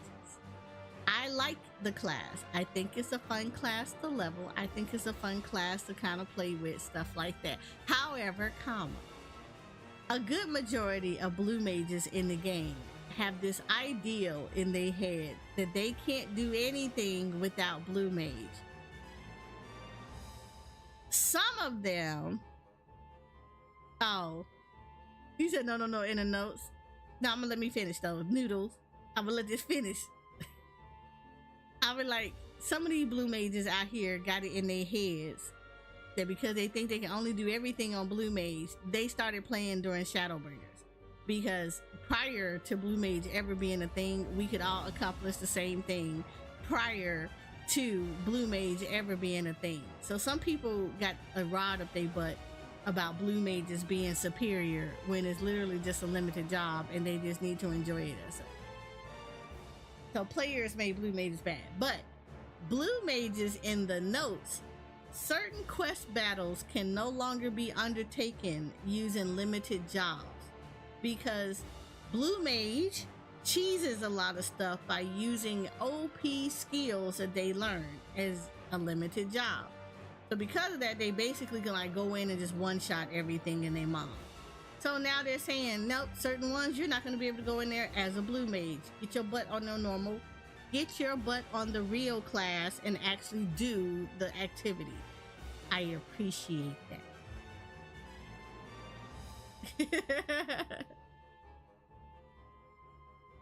Experience points rewarded when using a class at level 90 or above to complete a lev with a level requirement below 90 have been capped at 1,000.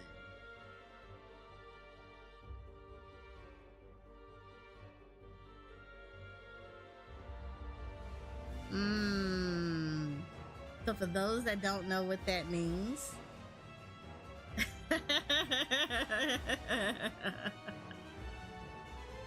if you have a 90 crafter or a gatherer, and most of the time this is going to be crafting,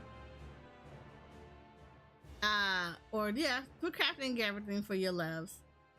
If you have we're going to use crafter though, because most people do it for the crafter. If you have something that can be turned in for multiple stuff, you can't craft something on one class at 90, like say you have a 96 crafter, you can't craft it on the 96 crafter and give it to your 80 something crafter and turn it in and expect to get more than 1,000. That's what it's telling you. No more cheesing it. So you can't cheese it no more. You're gonna get capped at 1,000 experience points. Fates. New fates have been added. Players will receive bi-colored gemstones upon completing fates in 7.0 areas. This currency can be exchanged with Gemstone Trader NPCs for various goods. I did this last week if anybody was watching, but I did these last week where I showed off the fates that you will complete it. Be prepared. All the fates in the areas will have rankings, so you'll have rank 1, rank 2, rank 3. And that's how you get your bi-colored gemstones. You also complete off achievements in those areas by doing rank 3, getting up to rank 3 and completing a requirement for those. So I highly suggest that you all just go out there and fate farm. Fate farm is also a really good way to level up characters. So take advantage of that. Furthermore, as you continue to complete fates in these areas, Gemstones traders will offer a wider variety selection of items. Remember where I said rank 1, rank 2, rank 3? Yep, here we go. There it is now. That's what I'm talking about. So make sure you do the rank 1s, rank 2s, rank 3s. And max them all out so that you can get better stuff. You can get and then everything goes from minions to music to furniture. You'll see more stuff as you rank up. So there you go. To view your progress in each area, select shared fate under travel in the main menu. I highly suggest people take advantage of this. The maximum store of bi-colored gemstones have been increased from 1,000 to 1,500, so we can hold more now. That's great. I love that. Fates that grant a bonus to experience post gain will now also grant a bonus to earned bi-colored gemstones. This is actually really good too because we did not get this before, so this is actually really good. So make sure y'all kill the maiden when she shows up in a fate. That way you all can get bonus. The game client will now respond more quickly when opening the share fate window or changing between categories. Thank you, because that's also an issue too. Large-scale fates that take place at fixed location will now also appear on the map like regular fates. The head, the tail, the whole damn thing. A finale, most formidable, devout pilgrims versus Davia Pia, Omicron recall, killing order. So these will all show up as normal fates now instead of just large gates that just pop up. This change also applies to large scale fates implemented in patch 7.0. So yay, we now get to see them. You don't just roll up on them, you'll get to actually see them now. Treasure hunts. The following additions and adjustments have been made to treasure maps. Lobo skin treasure maps and Brack skin treasure maps have been added. So these are the new treasure maps that we can now collect when Dawn Trail drops. Rewards for Saga skin treasure maps, Kumbhakara skins treasure maps, and Ophiutora skin treasure maps have been adjusted. Elegant tombstones rewarded for completions of Saga skins, Kumbhakara skins, and Ophiutora skins treasure maps have been changed from Elegant tombstones of casuality and Elegant tombstones of comedy to Elegant tombstones of poetics. So we will now be getting poetics as of Dawn Trail for the map completions of previous ones. Starting in patch 7.05, there will be a chance for a teleportation portal to appear when completing Brack skin treasure maps. So that's the treasure maps that everybody's going to be needing to hoard up on, are the Brack skin ones, because in 7.05 the portal will show up there. So that is the map that everybody needs to start hoarding. The Exercitatron 6000 and the Shifting Gymnasium Agonon will now be level synced, adjusting player levels to 90. Grand and free companies. Additional items will now be accepted for supply and provisioning permissions. I highly suggest you use that too if you are going to level your crafters and gatherers. Do your crafting and gathering turn-ins with them too. This will be a weekly thing. Well, no, those are daily things. So make sure every day you log in and you turn in whatever it is that they're asking you to turn in for those particular, for your crafters and gatherers. It will make life a whole lot easier for you. Viper and Picture Master symbols options have been added to the charge category of the company crest editor. Basically, you can just add the symbols to your company crest. Your free company crest. New craftable items have been added to the company workshop. So if you are not sending your ships, your submarines and whatnot out, please do so. They will start going out into new areas. The following addition adjustments have been made to subaquatic voyages. New areas have been added, new items have been added. Maximum submersible rank has been increased from 115 to 120. So your subs can now go up to level 120. Ward classifications have been adjusted for residential districts on certain worlds. Changes will go on to effect on Saturday, June 29th, 2024 at 8 a.m. Pacific daylight times. So Pacific at night 8 a.m., which means that will make it 9, 10, 11 a.m. Eastern Standard Time for us. Yeah, 9, 10, 11. Yep, 11 o'clock a.m. will be it for us. Can you only do the sub stuff if you have a house or you have to have a market? No, you need a free company. That's the thing. You need a actual free company house. Apartments and private homes do not have access to submarines. It is a free company thing because it's a workshop.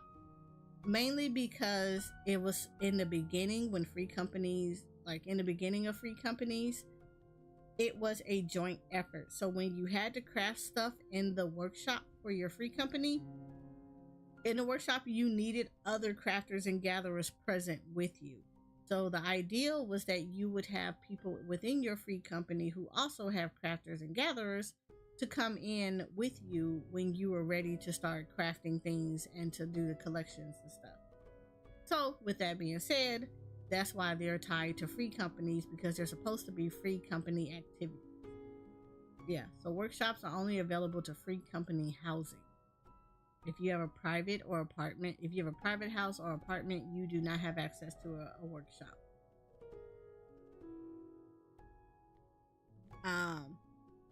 So these are all the adjustments that are going to be made on the following data centers: Dynamis, Phantom, Sagittarius, not Sargatanus, Sagittarius, Alpha, and Raiden.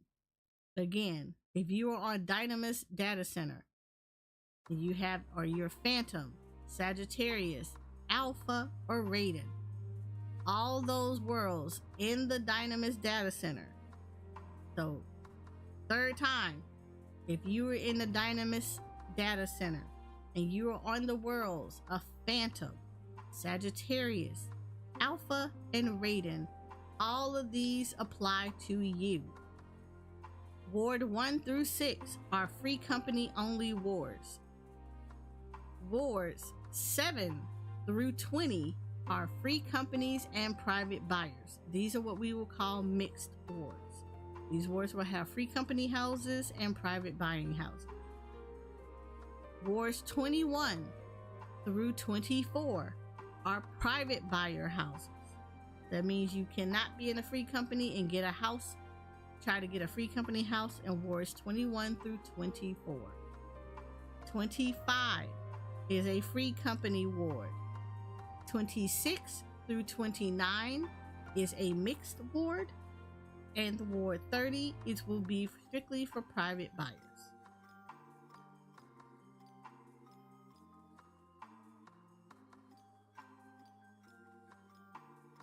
Ward classifications for all other worlds will remain unchanged. So these only apply to the Dynamis Data Center on the Phantom, Sagittarius, Alpha, and Raiden worlds.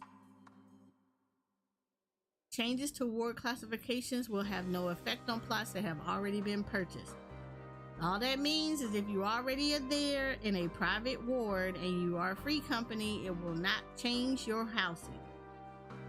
It only applies if the plot becomes empty.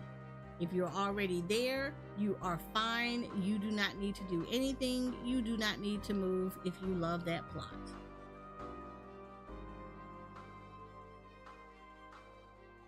All right, here we go. The estate holder rights system will be implemented. Players can now eject characters from their estate hall or garden and bar characters from entering their property. So if you think you're going to come back into the game and be a harasser of somebody at their house, because we have people that clearly stalk others in the game who like to harass them by coming to their homes and everything, and their mom, they can kick you out of their house and off of their property now. All characters registered to this account will be barred from entering your property for 10 days. Are you sure you wish to add them to your list of barred characters? Only the main right sharer can remove characters from the list. So, think about this for a second. You're gonna get kicked and booted. For those that want to harass people or whatever, that does not mean come back after in 11 days and do it again. I'm going to tell you what this is doing. This is catching a case on you.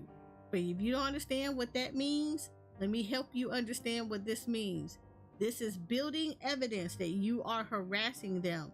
So the more you come back and the more they have to bar you, the more this is getting logged in the game, which means that you will be banned.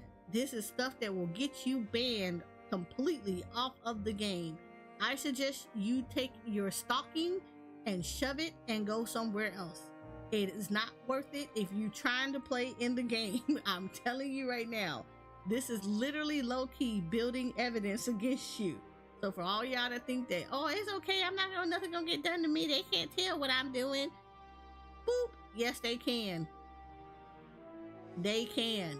They can look at this log and see how many times that you have been barred from somebody's estate. Play with them if you want to. To bar a character from your property, you must first be on your estate grounds and have the requisite authority. Target the character you wish to bar and select bar from property in the sub command menu. Then choose register as barred character. They will be ejected from the estate grounds and moved to the housing area entrance. Man, they Dr. Phil yeet you for real. Like, I was playing when we first saw this and we were like, oh, it just bars you off of there. So like, yeah, we thought it just pushed you outside the house. Oh, No. It yeets you completely out of there. That is a true Dr. Phil yeeting moment right there. I love it. I am living for this. Barred characters will remain on the barred characters list for 10 days. During this time, any attempts to enter your estate hall or garden will instead transport them to the housing area entrance. To view or adjust these settings, select housing from the social menu, followed by estate settings, then estate holder rights. Authorization settings will differ according to the type of residence. For free companies estates, the free company master is the main rights holder and may appoint up to 4 free company members as secondary right holders. Personal estate, the estate owner is the main right holder and may appoint up to 3 tenants as secondary right holders. Apartment private chambers, the apartment or private chambers owner is the main right holders and cannot appoint secondary right holders. It should be noted that when secondary right holders with the setting and neighbor are present on the estate, characters on their blacklist may also be denied access to the property. Which right holders blacklist will be included to determine who is barred from the state may be adjusted via the right holders rights menu. I'm gonna lie to you right now. If you on somebody's blacklist and you trying to go to places that they are like hanging out at, like if they clubbing and you done pissed off one of the members at the club, I guarantee you they probably got rights to boot you off. So if you find yourself going to somebody's club, RP venue, art venue, and you just turned around and messed around with somebody who has rights to that property and you are on their blacklist, if you suddenly find yourself yeeted off of the property, that is all on you. Just, you know what? Just turn around and walk away. It's not even worth it. It's not even worth it. It's gonna be embarrassing for you that you suddenly you were talking to somebody, you thought you were about to raise them up, and all of a sudden you just find yourself yeeted out of the house. Just walk away. Just walk away.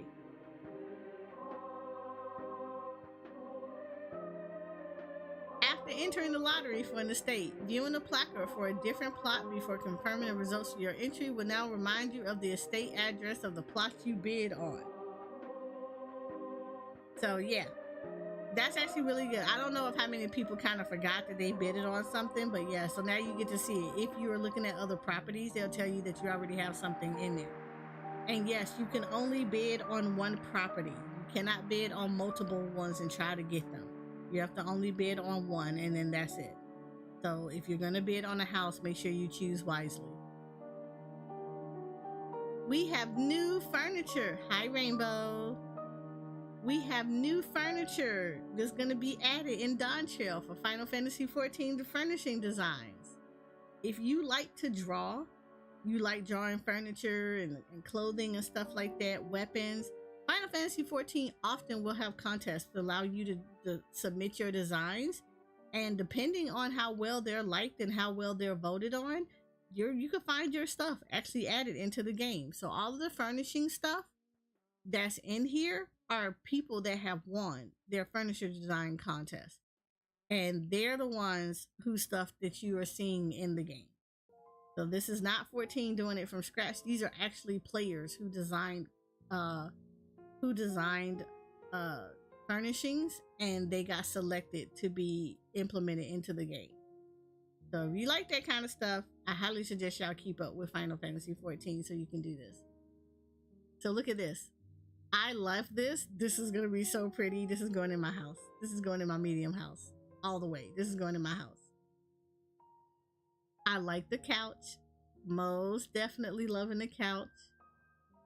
I'm liking this pantry. So you already know kitchens are about to get updated to like have this here. To have this big old place. Ooh, yeah. It's a lot of stuff. I love this plant right here. Ooh, the neon lighting here?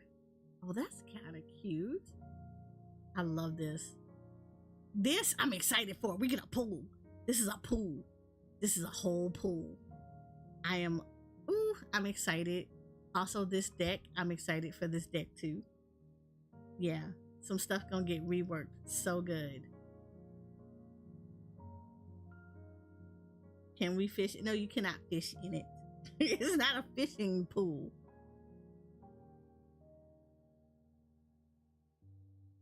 But yeah, this stuff is gonna get reworked. It's gonna be so good. I'm gonna be so excited for this.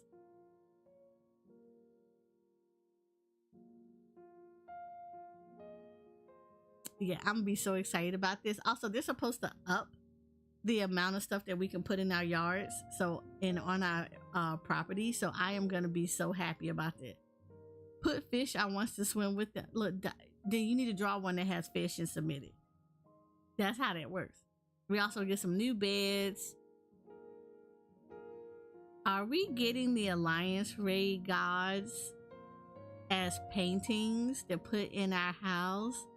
Say it ain't so.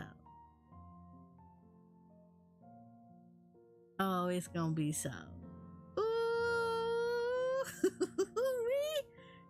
The redesign is gonna happen. I'm so excited. Crafting facility for certain furnishings can now be used by crafting classes up to level 90. So if y'all didn't know, you actually have things that you can craft. They're called the crafting facility furnishings. So there's like a blacksmith one, a culinarian one, an alchemist one. It's like quite a few of them. One for a carpenter. There's like quite a few of them, and you can actually craft these. And typically, I think it was like up to level 50. You could utilize them. Basically, whenever you started to craft, you just go over to it and you would touch it, and it kind of boosts your stats and everything temporarily for a period of time while you were crafting. So, and then you just had to refresh when that came out. So this actually nice that they made it so it bumps up to 90 now.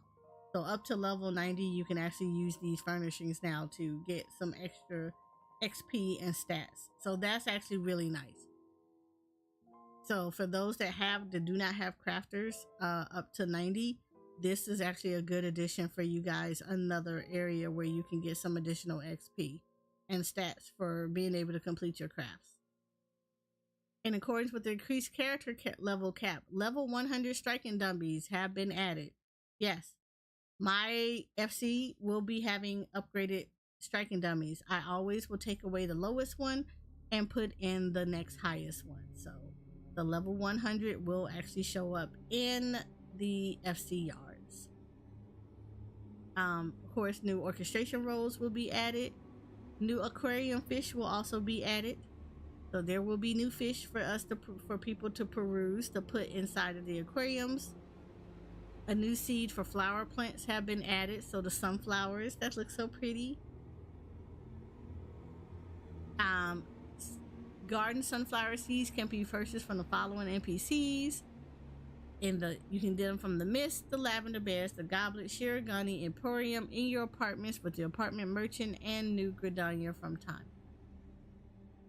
So all of the material suppliers in the all the material suppliers that are in your residential areas, in your apartments, it'll be the apartment merchant, and in New Gridania there will be Tani, and she's typically like right past the Aetheryte, right before you get into the entrance to Old Gridania. She'll be like standing right there behind her little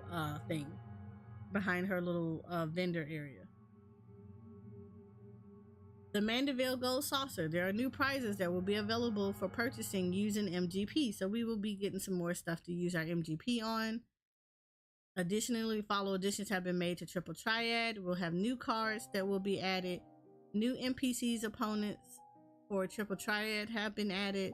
Players can now engage in Triple Triad matches in new areas. So all the things in Tulio.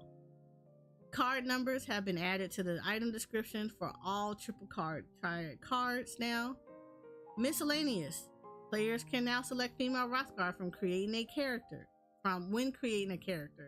Regardless of your progression in the main story, female Rothgar will be selectable when creating new characters, editing your character's appearance using Fantasia, or hiring a retainer. Winning entries from the Final Fantasy XIV hairstyle design is now available. So these are the new hairstyles. Okay, that's actually nice. Those are nice. I like it. I like it.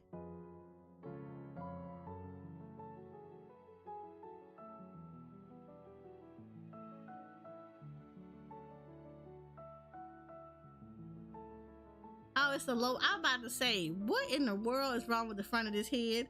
And then I saw the little ponytail in the back, and I was like, oh, I don't really like it, but okay. It's not gonna fit for my character, but okay.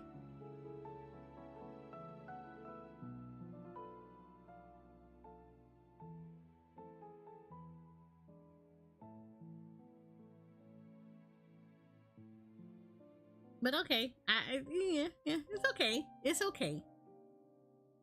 The following additions and adjustments have been made to the trust system. Cryo has now been added as a new avatar NPCs. She will become available after progressing to a certain point in the main scenario. In accordance with the increased character level cap, the level cap for avatar NPCs has also been increased. By progressing through the main story, avatar NPCs can reach a maximum level of 100. So if unfortunately you were like me and you did not level your NPCs, after you finish your main scenario, you can go back and actually level your NPCs, your trust system, and they will start at 90 and will work I think it's 91 and they will work their way up. So they will start off at like the lowest dungeon level. So you will have to be able to level them up to get up to 100. For me, they will be like in mid 80s and then have to work their way up to 100, which is fine. That gives me something to do. Content. So, yay. New glamours will be unlocked for avatar NPCs that reach level 100.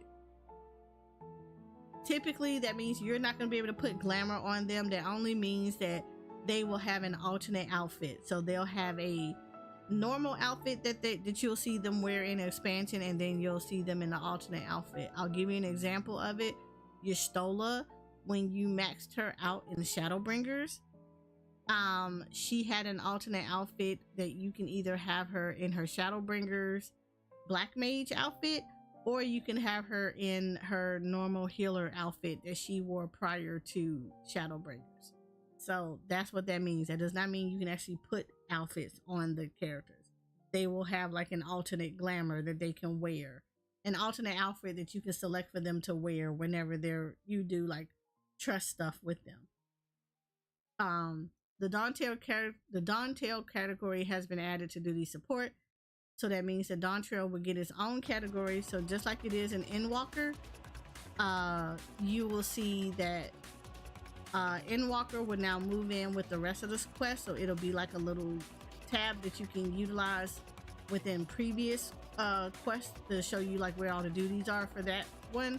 And then Dawntrail will get the Dawntrail dungeons, as well as the Dawntrail like trials and stuff like that. So Dawntrail will replace what Endwalker is doing now. The following additions and adjustments have been made to Wondrous Tales. Prizes available in exchange for Chloe's gold certificate of commendation, her silver certificate, and her bronze certificate have been adjusted. The following duties have been added as objectives for Wondrous Tales: the Minstrel Ballads, Singer's Aria, Storm Crown Extreme, Mount Ordeals Extremes, the Voidcast Deus Extreme, Abyssal Fracture Extreme, level 91 through 99 dungeons, and level 100 dungeons. The addition of these duties will not affect the Wondrous Tales in your possession prior to reaching level 100 with at least one Disciple of War or Magic. The following raids and alliance raids have been grouped together into raid series categories. The addition of these duties will not affect the Wondrous Tales in your possession prior to reaching level 100 with at least one Disciple of War or Magic. Completing any duty from a series will be counted towards objectives granting a seal. So anything in before, it will say Eden's Gate Resurrection or Descent, or Eden's Gate Indignation or Specular. Now we'll just say Eden's Gate. If it's Edenverse, it used to have like specifically the name of the one you had to do. Now it's anything in Edenverse will be accepted. Anything in Eden Promise, it'll just be Eden's Promise. Alliance Raid, this is going to be a significant one. Normally you would have where it says Labyrinth of the Ancients, Circus Tower, the World of Darkness. Now it would just say Alliance Raids, a Realm Reborn. Those are the Crystal Tower raids. For Heaven's Ward ones, it is going to be the Void Ark, the Weeping City, and Doomscape. It'll now say Alliance Raids Heaven's Ward. For the Royal City of Rabanastre, the Ritterana Lighthouse, the Orbal Monastery, those will say Alliance Raids Stormblood. For the Copied Factory, the Puppets Bunker, and the Tower of Paradin's Breach will now say Alliance Raids Shadowbringers. Agalia, Euphrosyne, and Thalia will now say Alliance Raids Endwalker. So any of those raids that fall into those specific categories will actually fill out the seal for that. That's actually good. Dawn Trail entries have now been added to the sightseeing log, so you probably will still have to find the one person that will handle the sightseeing logs, and then once you unlock that quest, then you'll have the sightseeing logs for Dawn Trail active for you to try to collect. Skywatcher NPCs have been added to the new areas. Those are the people that tell you the weather in the game everywhere. Skywatcher NPCs in 6.0 in previous area will also be able to offer weather forecasts for 7.0 areas. However, special requirements must be met for certain locations. So, for those that don't want to look it up, you can actually go to a Skywatcher and see the weather for areas. Like if you're fishing and you need certain weather conditions, any Skywatcher in any of the cities can tell you what the weather conditions are. That way you don't have to look it up online. They can actually tell you. Unless you don't know what it is you're supposed to be doing during that weather. The following additions and adjustments have been made to the Island Sanctuary. When selecting the plus button on the Isleworks agenda interface, players can now choose whether set agenda or supply demand is the default window that opens. From the Isle Keep index, select Sanctuary settings, then default agenda settings under the Workshop tab. The Sanctuary Gathering log can now be opened via the Material Allocation window. The Material Allocation window will now have sort settings. When setting materials in bulk via the Enterprising Exporter, the quantity set may now be saved for the future transactions. Level cap this is now battle systems. The level cap of all Disciples of War and Magic has been raised to 100. The Viper and Pictomancer jobs have been added. These jobs have no corresponding classes and begin at level 80, which means that you do not need to have a previous class leveled in order for you, like a corresponding class. Such as, you don't need to be you have to be an archer first before you can become a bard. They don't have that. Viper and Pictomancer, like Dancer and Gunbreaker, like Dark Knight Machinist and Astrologian, like Reaper and Sage, they do not have previous classes. The only requirement that you will have to have in order for you to pick them up is that you do have a class that's probably 80. So you need to have a previous class leveled, a Disciple of War or Magic class that is level 80 already, and that you will need to have access to the Dawn Trail expansion. Those are the only requirements they ever ask for people to pick up the new classes. So if you want to be a Viper or a Pictomancer, make sure that you have at least one class that is level 80 prior to picking up Viper and Pictomancer. You cannot just outright get into the game and go pick up Viper and Pictomancer. That's not how that works. So you need to get a previous class, an existing previous class to 80 before you will get unlocked Viper and Pictomancer. Viper is a melee DPS. If you did not know, you know now. Viper can be unlocked by completing the following quests. Enter the Viper, which will be Uda, the Steps of Nald, under the Worried Weaver. Pictomancer is a magical ranged DPS. It can be unlocked by completing the following quests. The Joy of Pictomancer. Disciple of War is requirements. Disciple of War or Magic, level 80. You can go to Old Gridania and look for the Cheerless Hero. I will finally be able to draw. A lot of us will. I'm going to be drawing badly because I can do a very mean stick figure. So be prepared for stick figure animations in game. In accordance with the addition of these new jobs, gear for Viper and Pictomancer has been added to the rewards for certain dungeons and now be sold by merchant NPCs. Please note, however, that Viper and Pictomancer cannot be used in the Hall of the Novice, nor can they receive the first time completion bonus from Guildhess. New job actions have been added.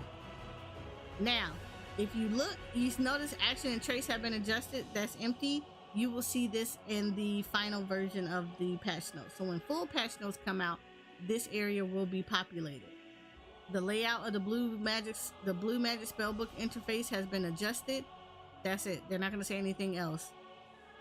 In the full patch note, this may be populated. The following adjustments have been made to limit breaks. So anything that's dealing with battles in general, like the battle classes specifically, we will not see that until the full patch notes. This is why the patch notes are normally read twice. The following adjustments have been made to limit breaks. Monks will no longer change position when executing Final Heaven. Dragoons will no longer change position when executing Dragon Song Dive.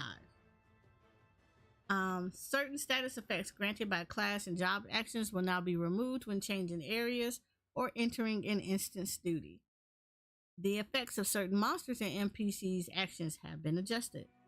The armory bonus granted below level 90 has been increased from 50% to 100%. So this basically works out the way it has always worked out.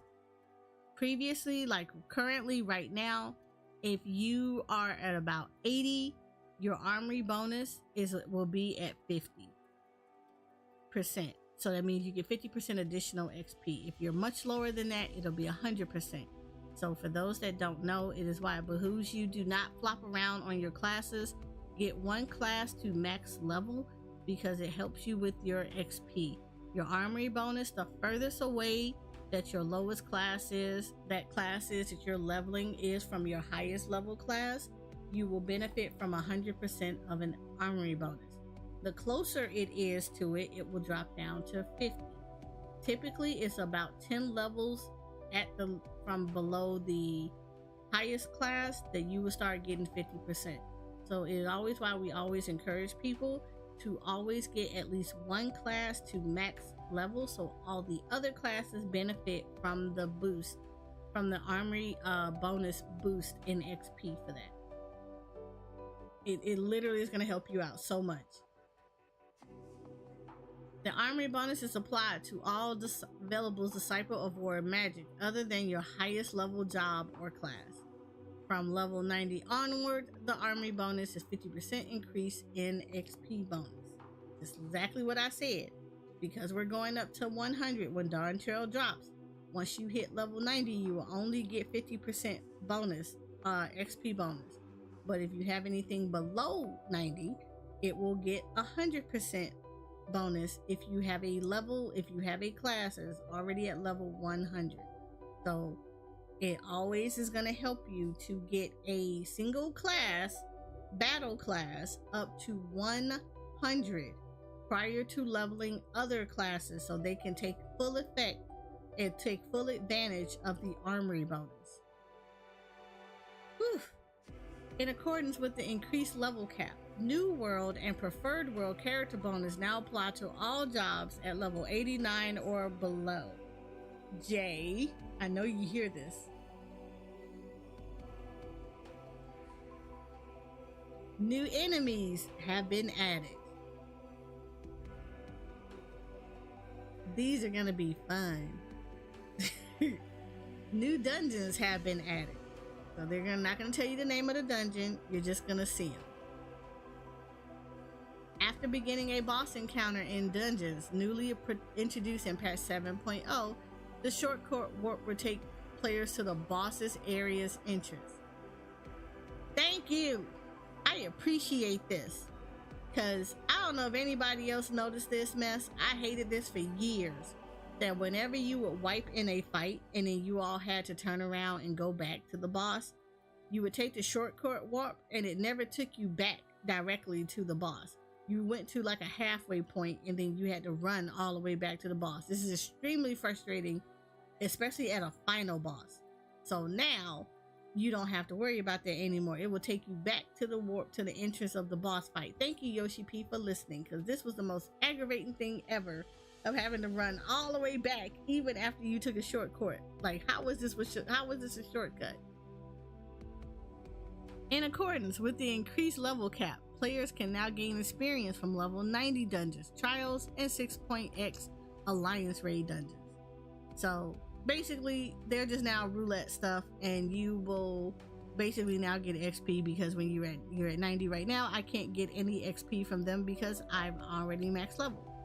So now when I run my roulettes, these ones that were in Endwalker will now give me XP, so that's always nice. New trials have been added. Yay! Unreal trials have been temporarily disabled. Players may still exchange false leads for various rewards. A new Unreal trial is scheduled to be added in patch 7.1. So I said this, I speculated this was going to happen to someone earlier, but like, it's true. So once Dawn Trails drop, Unreal trials are going to be disabled. That means there will be no Unreal trial. Thornton is the last day. Today is the last day that you will be messing with Thornton. After that, in Dawn Trail, it will go away, and you will have to wait until 7.1 to get a new Unreal trial. Players will now receive the power of the Echo in the event all party members are incapacitated during the following trials: the Abyssal Fracture and Gilded Aria. Each time players restart the aforementioned trial, they will be granted a 10% Echo effect boost, which increases each restart up to a maximum of 50%. If a player restarts after battling for less than 3 minutes, they will not be granted this effect. The Abyssal Fracture Extreme. Each time players restart the aforementioned trial, they will be granted a 5% Echo effect boost, which increases each restart up to a maximum of 25%. If a player restarts after battling for less than 3 minutes, they will not be granted this effect. So basically, if you wipe, you need to wait a couple of minutes before you pull again so that you can take effect of the Echo. The strength of the Echo in Pandemonium and Abyssal Savage has been increased. The Echo will take effect upon entering Pandemonium and Abyssal Savage, increasing player maximum HP, damage dealt, and potency and healing potency by 20%. Thank God I am done with that one. I am so done with that Savage tier. Unlike other instances, the strength of the Echo will not increase in the event all party members are incapacitated. The Spire of Trial, an expansion of Stone, Sky, Sea, has been added. For those that don't know, Stone, Sky, and Sea is where you go to see how well you are doing and your rotations in relation to a boss fight. So it is a timed event. You go to this area. Once you unlock it, you click on the dummy and you proceed to fight it and doing your rotations and stuff. It's a good way to practice your rotation. It ignores foods and pots, but you go in, you do your rotations, you hit this target dummy. Basically, your objective is to try to kill it before the time runs out. This will gauge how well you are doing for your DPS when it comes to relation to doing stuff like extreme fights and savages. This is a good way to practice for them. And it's going to be called Trial Aspire. It will not be unlocked to you until you reach level 100, and it will be in Solution 9. The Riku restriction on receiving cracked antho clusters upon clearing Thalia has been removed. So for those that needed to turn those in for materia, they have been removed now. You won't just get them once a week. You will get them every time that you do Thalia. New elite marks have been added. These are your A rank marks. So if you see these specific creatures, do not engage. They're going to whoop your butt. That's their whole job, is to come in there and rain down the fist of havoc on you. Do not engage.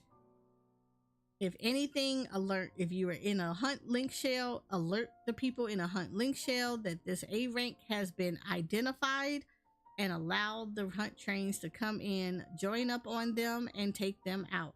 I promise you, you will not be able to solo these hunts. People have tried it and they die almost immediately. These are all meant to be hunt marks. In fact, I personally do not ever hit A rank hunt marks. I always go and report them to the hunt trains because hunt trains happen all the time.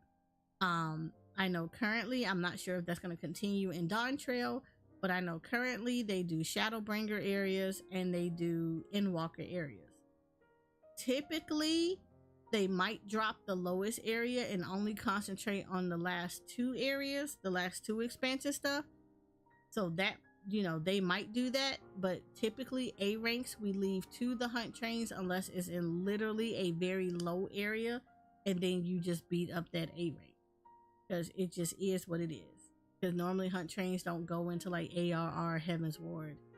But like we do see people that do Stormblood, I see Stormblood, Shadowbringers, and yeah, I've seen them. I've seen the Stormblood, Shadowbringers, and Endwalker hunt trains before. So typically leave the A ranks in those areas to the hunt trains. That way everybody and their mama get a chance to kind of beat them up and be about their business. You actually get rewarded for that stuff. So it's normally a group activity. You do have a-holes that will go in and try to be like Johnny Football, who wants to be the first one to go smack and kill everything and mess with the hunt trains because they bitter about whatever. It is a group activity. Please allow people to be able to participate too. There are actually achievement involved with this, and it is literally a very fun experience for everybody, but please allow people the opportunity to also get credit for hitting the bosses too. But these will be the new bosses, the new A ranks that will be in the area. S ranks, and they typically do stand out. They're normally a different color and they're a little bit larger. They're actually larger than the normal mobs in the area, so you will be able to identify them. S ranks are larger than life, so you have no choice but to notice them. Players can now hunt regular and elite marks in the new areas. So there are A ranks and B ranks. A and S ranks are normally for hunt trains and for people that are hunting those hunting achievements. B ranks are individuals. Multiple people can have a B rank. B ranks actually spawn out quite often, so if someone kills the B rank before you get to it, it will respawn back again in like a few seconds, so don't worry about it. But B ranks are often gotten by picking up the hunt board advertisement for it that you individually pull, and it'll tell you that that's whatever your B rank is for that week, and that is a weekly hunt. B ranks are a weekly hunt thing for you, so if you do those, that's what that is. Marks defeated in the new areas will also yield sacks of nuts, which is the currency right now, which can be exchanged for various items. Players must first complete the following quests before taking up the hunts in these areas. So we do have to do a new dawn, a new hunt, but you must complete the quest Elite Endangers and have progressed to a certain point in the main scenario. So you're not going to be able to pick it up right away. You got to progress in the main scenario and do a prerequisite quest before this one will pop up for you. And there will be an NPC there that you can exchange the hunt currency for. Viper and Pictomancer are now available from the following deep dungeon vendor. The arms are. You can do South Soul POTD, Heavens on High, and Eureka Orthos. You can now do the arms for the Viper and Pictomancer for them. Alec Tomestones of Aesthetics have been added. That it will be the new currency at the moment for this. Players can now obtain up to a maximum of 2,000 Tomestones of Aesthetics. That is the first new currency. We will get a secondary currency later on. Moreover, players can only receive Tombstone of Aesthetic after reaching level 100 with at least one Disciple of War, Magic class, or job. There is no weekly limitation on Tombstones of Aesthetics. A secondary currency, Alec Tombstones of Heliometry, will be available in patch 7.05, which is scheduled to release approximately 4 weeks after the start of official for Dawn Trail. So there you go. Because of the new tomestones that will be added, Comedy can be exchanged for Allegan Tomestones of Poetics after the release of 7.0. Casuality will be exchanged for Allegan Tomestones of Poetics after release of 7.0. That person will be in Mordona. that you need to turn in. Astronomy will be removed with the release of patch 7.0. Can be exchanged for Allergen Tombstones or Casualty until the start of patch 7.0 maintenance, which means today you need to turn in any astronomy that you have because it will be removed if you have not. You will not be able to turn those in anymore. And of course, poetics, obtainable via duties up to level 90 and certain duty roulettes. Allergen Tombstones of Casualty and Allergen Tombstones of Comedy. Of course, we just mentioned that, but they're saying it again. The aforementioned tombstones will no longer be obtainable. All trials and duties where these tombstones could be obtained will now offer poetics or Allergen Tombstones of Aesthetics instead. Please note that any Allergen Tombstones of Casualty or Comedy obtained prior to 7.0 will not be lost. The NPC Ariana and Reverend's Toll will now give players the option to exchange them for Allergen Tombstones of Poetics. So if you need to know where she is in Mordona. Her name is Ariana. Astronomy. Allergen Tombstones Astronomy have been removed from the game, so if you have it, get rid of it now. Because once you log back in on the 28th for early access, it will be gone. Poetics will still always be there. We're never getting rid of them. Embrace it. Following adjustments. Following additional adjustments have been made to the duty finder. Category names and duties listed within each have been reorganized. 6.x duties can now be undertaken using the unrestricted party option. When undertaking duties using the unrestricted party option, players can now elect to leave a duty even during combat. The raid finder now only lists trials and duties introduced with patch 7.0. However, the unending coil of Bahamut Ultimate, the weapons reframe Ultimate, Epic of Alexander Ultimate, Dragon Song Reprise Ultimate, and the Omega Protocol Ultimate will still be accessed via the raid finder. So all of the ultimates in the current raid that will be for 7.0 will all be found under the raid finder now. Everything else will shift over. The duty finder has been adjusted. The duty finder has adjusted as follows. New duties for Dawn Trail have been added to Duty Roulette, Expert Duty Roulette, Leveling, and Duty Roulette Trials. Duty Roulette, level 50, 60, 70, 80 dungeons and Duty Roulette level 90 dungeons have been combined into Duty Roulette high level dungeons. So those are all the ones. They are now going to be called high level dungeons. The type of number of Allergen Tombstones received from each duty category has been adjusted. I need to hydrate real quick. Give me 1 second.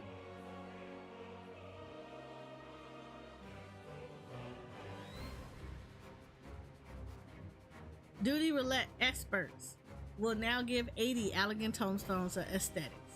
Duty Roulette High Level Dungeons will give 100 Poetics and 120 of the Aesthetics. Duty Roulette Leveling will give 100 Aesthetics. Duty Roulette Trials will give 60 Aesthetics.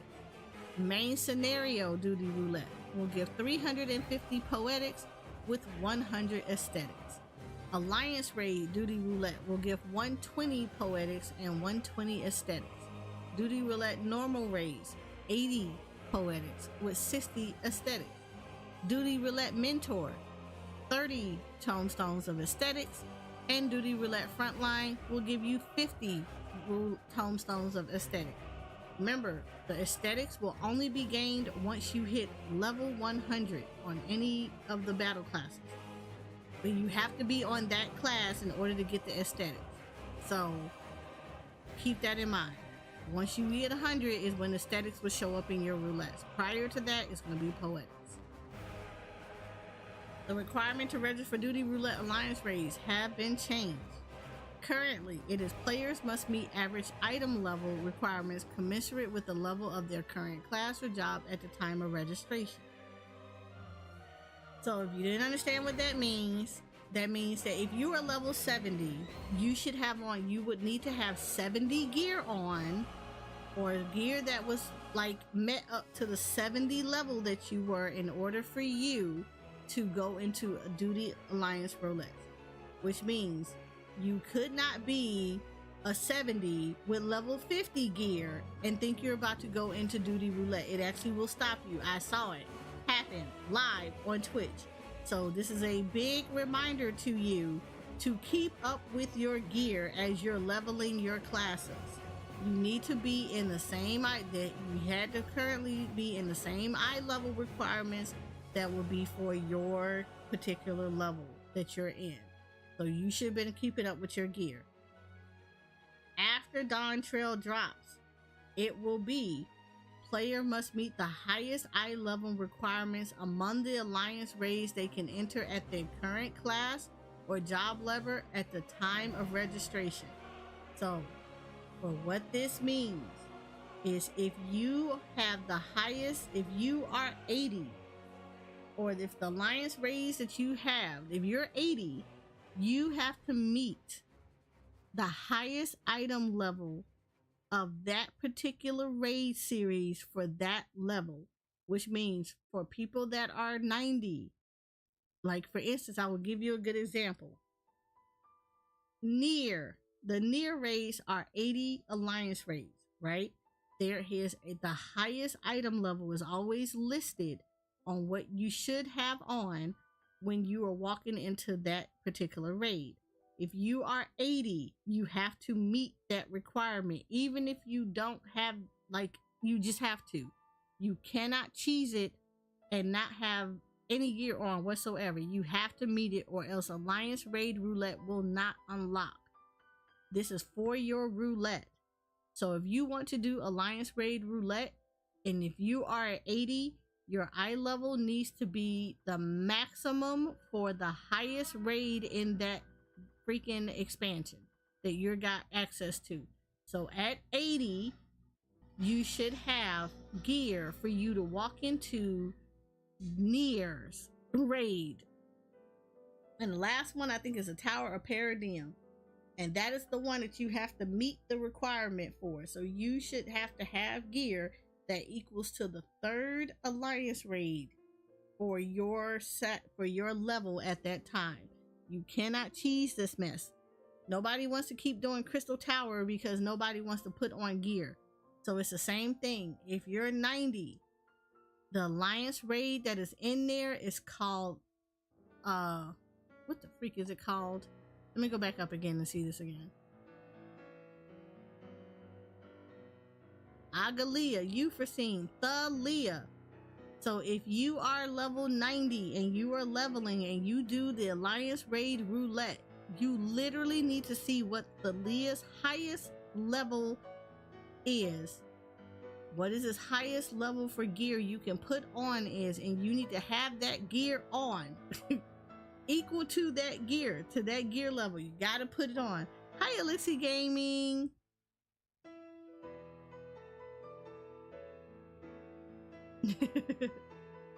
So you cannot be 90 and rolling for, and you cannot be 90 wearing 70 gear and thinking you're about to like roll up in Alliance Raid Roulette. It's going to look at you and it's going to compare it against Thalia and it's going to say no. It's going to be grayed out to you. So please make sure you keep up with your gear.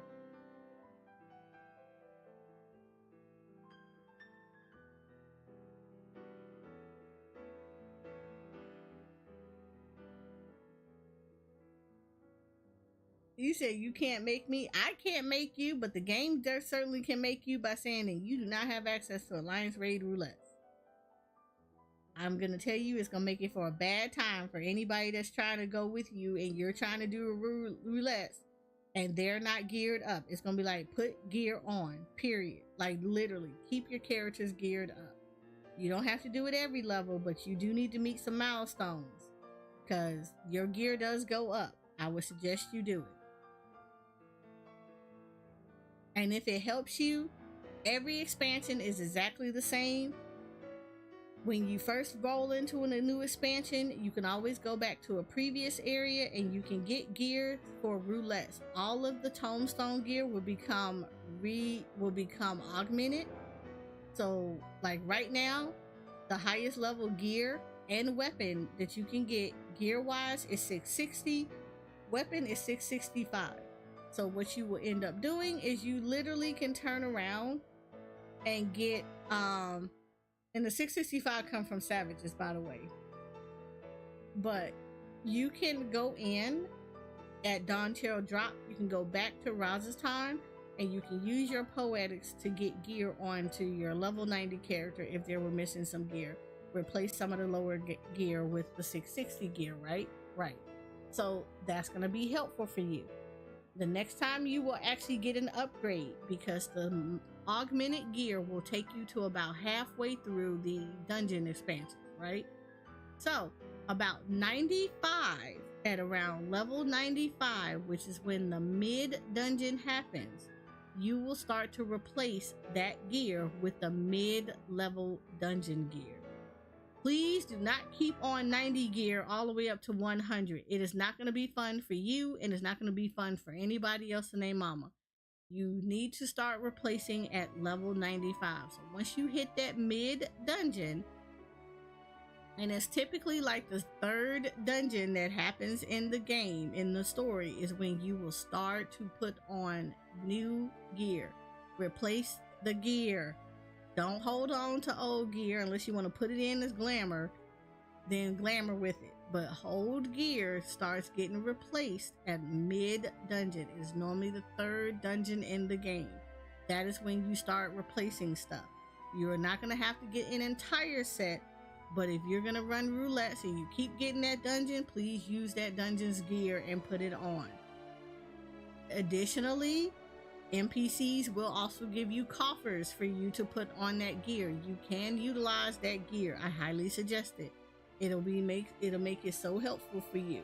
You can also keep that gear so that when you're leveling stuff in a similar role, classes in that similar role, you got gear for them to put on.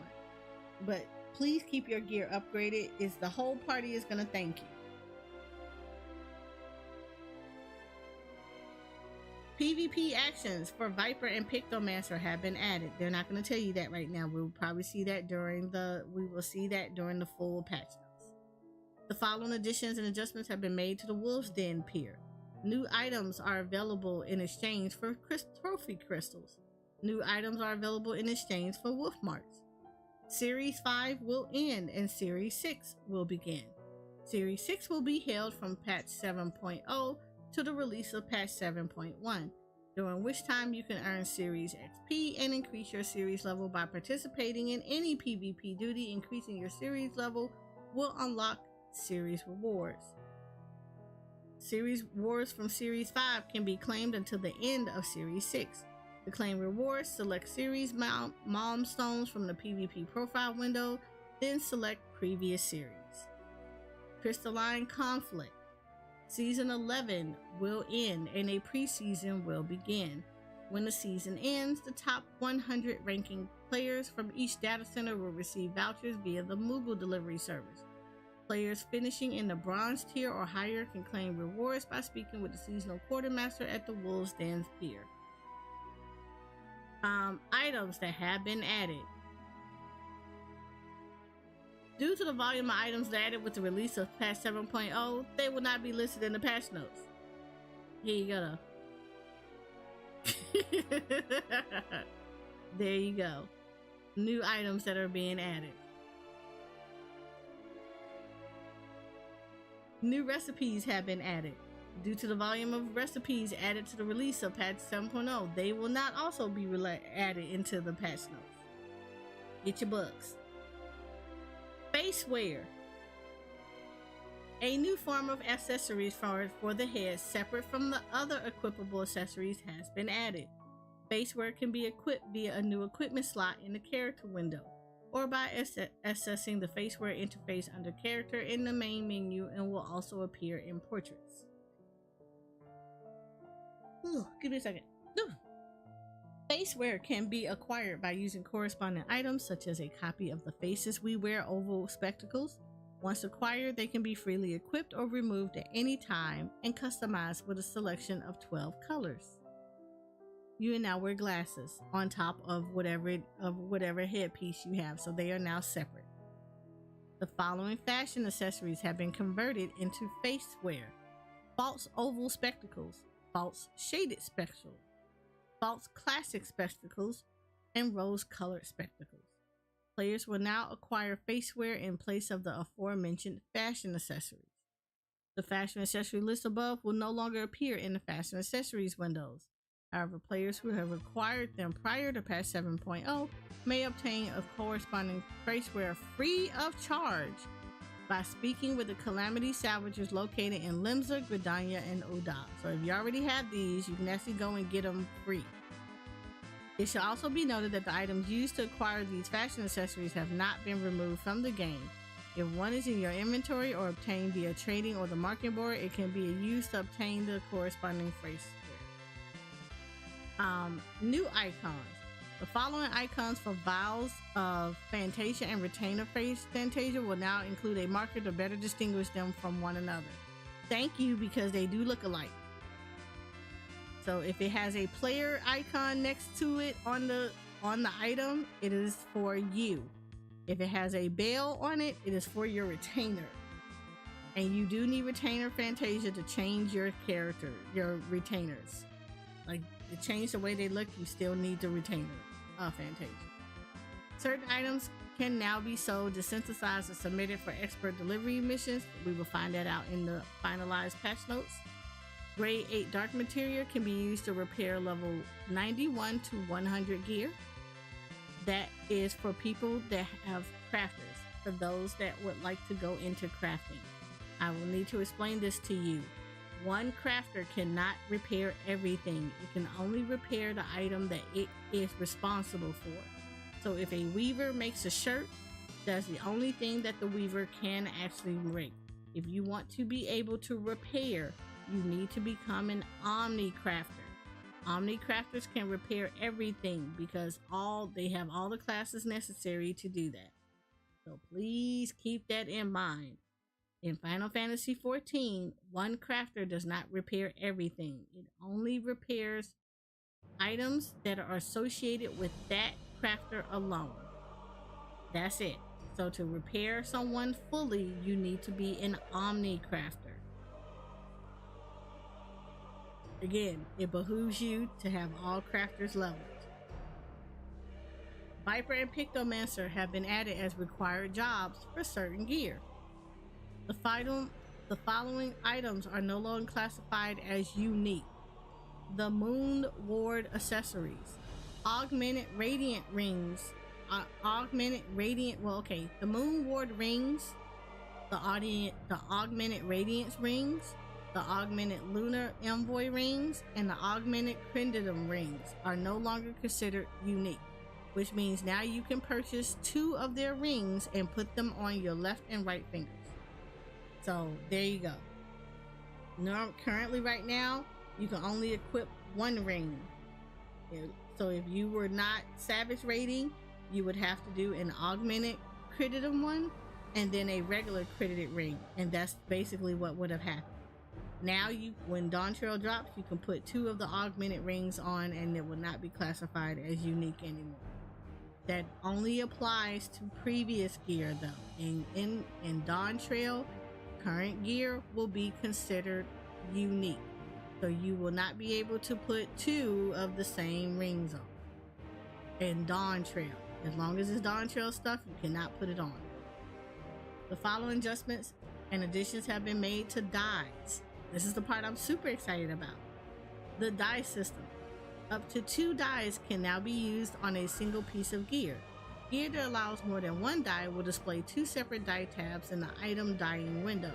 Additional gear that allows for multiple dyes will be added gradually in future updates. So not everything is going to be dyeable, to not be able to be dual dyed. So please be patient. As Yoshi P likes to tell everybody, please look forward to it. Additional gear. Following this change to dyeing, current selected instant portraits may need to be edited. So yes, if you change your dyeing on your gear, yes, you will have to go and re-edit your portraits. Undo color selection and redo color selection buttons have been added to the dyeing window. After selecting a color, it can now be set as a favored dye. An option to preview preferred color schemes using favorite dyes has been added. An option to preview a previously applied color scheme has been added. An option to invert colors selected as dye 1 and dye 2 has been added. A marker indicating no dyes have been applied to an item has been added. When previewing your character's appearance while using a gamepad, players can now press R1 or right button to switch between color categories. The furnishing, sealing, wax, and lefter set is now dyeable. The following items can now be equipable regardless of gender. The fairy tale prince circlet. Okay, basically, the fairy tale prince items, the fairy tale princess items. Oh, yeah. The fairy tale prince and fairy tale princess items are now can be put on regardless of whatever gender your character is. Sundry Splendors, a one-stop shop for skier and items purchased in exchange for elegant tomestones and scripts have been added to Old Charlea.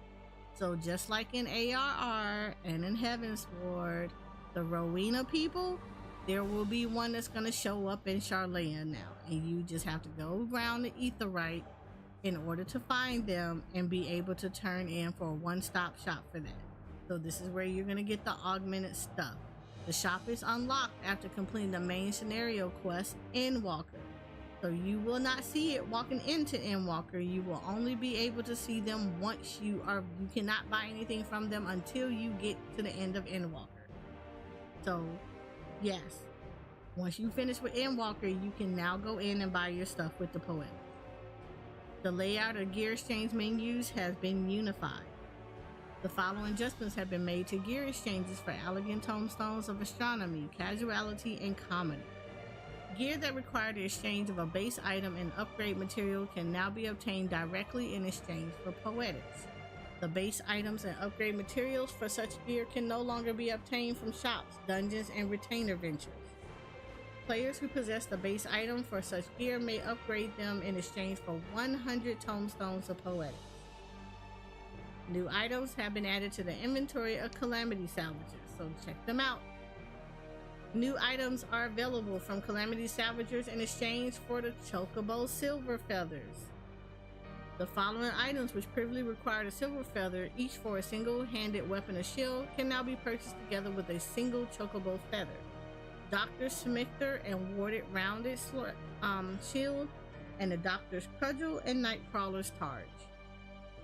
Verdant Scepter and Warlock's Buckler would no longer drop separately in the Iron Veil, and instead drop together as Black Mage's Verdant Arms at level 47. New items are available in exchange for societal currency from allied societies in 2.0. Players must progress to a certain point in the respective allied. Oh, they got new items in there? Oh, I'm gonna have to go look at that. So yeah, you need to be doing your now societal your allied society quest now, formerly tribal quest, to get the currency. There will be new stuff there, so please go back and check in with them to see if they got new items. The time until actions may be used after consuming certain medicinal items have been reduced. After using the following items to grant a boost to experience points earned from synthesis, a system message will now be displayed when their effect expires. Company issue engineering manuals 1 and 2, the commercial ones, the engineering ones and the survival ones 1 and 2, the revised survival and engineering manual. So now you will see when their effect expires. The level cap for the Disciple of the Land in Hand has been increased to 100. Orange Crafter scripts and Orange Gatherer script currencies have been added for Disciples of the Hand and Disciples of the Land that are level 100. You can exchange their collectible items for these scripts at Splendor's exchanges and custom deliveries starting at level 100 and can have up to a maximum of 4,000 at any given time. Purple scripts will be rewarded in white scripts. Rewards will be changed to purple scripts with the patch. So come Dawn Trail, your white scripts will now become purple. Your white script currency will now become purple scripts. White scripts can be exchanged for purple scripts after after the release of 7.0. Items obtained by exchanging white scripts would instead be obtainable by exchanging purple scripts, with some exceptions. Yellow scripts, if you still have them, will be removed from the game in 7.0. So if you have them now, get rid of them now, because once maintenance starts, they will be removed. You can exchange them for white scripts until the start of 7.0 maintenance. So today, I know, panic music, right? So today, remove your yellow scripts. White scripts will be exchanged for purple scripts, which means you will no longer be earning white scripts. Purple scripts and orange scripts will be the new crafting and gathering currency. Which is basically what all this says. This is all this says up here.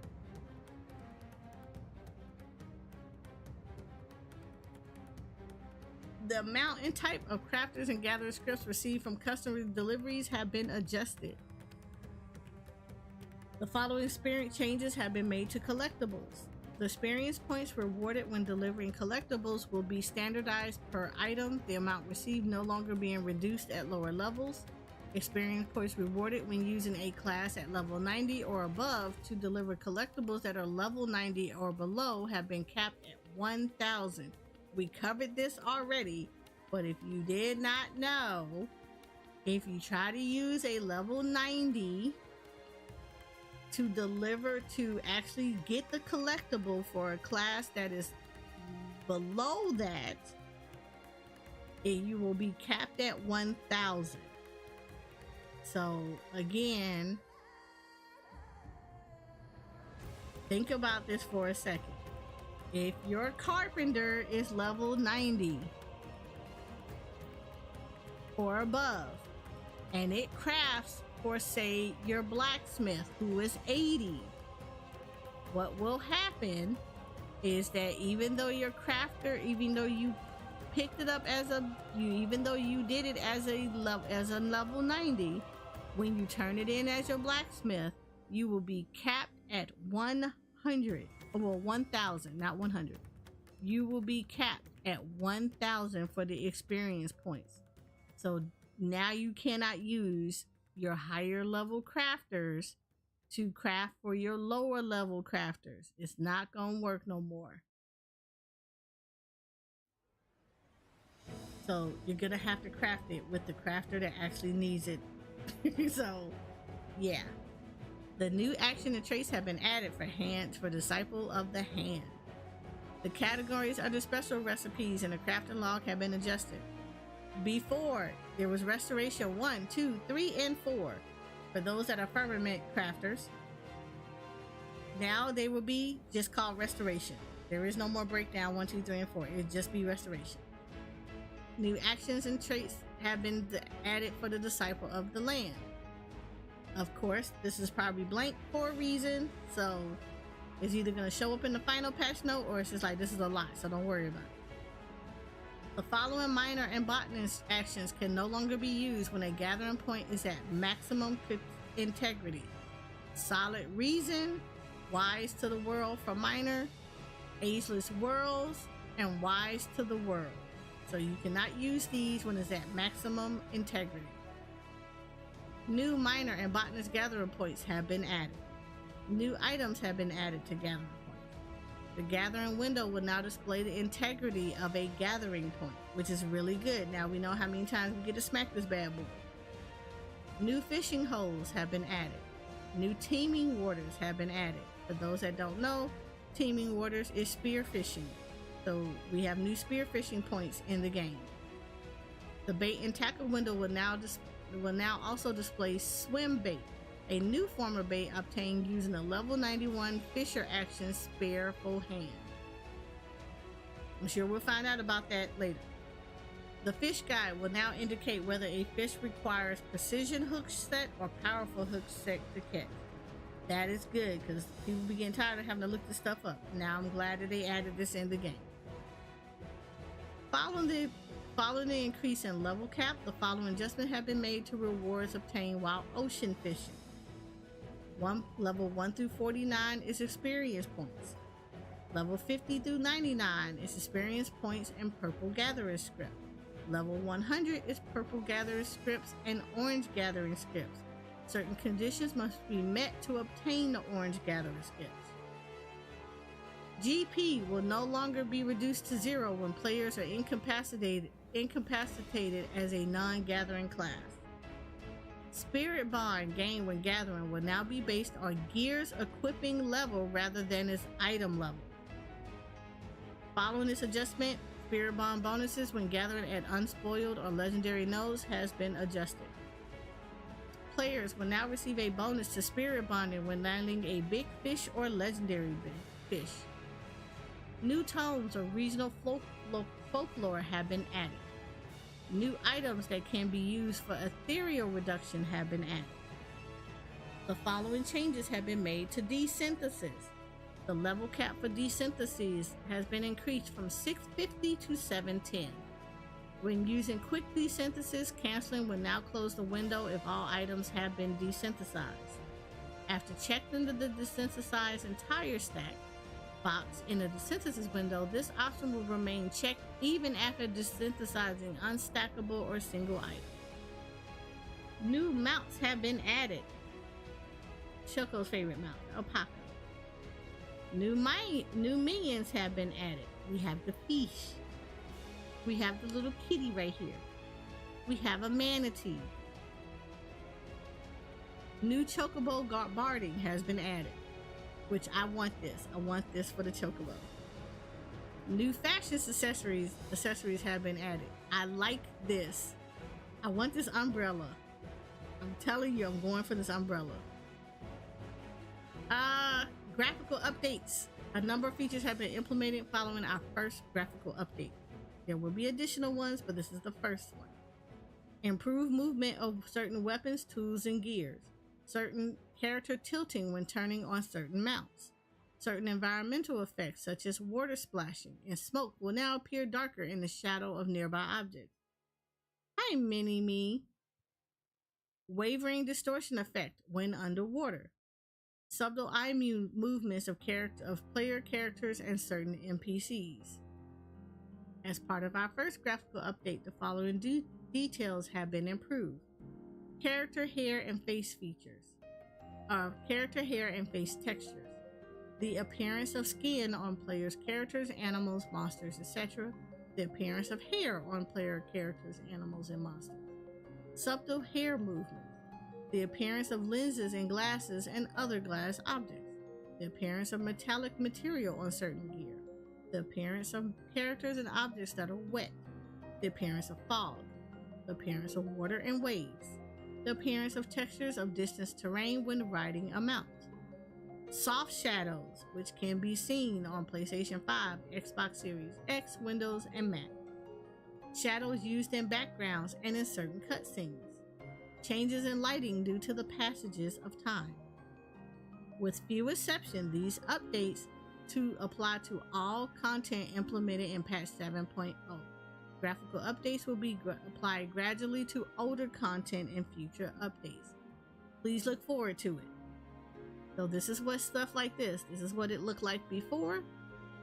This is what it will look like after. So the full before picture here. And then this is what it will look like after that. That's a vast improvement from it looking kind of blurry and shiny. Now it looks clearer and shiny.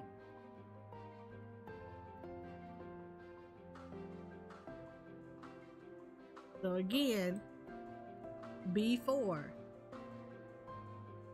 So you see how blurry it is? You see a little bit of detail, but it's still blurry. Now you're going to see full detail. And it's going to be a lot clearer. So before, after. Before, after. The number of light sources used for shadows has been increased. The following updates have been made to grass. Improved textures. Improved density. I wonder what the second pick is though. Girl, I'm gonna assume it's an outfit because ain't no way that's like a wall or something. Improved textures, increased density, Color spotting, motion from wind and character interaction. So literally when you touch grass in the game, it's gonna be literally you touching grass.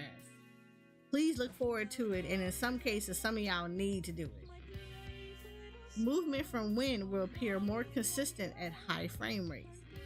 Upscaling via AMD FSR 1.0 and NVIDIA DLSS 2.0 has been added. DLSS is only available on Windows. Anti-aliasing via TSC-MAA has been added, Windows and Mac.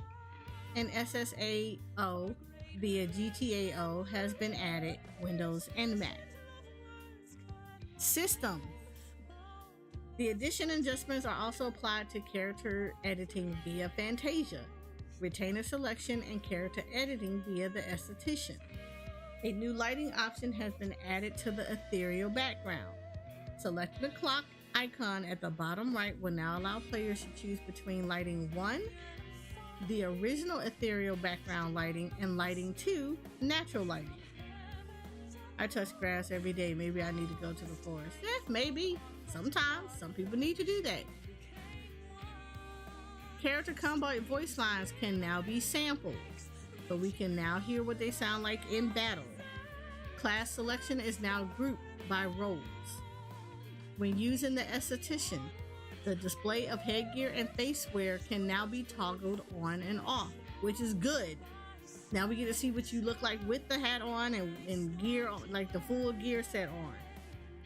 When editing character appearance by way of Fantasia, players will have 60 minutes of in-game, not out-game, in-game playtime from the initial usage to re-edit their appearance as many times as they desire. So in-game 60 minutes, not real world 60 minutes, in-game 60 minutes. So please be aware of that when you are editing your person in Fantasia with Fantasia and you need to make edits. You have in-game 60 minutes and unlimited time within that 60 minutes to re-edit your character for the free. After 60 in-game minutes, you will have to use an additional Fantasia to edit your character. A new market board has been added to Tulial.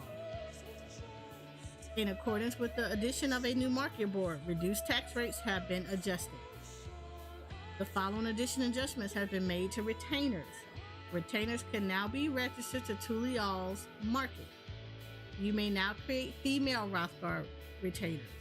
The retainer level cap has been raised to 100. Retainers can now be assigned Viper and Pictomancer jobs. Might make you need to have those jobs before they can be assigned. You cannot give a retainer a job you do not actually hold. So just a quick rundown on how this works. Retainers can get the same jobs as you do. They can only hold battle jobs and gathering jobs. They cannot hold crafter jobs. You cannot be, if you want your retainer to be a monk, you have to actually have unlocked the monk class. Additionally, any job that you hand over to your retainer to be, you need to make sure that that job is leveled, because retainer job levels are dependent on you. So if you unlock monk and you only keep your monk at level 1, or you only keep your monk at level 35, guess what? Your retainer will only stop at 35. It will not go beyond that because you did not go beyond that. So, word of caution, please give your retainer a job that you are going to level up, and then level that job. Your retainer only levels as you level. So the more levels you have on your job, the more levels your retainer will get. So keep that in mind before you go picking and slapping stuff on there. So if you go get the Viper, guess what? And you don't level it for 3 months, your retainer will only be a Viper at level 80 for the whole 3 months that you are level 80 Viper. It will not shift beyond that. So choose wisely. To assign Viper and Pictomancer jobs to retainers, the following requirements must be met. Retainers cannot be already assigned a job or must be reset if they are. If your retainer has already been assigned a job, a class, or job, open the retainer menu and select Reset Retainer Class. Please note, however, that doing so will lower the retainer's level to 1. Retainers must be Disciple of War or Magic at level 80 or higher. Players must first unlock the Viper and Pictomancer jobs. Players must possess a copy of Modern Vocation. So we will now have new retainer ventures. We will also have new items that can be obtained from quick exploration ventures. We have new achievement and titles that can be added. Elite marks will now be displayed in the recommendations list. The guild cost for using teleport has been adjusted. With the addition of new areas, the world map has been updated. The map will be updated according to progress in the main scenario. The following adjustments have been made to maps. On the map for Limsa Lominsa lower decks, the position of the red arrows indicating area boundaries have been adjusted.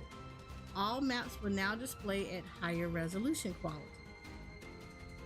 Following this change, the graphic setting for map resolution has been removed for Windows and Mac. The following additions have been made to the player search menu. Viper and Pictomancer have been added. 7.0 areas have been added under custom. When editing search info, the size of the online status pull-down menu has been increased. The following adjustments have been made to target information.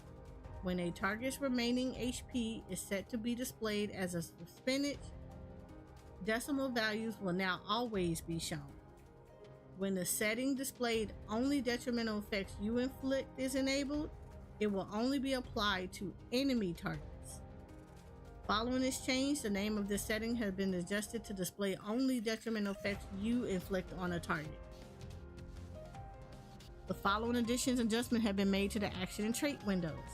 The default action view of the action tabs will now separate that can and cannot be assigned to the hotbar.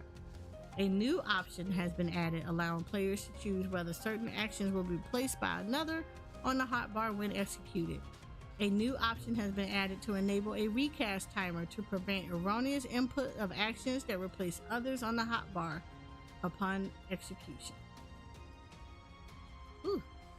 The following additions and adjustments have been made to job gauges. Gauges for certain jobs have been added or adjusted. The job gauge detail window has been updated to reflect these changes. The display of job changes can now be disabled via the HUD layout menu. The parameters used for the text command job HUD mode have been adjusted according to the order in which the job HUD elements are unlocked. A glamour guide has been added to the following windows, explaining the usage of various fashion-related features such as dyes and glamour. The guide can be accessible at any time via the question mark icon in each window. Item dye, past glamour, glamour dresser, glamour plates, armoire, and faceware. Description and the help menu of the emotes window have been adjusted. When viewing a repair request, the item details will now include information pertaining to dyes and affixed material. When viewing items attached to a MOG letter, the items will now include information pertaining to dyes and affixed material. The requirements to keep the new adventurer status has been adjusted as follows. Before, have played less than 300 hours, have not completed the main scenario quest, Death Unto Dawn. After Dawn Trail drops, it will be have played less than 300 hours, have not completed the main scenario quest, The Calming Dawn. Players who fulfill either of the above requirements may set their status to New Adventurer. Players who no longer have the New Adventurer status but fulfill the above requirements can restore it by first using the text command NA status on, then selecting the New Adventurer status in the Edit Search Info window. Bonus to experience points earned when a mentor forms a party with a new adventurer will now apply until level 90. In accordance with the increased level cap, the requirements for new mentors have been adjusted as follows. Must have completed a level 90 tank role quest. Must have completed a level 90 healer quest. Must have completed at least one of the level 90 DPS role quests. Must have completed at least 1,000 dungeons and trials. Must have completed at least 1,500 player. Must have received at least 1,500 player accommodations. Now, it will be must have completed the level 100 tank role quest. Must have completed the level 100 healer role quest. Must have completed at least one of the level 100 melee, physical ranged, or magical ranged DPS roles. Must have completed at least 1,000 dungeons and trials. Must have received at least 1,500 player accommodations. Disciples of the Land in Hand must have level 90. Now it's 90. You must have a level 90 Disciple of the Hand and Land. Must have synthesized at least 100 collectibles and must have gathered 300 collectibles. Now you have to be level 100 of Disciple, Hand, and Land, have synthesized 100 collectibles, and gathered at least 300 collectibles. Mentor renewals. Players who are currently mentors must renew their certifications during the 7.0x patches. Players who fail to do so will be unable to access certain features during this period. Once the renewal period has ended, players who have not renewed their certificate will lose the mentor status and must wait until patch 7.1 to reapply for certification. Novice Network channel available during renewal period. Novice Network mentor party bonuses unavailable during renewal period is duty mentor roulette and the ability to change online status to PvE, PvP, or trade mentor. A log missions will now be displayed when newly created characters on new or preferred worlds meet the requirements to receive a guild bonus. The following additions have been made to Adventurer Plates. New accents have been added. The color of lettering on the base plate for the 12-fold Blessing Framers kits has been changed to black. Following adjustments have been made to the portraits. New accents have been added. New poses have been added. When viewing the edit portrait interface, new filters are available for background, frame, and accent lists.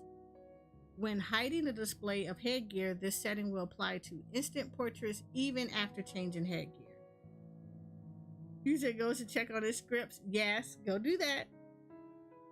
New stickers have been added for group pose. And the patch logo frame has been updated with a patch 7.0 logo. When using monitors with a resolution wider than 16:9, screenshots taken from certain cutscenes or with certain frames and group pose will have copyright information placed within the bounds of a 16:9 resolution. No, not applicable to certain cutscenes or when affected by camera settings is enabled. Copyright information displays and screenshots have been adjusted to as follows. It's no longer the long 2010 to 2024 Square Enix Company Ltd. All rights reserved. It's just going to say at Square Enix. Duties that can be recorded via duty recorder have been changed. Before, it was the Mother Crystal, Euphrosyne, and Anabesios, 12th Circle. Now it will include Thalia and 2 other fights afterwards. The 2 trials introduced with 7.0 will be added. The log message that displays when a congested area is inaccessible has been adjusted. A button to temporarily hide display of the chat log has been added. I like this a lot. The following changes have been made to alarms. The maximum number of alarms that can be set has been increased from 10 to 30. This is for people that are gatherers. This is actually really good because we can only set 10 before, which means you had to be very picky about what you were going to be setting your alarms for to go get. Now we can do a lot more, so that's actually nice. The character limit for alarm names has been increased from 10 to 20, which is good. It allows us to have better descriptions for each of the alarms. The layout of the alarm editor interface has also changed. Simplified alarm settings are now displayed by default. Additional options are available after selecting the down arrow for advanced settings. The display of advanced settings will be saved even after closing the alarm editor interface. Sound options are now available for alarms. Yes, thank you. Alarm sounds can now be muted while undertaking duties. This too, because this is actually really good.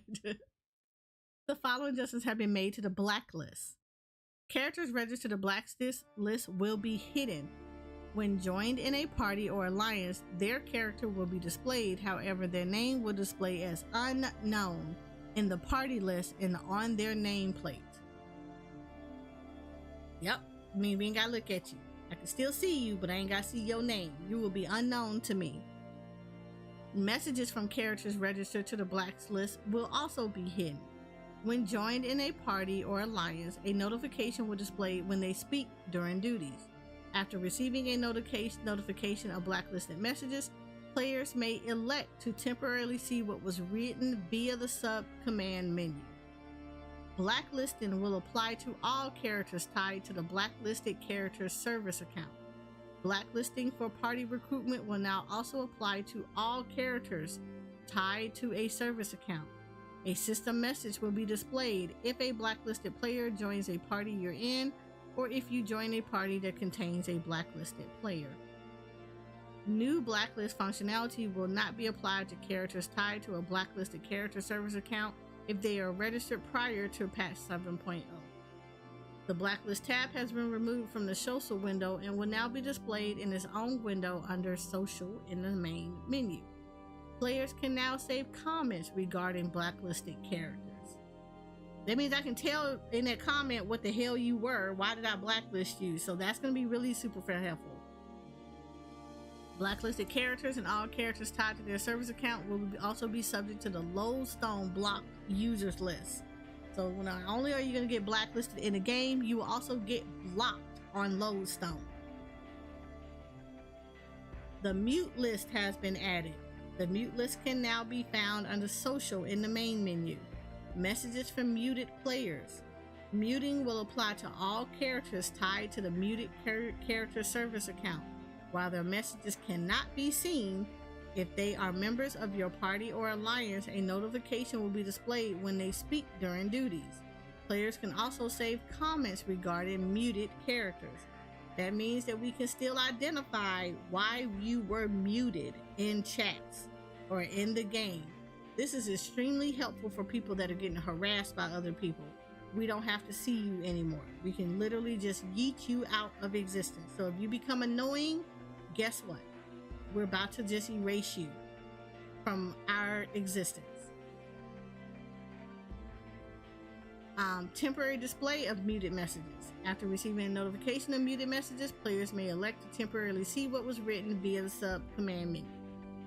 A term filter has been added, allowing players to mask messages containing specific words from the chat log.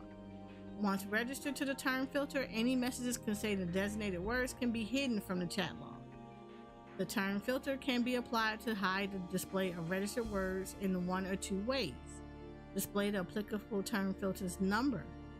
A system message will be displayed indicating the term filter applied to chat log, whatever it. Ergo, message will not be displayed due to term filter 1. Or hide the afflicted message in its entirety. Messages containing a registered word will be completely hidden. Registering words to the term filters. Words can be registered to the term filter in one of two ways. Players can freely register words as they see fit via the term filter list windows, or select a desired word in the chat log, then register it via the sub-command menu. Half width and half full width spaces, as well as word from auto translation dictionaries, cannot be registered. Up to 10 words can be registered via the term filter list, each with its own individual settings. Shout, yell, say, tell, or custom emotes. Saving registered words. Term filters settings are saved locally. So when playing on a different platforms, words you wish to be filtered must be registered anew. So for somebody like me who plays on both PlayStation and PC, we would have to do this twice. In order to reduce server congestion upon the release of patch 7.0, the following measures will be temporarily implemented. We will continue to monitor server activity and remove these features when server congestion is determined to be no longer an issue. Use of the data center travel system world visit system will be restricted to certain worlds and data centers. I will actually read through this travel restrictions because this is going to be very important for people. Players who are inactive for 30 minutes will be logged out automatically, so you cannot AFK in the game for longer than 30 minutes. After 30 minutes, if you are just standing there and you're not doing anything, you will be booted from the game. This is to help relieve people just taking up space when you're not doing nothing, so please plan accordingly. New areas will be split into multiple instances. For those that have been around long enough, you have seen this implemented before, where we will have instance 1, 2, and 3, just to help kind of fan out everybody a little bit. Particular instances can be selected when entering from a neighboring area or teleport via the Aetheryte. Actually, let me get this up now so you guys can see it, so I can do this later. Players can now use the mouse to drag and drop actions onto or off the W cross hotbar. Gradation of the main menu background and gamepad mode has been adjusted to improve visibility. The DualSense Edge wireless controller can now be used on Windows. DualSense wireless controllers and DualSense Edge wireless controllers can now be used via Bluetooth on Windows. They do note that haptic feedback, controller sounds, and create button functionality are unavailable when connected via Bluetooth. When connected to a 120 Hz monitor, the maximum frame rate for PlayStation 5 and Xbox Series S is now 120 FPS. Please note that this is only a change to the maximum frame rate. This setting will not ensure your system runs at a steady frame rate. When playing on the Windows on PlayStation 5 or Xbox Series XS, trophies and achievements can be obtained or unlocked if their requirements have been fulfilled while playing on other platforms. So when playing on the PlayStation 5 or Xbox, achievement data will be updated upon opening the achievements window. There may be a delay in receiving notifications of earned or unlocked achievements. Let me skip this real quick, just in case.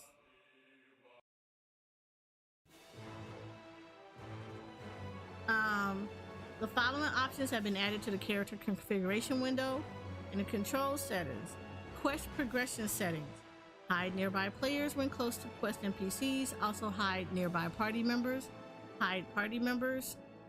Hide nearby players when interacting with quest NPCs. Also hide nearby party members. Supplementary explanations of graphical options have been added to display settings in the system configuration windows. So right here, this is going to be explanations of graphical stuff. The following additions and adjustments have been made to the system configuration window. Frame rate settings on the display settings have been changed, so you'll have none. Main display refresh rate, 60 FPS and 30 FPS. Settings have been added for graphical resolution, AMD FSR, and NVIDIA DLSS, 3D resolution scaling. You can enable dynamic resolution, and then of course the frame rate threshold below 30, below 60, always enabled. General will be enabled dynamic grass, edging smoothing, where you can pick all the anti-aliasing, various different shadow qualities. I'm not going to go into all of these. Texture details, effects. The default setting for UI resolutions has been changed to high.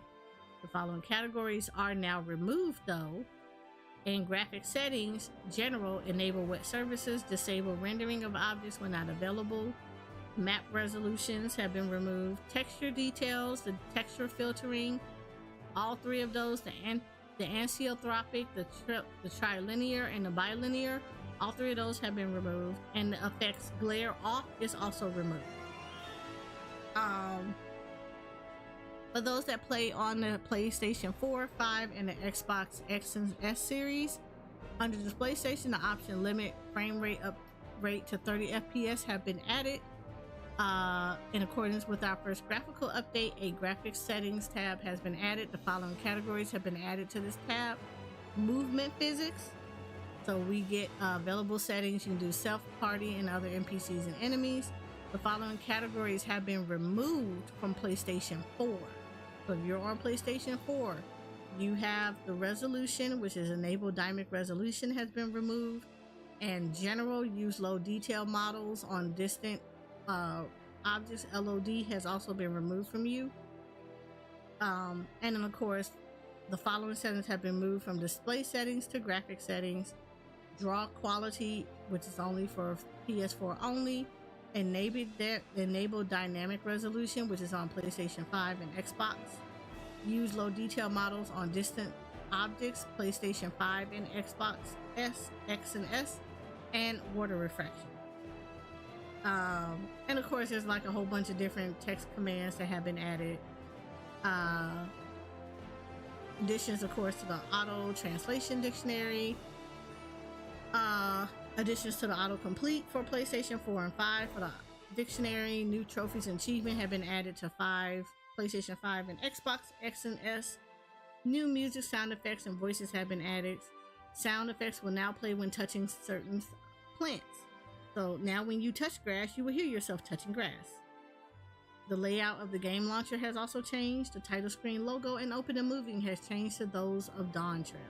The logo and opening movie for Endwalker can be viewed by selecting movies and titles at the title screen. The following addition adjustments have been made to the title screen. Options and license have been added to the title screen. Configuration has been renamed Systems Configuration and can now be found under Options at the title screen. Installation details have been added within Options, displaying information on previous installations. The game version displayed at the top left of the title screen will now only include the base package and most recent expansion. And notification will now be displayed when a player is logged out to inactivity during periods of congestion. The display of certain world names have been changed in the world selection window. World names will no longer include a region label regardless of game client language. After registering to use the world visit system, accessing an Aetheryte and selecting visit another world server will display your pending registration.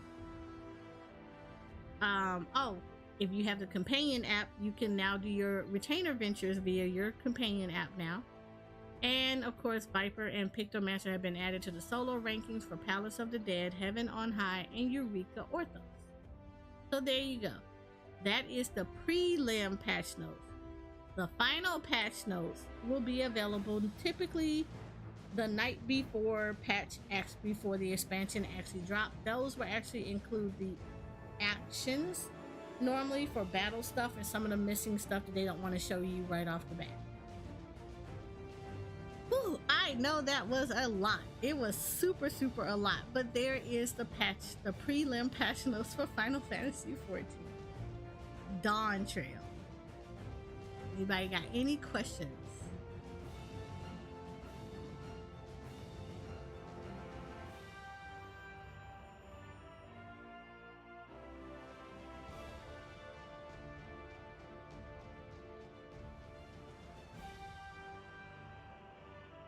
Any comments, concerns, anything they'd like to add that is going to be helpful for newer players or people that have not actually experienced an expansion? Oh, yeah. I forgot I was supposed to add this. Hold up, we were going to read this.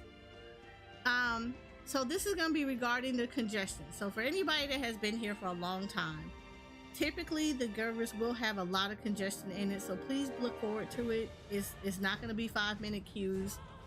There will be a significant time for you to log in, so please plan accordingly. And that just happens because it is a new expansion. You're going to have a lot of people that are coming back to the game, or people that are going to be their first time playing in the game. So please be aware of that. It has not changed. Every expansion I have been through, and I have been through every expansion in this game, there have always been login queues. You just have to be patient with it. And of course, Square Enix addressed this too. So here we go. We're going to address this real quick. They said, we would like to share information regarding the congestion that may occur during the early access period and release of Dawn Trail. With the launch of a new expansion, we are expecting far more simultaneous logins compared to usual, which always happens during expansions. In light of the congestion that occurred during the launch of Endwalker, we have taken precautionary measures such as expanding our data centers and adding new worlds. However, our player base has continued to grow since then, and a large number of players will be playing for extended periods during the launch of a new expansion, which can and will result in worlds reaching their login capacity and therefore longer login queues. To alleviate our players' concerns, we would like to share some details regarding situations that may arise during early access and the launch of Dawn Trail, as well as our countermeasures against congestion. Login queues. When a world reaches the maximum number of players that can log in, it will result in a login queue for that particular world. Even if the queue does not appear to be counting down, the queuing process is still functioning and will admit players in the order in which they queue. That means there is a login server that's separate from the actual game server. I remember I talked about this before. For those that don't know, yeah, you have a login server, and then you have this. Then once you get access into the login server, it reroutes you to your world or wherever you're trying to get access to. So, and that's basic infrastructure 101. Your login server is not the same as the server that you access to do like your work or play a specific, to play a game in a world, things like that. They're not the same server. They've never been. If that was the case, the games would crash all the damn time. There's always different servers that handle different things. Login servers are like literally the front end. That's the first server you're gonna hit before anything else. It's basically the doorman. Then the doorman opens the door and allows you to access another server that handles all this other stuff. So, even if the queue does not appear to be counting down, the queuing process is still functioning and will admit players in the order in which they queue. We apologize for the inconvenience, but ask that you patiently remain in the queue should you encounter a wait. Note that upon canceling the queue, you will be moved to the back of the queue when reattempting to log in. This is standard language that they're putting. This is the nicest way of them saying every expansion we have a queue. Please be patient. Do not get mad. Do not get out of queue. Even if it looks like it's not moving, I assure you it's moving. If you get out of queue, you will be placed in the back. They do this every expansion. When a login queue is in place, players on the full version of the game will be prioritized for logging in. So if you are on a free trial, unfortunately, people who are actually subbed and own the full game will be prioritized over you. Free trial characters will be able to log in after the login queue has been cleared. This allows us to prioritize our paying customers and will mean longer wait times for free trial users. But we would like to ask you for your understanding on this matter. Look, the reality of it is, it's a vastly different if I'm paying for something versus if somebody gave it to me for free. Yes, if you're paying for something, you're going to get a little bit better service than you are if you're going to be a free trial. That doesn't mean they don't like you. It just means that, yes, people that paid for the expansion, that are actively paying on their sub, and they actually own the license for Dawn Trail, will be given higher priority over someone that is a free trial and just like kind of filling the game. Unfortunately, it happens during an expansion. Only thing that you can do is be patient. Restrictions on data center, travel, and world visit systems. We didn't win the house. Oh no! Well, at least you got your money back. That sucks. I want you as neighbors.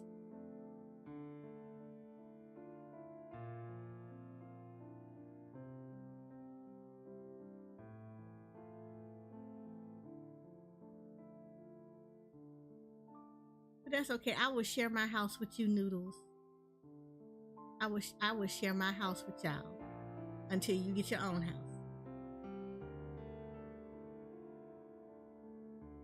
As existing data centers and worlds are expected to become especially congested, The following restrictions will be in place starting in patch 7.0 until patch 7.01 or 7.05 at the latest, depending on the situation, to alleviate congestion and prioritize logins for home world requests.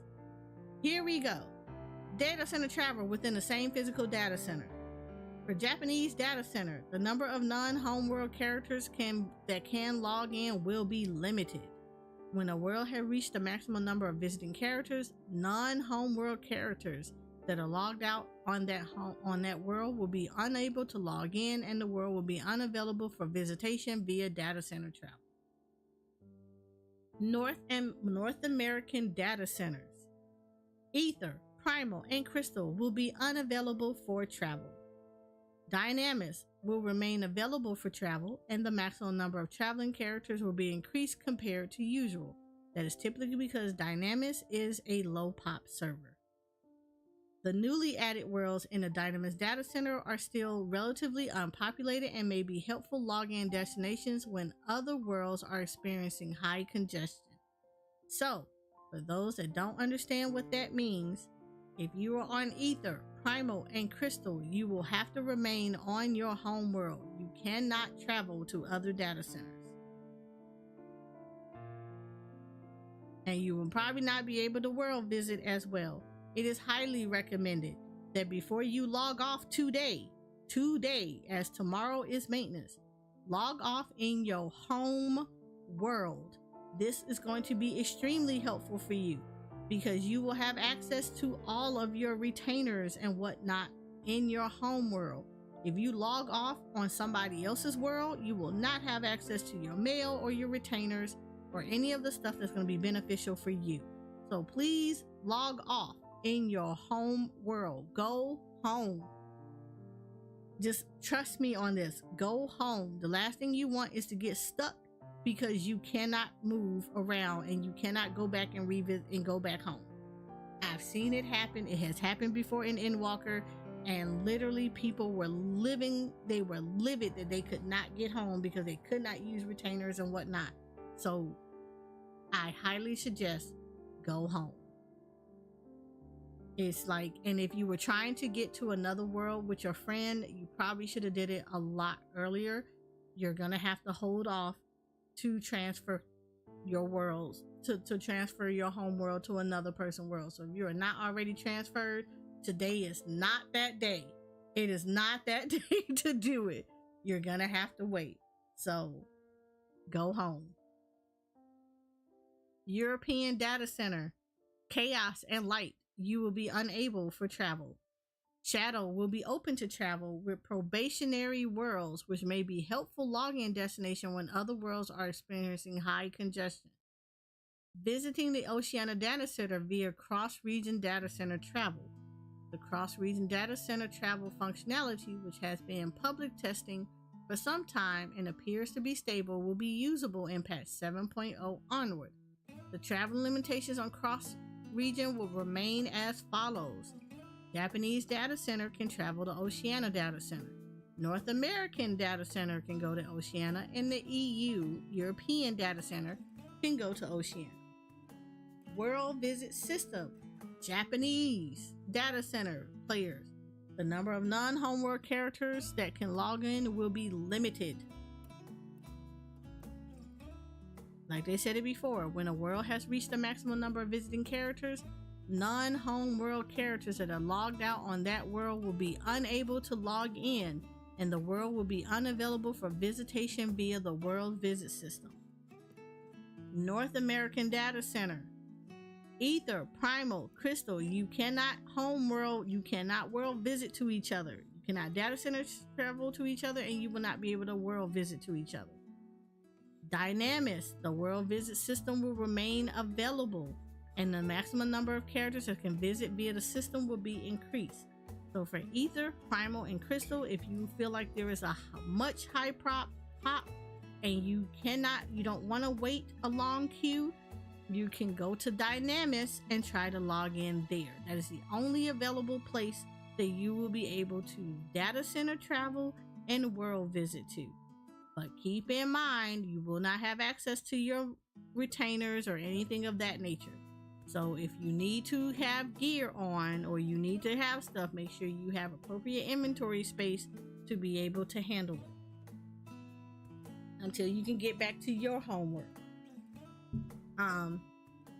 European Data Center. Chaos and Light, the World Business System, will also be unavailable. You will be in the same state as North American Data Center.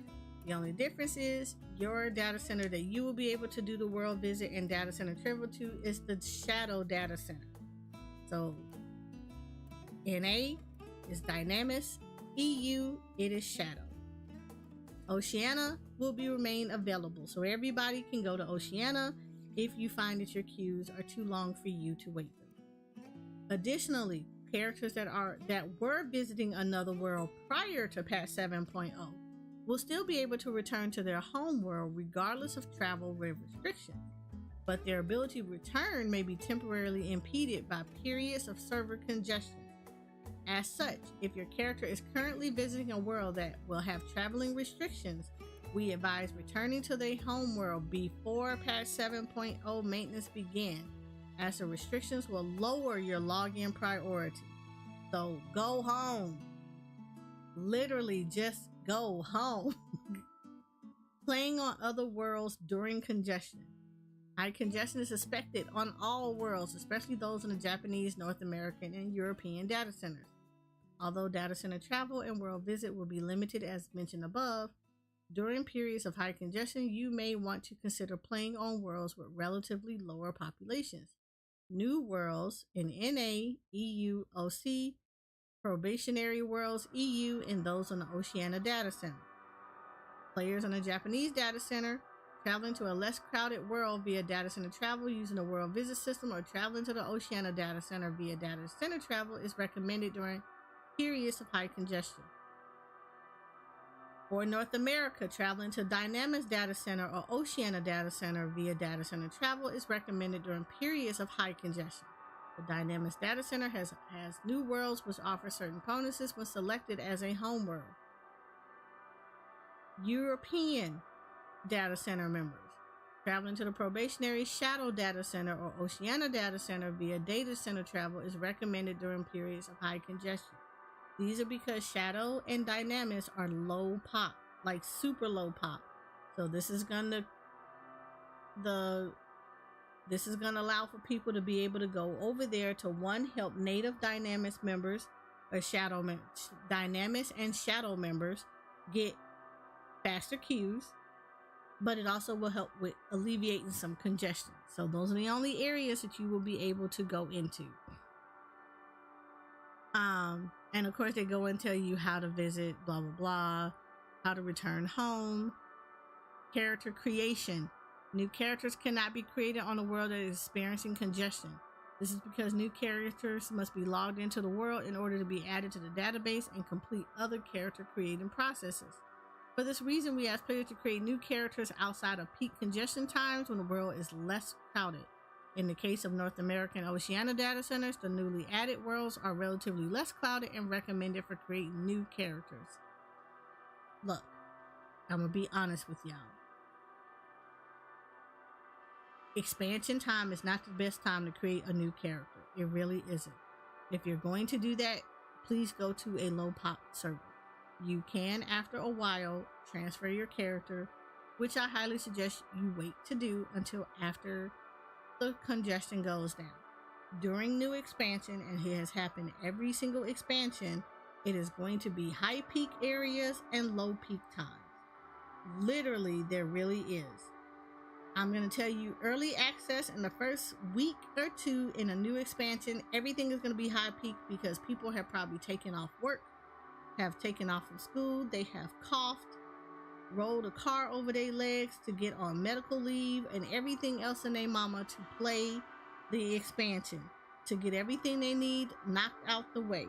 So the first 2-3 weeks are going to be always a little high pop. Once people have to go back to work and everything like that, you're going to have high peak area times and low peak times. You got a point. I'm going to get you, but I'm done. I'm done. most people have to go back to work and be able to do other stuff. So during the times that people are back at work, I'm going to tell you early morning is probably the best time to log in and start getting your stuff done. After that, about 2-3 o'clock in the afternoon is when high peak will start. Because people will either get off work early or they've taken late lunches and they're going to be playing through for lunches and things like that. If you try to log in after 6-7 o'clock, you already are going to be in a high queue because people are at home, they got dinner in front of their faces, and they are in that queue with you, getting into that game to play it. So please be aware, if you're going to be on for early access or trying to create characters, is every day is going to be high congestion period. It just is what it is.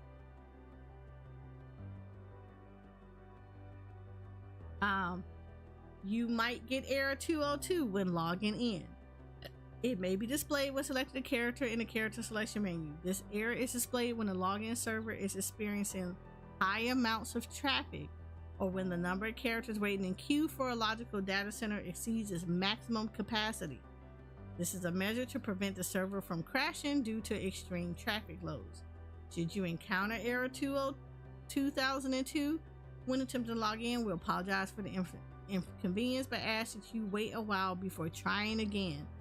Furthermore, the aforementioned maximum capacity has been increased by roughly 50% compared to the launch of Endwalker.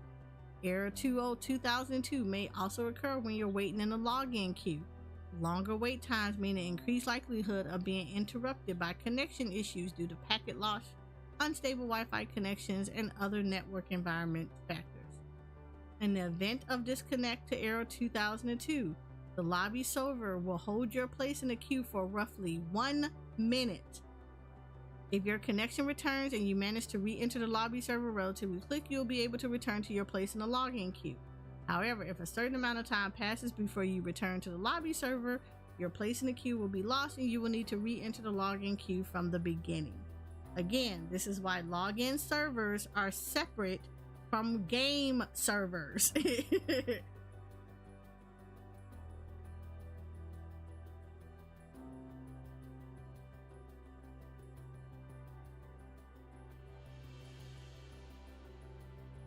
This is error 90,002 and 90,006 during gameplay. This can and will happen. These errors are general network connection errors caused by network disconnections. In the event of these errors being displayed, please check the status of your network environment. As general troubleshooting tips, we advise using a wired internet connection instead of Wi-Fi, and the PlayStation 4 and 5 users are recommended to review their console's power save settings. Automatic line timeout logout. In order to ease congestion, players who are inactive for 30 minutes will be automatically logged out, as we would like to give priority to those who would like to actively play the game. We apologize for the inconvenience, but we ask for you to log out when you are not actively playing. Please don't be a jerk while it's like early access in the beginning of an expansion. It's literally not that hard to be not a jerk. If you're not going to be playing and you know you're not going to be playing it for an extended amount of time, just log off. It's jerk behavior. Peak congestion hours. Congestion statuses vary with each logical data center, but based on typical activity, the following times are expected to be especially congested. In Japan, it is 2 a.m. to 8 a.m. PDT. North America, it is 1 p.m. to 11 p.m. PDT. You notice how they said 1 p.m. to 11 p.m. You know, when people getting off work or they're eating lunch. Yeah.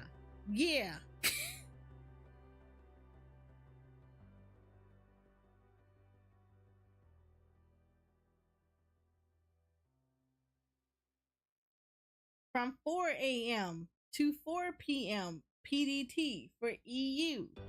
For Oceania, it is 12 a.m. to 6 a.m. PDT.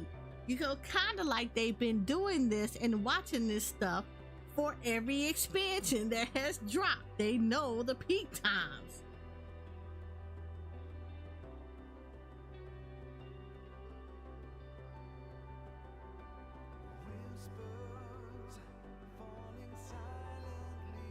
Like, they know our peak times. They know our peak times. Let me say this again. They know our peak times. It has happened every expansion.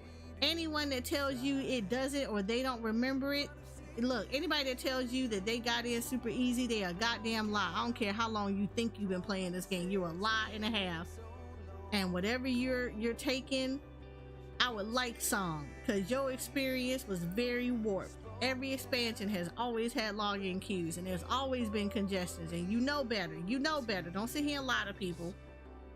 And if you didn't experience peak times, you didn't play on the first months of an expansion. You played maybe 3 months after the fact, where the peak times were down and congestion was down.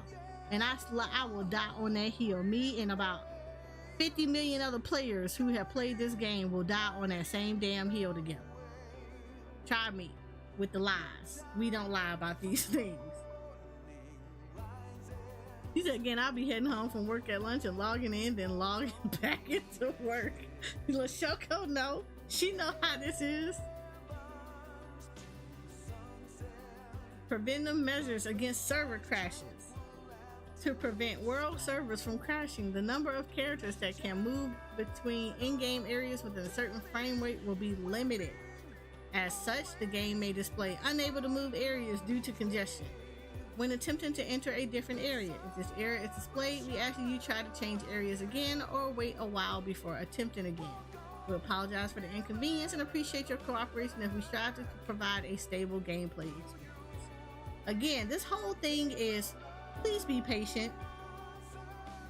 Wait times for instant content. There is a possibility, Stormblood, that certain instant content, such as duties required to progress through quests, may be experience congestion, Rob on Extreme. For instant duties required to progress a quest, we have devised methods to stagger player traffic during main scenario progression, and have also implemented a queue system in case of congestion. Should congestion occur, your number in the queue will be displayed upon attempting to enter the instance. We ask you to patiently remain in the queue as players are admitted into the instant in the order that they joined the queue. Yep, Rob on Extreme, Pippin Savage. For those that don't know, you're new to this game, Stormblood, we had 2 instances that you could not progress the MSQ until you actually got those completed. Rob on Extreme was the first one that you went into. It is literally one of the early ones that you do when you walk into Stormblood. And because of so many players that were in the area and the level of server congestion, you would literally click on Rob on, look at the cutscene for your single instance, and then be kicked out and be standing still in the open area with everybody else, their mama looking at you like, did you get in? No, I'm standing here looking at you. Did it look like I got in? Yes, that happened for like 3 days. 3 whole days. So people that unlucky, they had to wait the whole 3 days. Some of us got even luckier and we got in after about a day or so. But yes, it was a nightmare. And people try to come up with really dumb ways to doing it. Like, people used to line up in one big old line thinking that if you took your turn to try to get in, this would alleviate everything. No, the line just got longer, which made congestion even worse.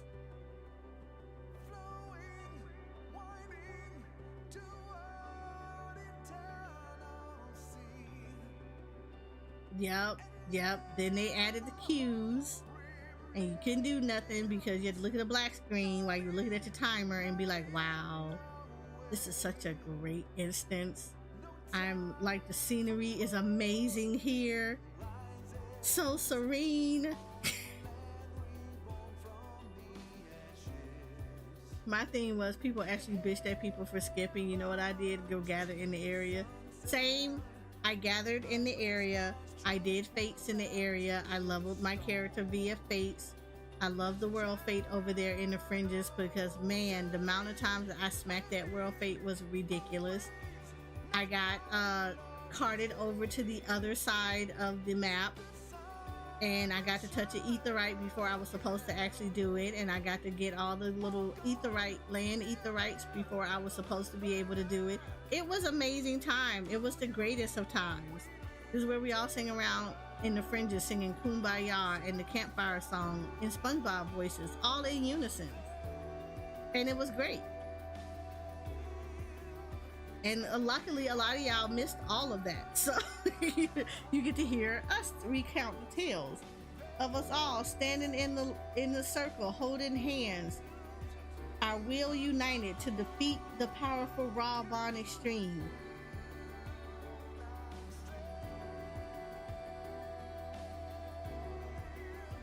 So yes, it happens. Every expansion happens. Anybody that tells you otherwise, they didn't play it during the expansion.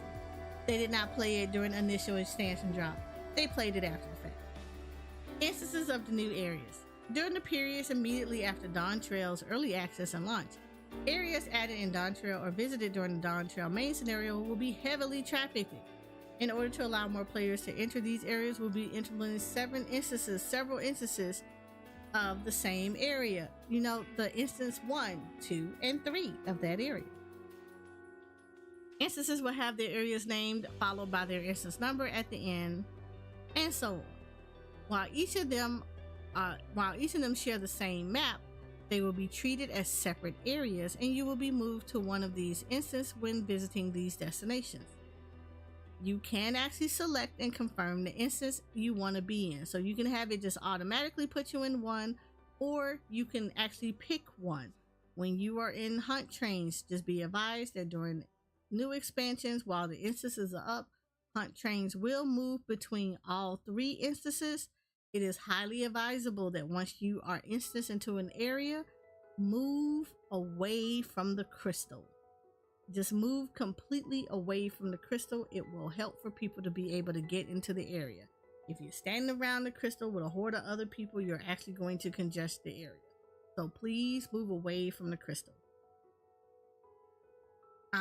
Restrictions in instant areas. Players in different instances of the same area can communicate with tail messages as normal. However, there are some instances such as being unable to see each other's character in the overworld. So if you're going as a party, make sure you are all in the same instance. So check your instances before everything else. So if you're trying to get to your friend, make sure you are telling them which instance you are on. Don't just say what area you in, tell them what instance you are in for that area. I wish we could play together, be there and spend. I wish we could too, Shoko. Only way that would happen is if I did Aura first and Era second. Entering the same instance area as your party. Party members will generally be moved to the same instance area when using teleport or return. However, party members may be split between different instances if the destination instance has reached the player cap. As such, players may not always end up in the same instance and may need to select their desired instance either by traveling through an entrance from a neighboring area or by interacting with the etherite in their desired area. Support services during early access and immediately after launch. The development and operations teams will provide our utmost in live support in order for our players to be able to enjoy the new adventures that await in Dawn Trail. World and server statuses, as well as any issues that may arise, will be announced through our Lodestone announcement or our official X channels. Final Fantasy _XIV_EN and Final Fantasy _news _EN, which we hope will be helpful in keeping you up to date with the latest developments. So, with all that being said, welcome to Dawn Trail. Buckle up. It's gonna be a wild ride. So, with all that, I hope everybody got a good overview of what's to be expected. Like I said, I have personal things that I do. I recommend that you I have done them for tried and true every expansion. Have not failed me since. Basic thing you're gonna have to take away from all of this is you're just gonna have to be patient. There's gonna be a lot that's gonna be going on. There's gonna be a lot of people trying to log in. Yes, queue times are gonna be long. That's the nature of the game. It's not the time for you to bitch, moan, and complain. Do other things while you're queuing. it is what it is. It has happened every single expansion. It's just the nature of the way the game is. You know, get all your stuff together. Make sure that you go back home to your home world so that you are not going to get stuck in other people's worlds. Make sure you have enough space in your inventory to be handling things. If necessary, don't feel shy to go over to other places. Like for NA, go over to Dynamis or Oceania to go and proceed through story. It's going to help with the pop. It's going to help with all your it's going to help with their population and their queue times, but it's also going to probably allow you to get in a lot quicker. I don't recommend ever logging off in the areas that quest lines are going to happen, because you're going to log into a crap load of people that's there and it's going to be aggravating. I always say go to less populated areas in the map to log in. If you're going to log out somewhere you don't have a personal house or FC house, FC leaders, I mean, prior to maintenance tomorrow, basically tonight before you log off, go ahead and convert all of your actions over so that they can be ready to be popped once everything goes on. I mean, it's not going to be hard. It's honestly not going to be hard. Just little things that's going to just make the experience really good. Duty support is a thing, so, you know, use it. Please use the duty support tools. You know, I know people log in because they want to play with their friends and stuff like that, or, you know, they want help a lot. However, I highly recommend that you just go ahead and use the duty support NPCs. People are going to be going through story, so not everybody and their mama are going to be sitting around waiting, twiddling their thumbs, waiting to play with you or to queue in with you. I also highly recommend newer players, please keep in mind this is what, the first, second, third, fourth expansion. Yeah, there is 4 expansions now. Anything that you're going through and you're in lower expansions, people are not directly queuing for those expansions or those duties in those expansions if they're already past it. The most you're gonna get are roulettes. So crying about it and bitching and saying stuff like, oh, nobody's queuing for this, my queue is so long. Of course it's gonna be long. It is a older expansion fight. You're gonna have a longer queue for a very specific fight, especially if you got a lot of people in the game who are further in the story than you. They're not gonna pop, they're not gonna queue in specifically for that. So please be patient. You're gonna be fighting against the roulettes. The most you're gonna get are people that are roulette, so please keep that in mind. If it's a main story quest, please use the NPCs. They actually have NPCs that will go into the dungeon with you. Utilize that a lot so you don't have to sit there and cry about the queues being long, or like Heaven's Ward dungeons when everybody is either in Shadowbringers, Endwalker, or Dawn Trail. Like, keep that in mind. So I know it sounds harsh, but it's literally, you're gonna have to learn how to use your resources. That's why I'm like, it sucks when you don't have friends to play with, but the game literally have things in place for you to be able to continue the story without having to wait for human interaction with you. They have whole NPCs who actually do the mechanics, so it's a good way to learn. It's a good way to go in a slower pace and to learn your rotations and stuff. Get a feel of the abilities that you're playing on your characters as you're going through. So please be advised of that as you're going through the story. Shouldn't be this hard. It's gonna be a little slow. It's gonna be a little congested. We are all here for you, but like, you're gonna have to kind of be a little bit of self-sufficient with stuff. With that being said though, I will be streaming this on Friday at 9:30 a.m. Eastern Standard Time because I like sleep. But I will be streaming this. I'm excited to stream it. We will also be doing charity at the same time. So in conjunction with me doing Dawn Trail, we will be doing a charity event all weekend with gamers, because we have partnered up with Gamers Outreach for the VTuber SummerSlam charity event. So we will be doing that. So we will be trying to raise money for all the little warrior of lights who have their own battles to fight outside of Dawn Trail. And we want to make sure that they have all the resources and tools they need to be able to join us in our world of Eorzea to fight alongside us. So we're going to do our best to try to raise money for them to get all the proper training and tools that they're going to require to be the best warrior of lights out there in real life. So I'm excited for it. With that being said, because I will be streaming all that, there are going to be quite a few things that are going to be adjusted to accommodate all that. So I'm going to go ahead and run through them. I put it up on my Twitter post, but I will do a reminder of it because of the fact that it is it is the expansion content, and we will be doing donations and charity event. The focus will be on that and the story. Okay, with all of that, there are certain things that I will be making adjustment for in the stream. The rowing system will be turned off until after I am done with the story and we are done with the charity event that weekend. I will not have the throwing system up. Most of the sound alerts will also be turned off. The only things that will be turned on will be the head pats and the horn rubs. I will keep those on. It's just to keep the focus strictly on the charity and also on story. I will not accept spoilers, so please do not come in trying to spoil the story. Do not try to hint at or give any trick.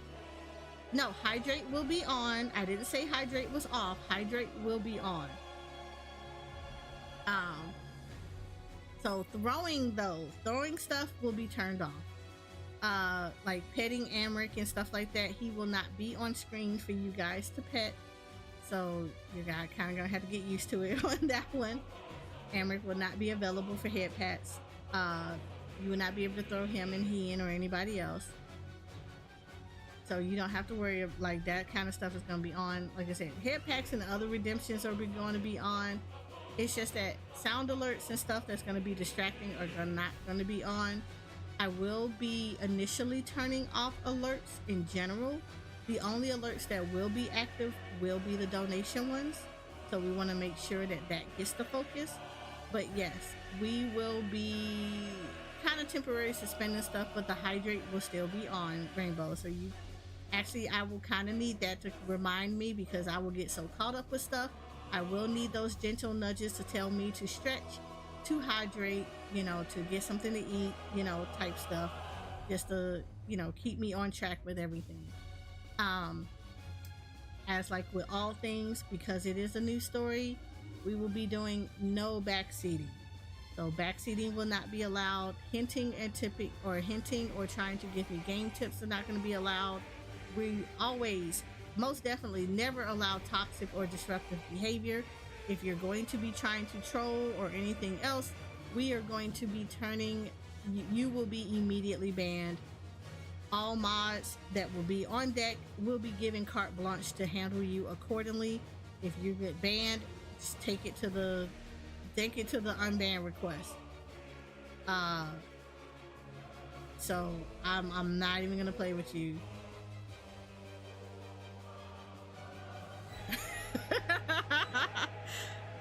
Like, mods of them are gonna have full carte blanche. They have full permission to handle anybody accordingly. If they ban you, you did it to yourself. So we're definitely not gonna be playing those games as I'm going through story. Okay, I know this is gonna sound mean, but don't take it for what it is. I am actually happy they're not going to allow world visit and stuff like that, because I'm going to tell you right now, I will not take requests to join my party to queue me in for anything. And a mom, I typically like to go through with people that I know and I trust. If I have not played with you and don't play with you on a consistent basis, I typically will be very cautious about playing with people. So please do not ask. I will not. That being said, the focus will be on the story and alone. So again, like I said, please no spoodles, no backseating, no tip-tipping, stuff like that. Don't come in here thinking you're gonna bully. This community is not like that. I typically do not allow bullying of myself or anybody else unless we've been knowing each other for a while and we created that vibe. Some people tend to get the idea that what they do in one person community is okay in others, and I'm just letting you know that now that is not the case. If we don't vibe like that, like I said, I don't hang out with you on a consistent basis, you haven't gotten to know me, I haven't gotten to know you, this ain't the place for you to do it. Again, mods will be on deck and they will handle accordingly. You said raise his hand, may I still bully Noodle? Yes, you may still bully Noodle. Because Noodle bullies you back. So I'm not worried about that. She gets you good. And that's great.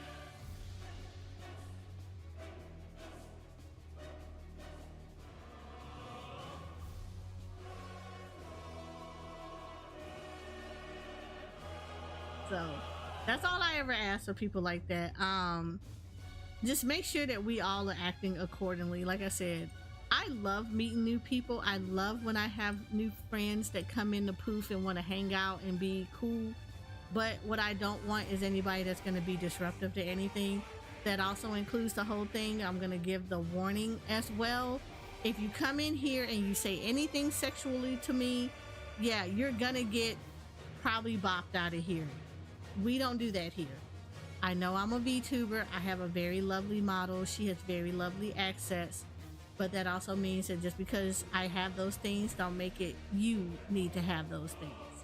So yeah, you can get used to that. Don't come in here saying stuff that's going to be out of line and disrespectful. It's going to be not a good time for you any way, shape, or form. So I'm warning you now, don't be that person. Some of y'all be that person and it turns into a you must not have known me.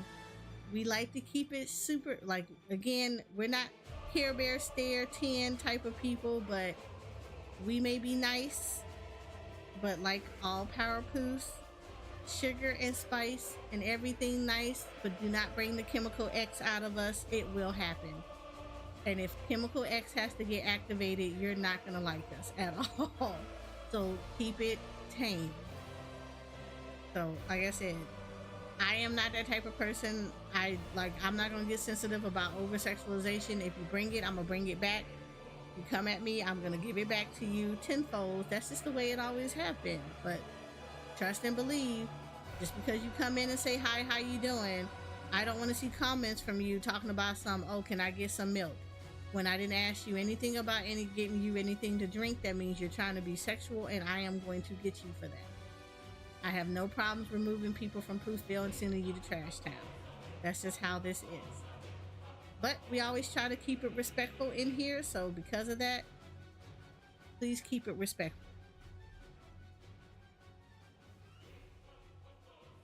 But with that being said, anybody got any questions or concerns?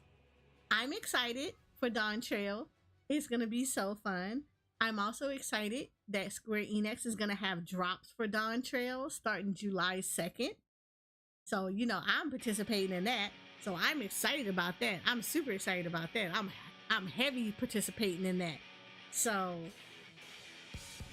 I am super good. And if anybody know, if y'all had a Choco Corporico mount that you had to get a whole bunch of Butterfingers for, yes, that mount, the Butterfingers mount, will be given away for those that hang out in a Final Fantasy XIV channel of a streamer that is streaming Final Fantasy XIV.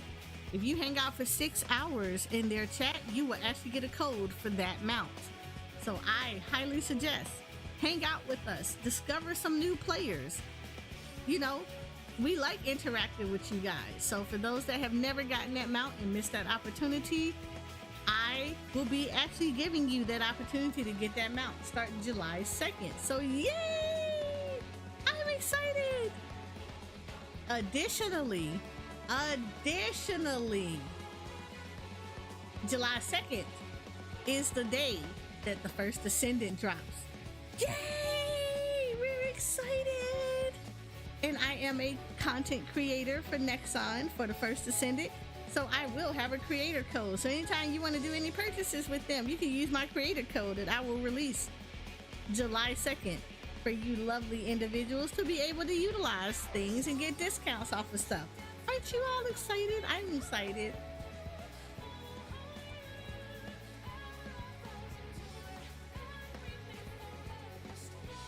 So I'm excited. I am super excited. So accomplishments in small things, in small baskets, they're coming. I'm excited. Also have merch. Buy my merch.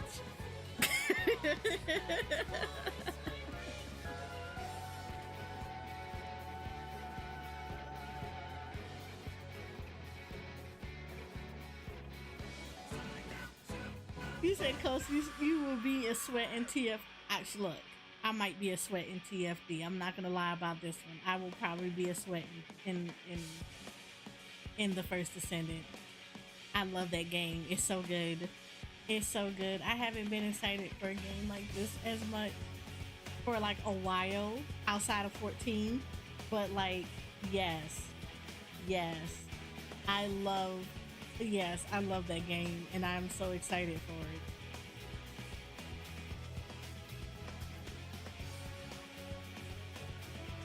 So it's gonna be fun and I'm excited to do it. So small accomplishments as we're going through stuff. It's gonna be great. So I'm excited. I am super excited for everything. Had decided on what he wants to play in TFD. Look, okay, so I'm gonna be honest, and I'm gonna be honest. I will probably, like all things, Viessa, because you know you're gonna have to pick one of the three anyway. So it's always gonna be Viessa first. Valby next, because I love Valby a lot. I love her a lot. So I'll be playing Valby a lot. She is my homegirl. I actually really like Blair, so I kind of want to get a handle on Blair a lot better. Glay is also on my list of people I want to get really good with. So Glay is going to be a good one that I'm going to be playing with. Jaber, of course, because I do like to have support roles. I like to play support roles too. I don't. Okay, so Left Fifth and all the rest of them, I'm not really that keen on. I think the only one I was pretty keen on was Kyle. Kyle was actually pretty good, but there's also going to be new Descendants that's going to come out. So I want to give them a feel as well to see how well they play. Outside of the normal ones that they showed, they also have some additional ones that will be released. So I'm going to be excited to see how they play and how I feel about them.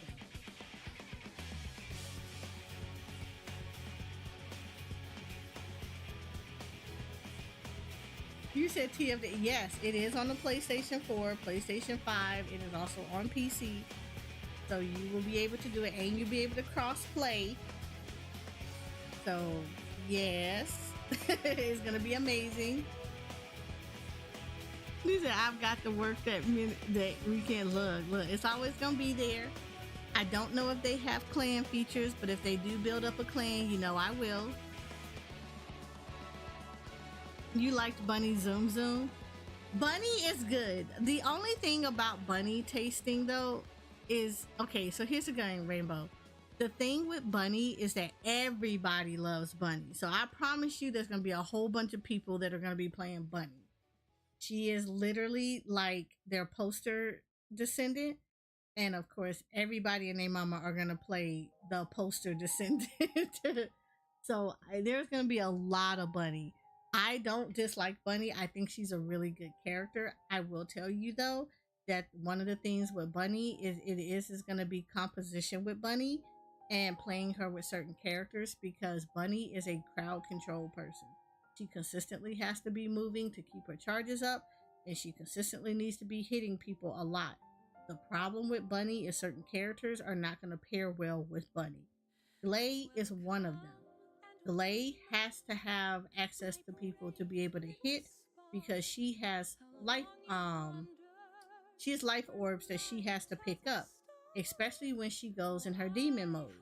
The problem is that if you have a Bunny that's killing everything on the map, that does not leave room for Glay to be able to use her to be able to pick up, to kill people and pick up those life orbs that she has killed the people. Like, she actually has to be the one to kill them for the life orbs to show up. Now, granted, you can pick the non-demonic version of her, the non-demon mode of her, to like get your health back and all that other stuff, but she goes absolutely ham in her demon mode. And if you have a bunny that is selfish and is eating up everything on the field, that's going to make it highly difficult for you to optimize your play with Glay. So as much as I like Bunny, it is certain comps that's not going to be doing. And I can tell you right now, every person that I played with that played as Bunny, they were selfish bunnies. They literally would try to eat up everything on the field and not really give you opportunity to kill anything yourself, which made it bad. It made it harder to play with Glay with people like that. You pretty much had to I pretty much had to level Glay solo because people were pretty selfish with how they played with Bunny.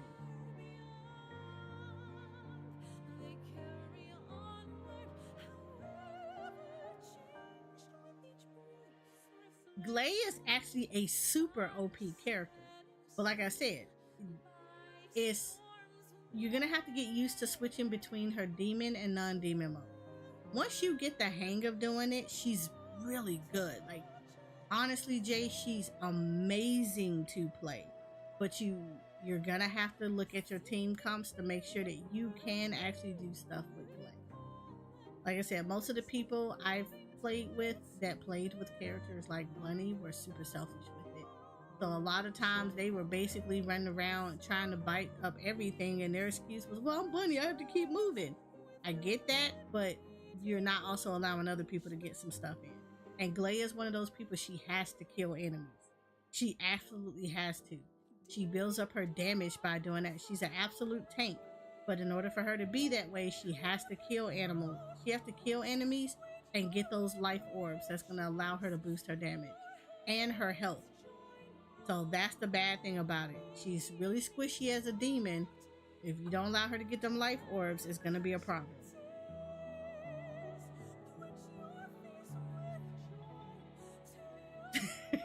She really is cleric stance on and off. Blair is actually really good. I enjoyed playing with Blair.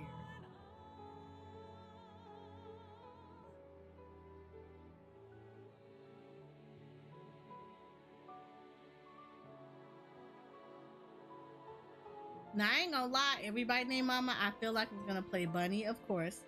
And then they're gonna play Freyna because everybody loved Freyna's aesthetic. They really liked her. And of course, she is another one that's super high OP because all of her actions is basically melt everybody and their mama. She puts poison down, they melt. She touches them, they melt. She looks at them wrong. She looks at them out the corner of her eye, they melt.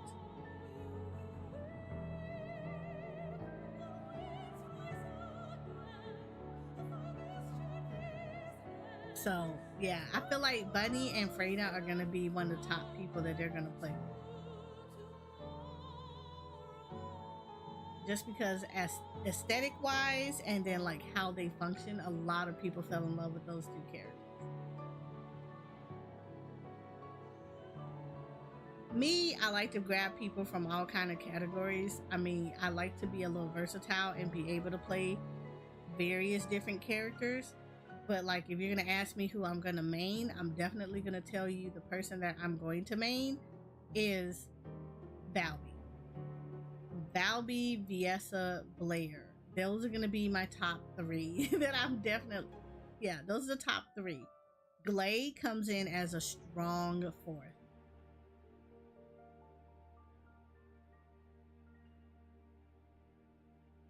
So I'm gonna be absolutely in love with playing it.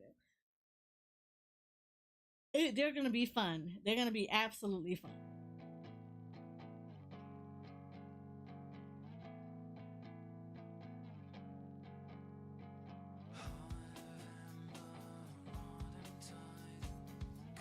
So I'm excited. And then there's Zenless Zone Zero. So there is that too. So there, Zenless Zen Zero is also coming out. That's gonna be a lot. So yeah, ZZZ coming out immediately, almost immediately after the first Ascendant. So we'll be playing that too. There's gonna be a lot of balancing going on. In addition to Final Fantasy 14 and Destiny 2 and Genshin Impact and Honkai Star Rails. See how this works? And weaving in all kind of indie games as well, because you know I always got to give love to indie games. And yeah, so there's gonna be a lot of offline, online play. You have a lot of these.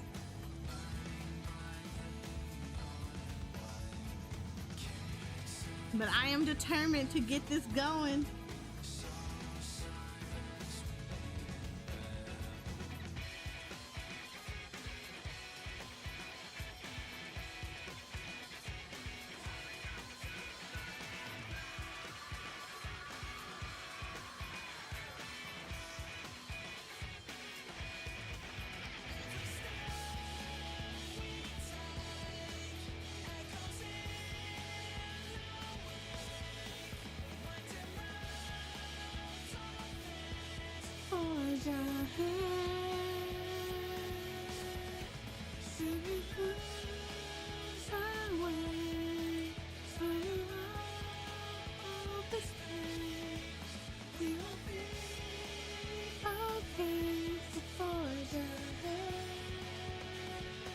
I know, Jay. I'm so excited.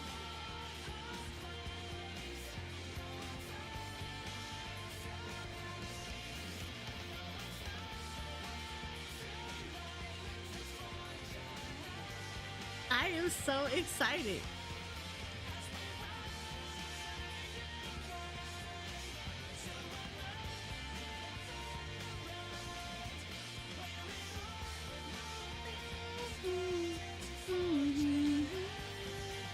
So, Wednesday, I will be online.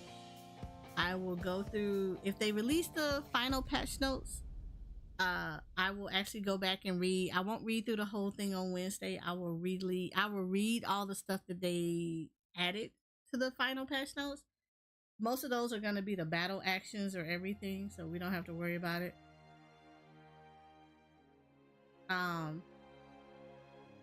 There'll be that. We will look at the Dawn Trail trailers again, just so everybody can get a refresher on what we're getting ready to get ourselves into. So we'll look at, you know, all the trailers that they've released for Dawn Trail. You know, get ready to hug each other because it's gonna be good. Oh no, not Wednesday. Thursday night. We will do that. So we will be doing a review of it. I actually kind of want to do, I'm not going to be able to do it. Well, no, I'll be able to do it. No, I won't. I'll take that back. We will actually look at all of the different, we will do like a history. We'll go through a history of the trailers. So we will look at all the trailers from ARR all the way up to Dawn Trail. So that's gonna be fun to do with everybody Thursday night, just so we'll, you know, have fun and have our nice little reflection of our time in the game as we have gone through everything. So I'm excited.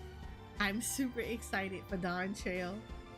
My Warrior of Light is excited for Dawn Trail. I'll be going in on Thursday. I'll be going in on Friday as a summoner.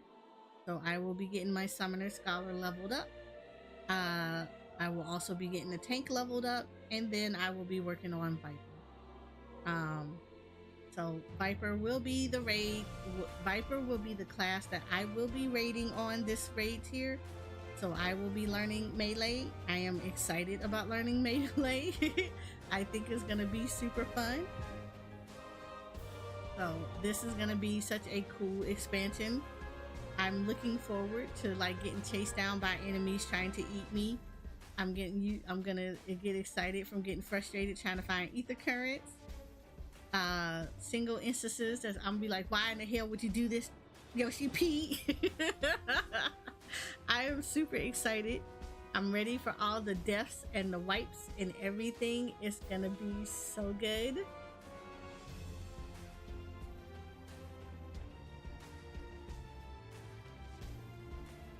Oh Lord, don't even get me started with finding them all over again. I am ready. I am absolutely ready. So, yeah, so we're good. I think we're good. I think we did such a great job today. We got to see Synergy and hang out in Synergy. It's gonna definitely be a game that I'm gonna continue playing because I love games like this.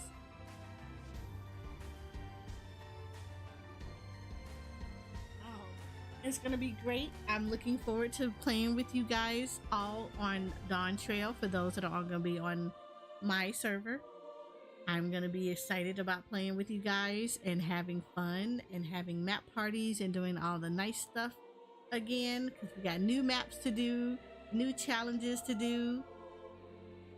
For those that are in my FC on Primal and on Ether, everything is already ready to go.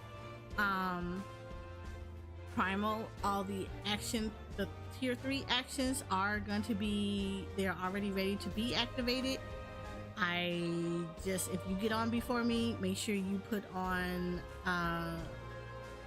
the actions on. We do have others on standby, so they need to be converted. They will be converted, but for right now, all the actions are ready to go. Tier 3s are good to go. Ether, you also have similar stuff. Your tier 3s are ready to go. They can be activated. I'm not super worried about it though, because I know we only got one person in there on Ether that is not finished with Endwalker, so they're not going to need the tier 3s as of yet. But yeah, but tier 3s are ready to be activated on both Ether and on Primal, so my FCs are ready to go.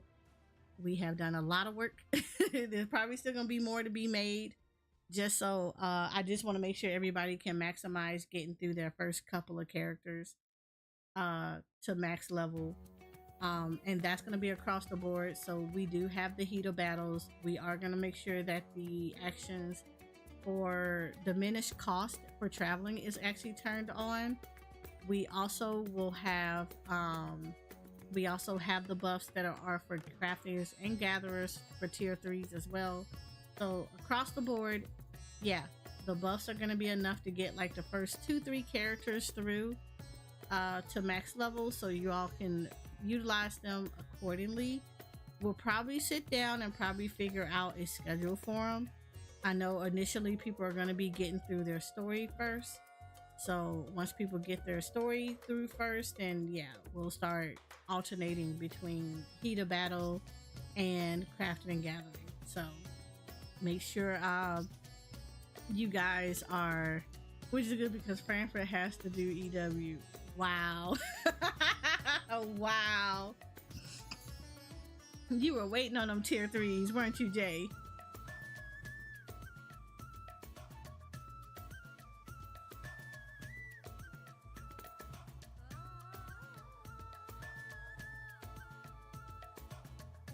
So yeah, but yes, my FCs have been taken care of. I can't wait. I'm excited for Friday. If you all need anything, please let me know. Tonight is the last night that we'll be able to do anything, because servers will go on maintenance tomorrow.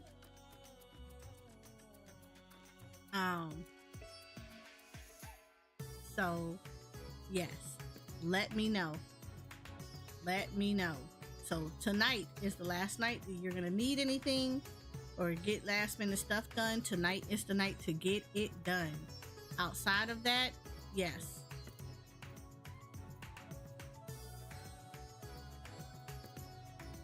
Yep, tonight is also the last night to take pictures. So for those that would like to see what your character looked like before the maintenance, before graphical updates, tonight is the last night to do it.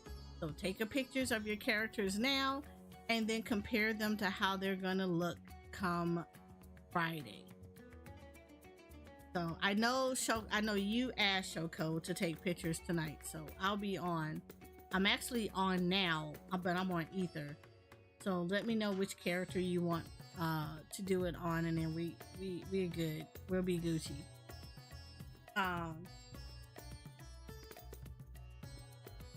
You said the winning number was 6 and I was 7. Oh, damn.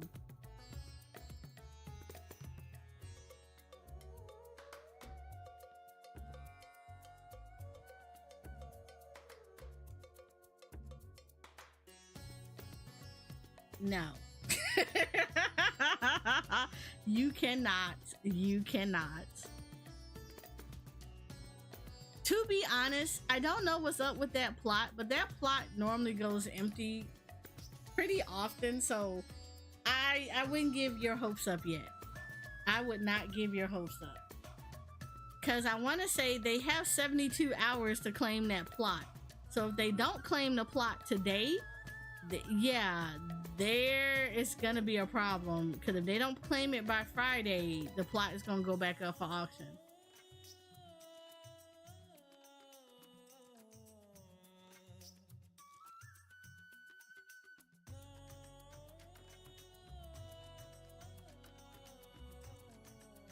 I think I saw them outside of it. I think, unless you had the other people that were checking to see if they won or not.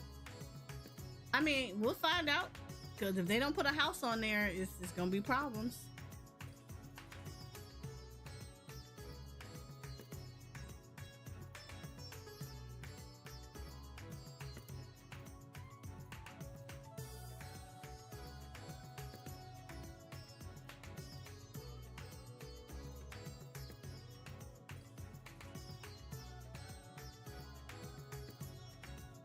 But yeah, that particular plot goes up a lot.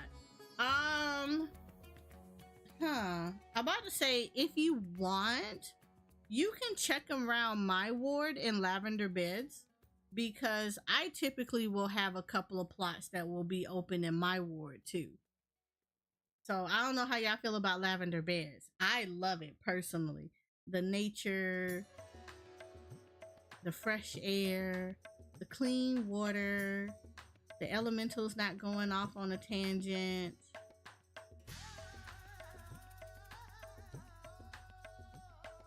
Only for cats, Shoko. Only for your cats.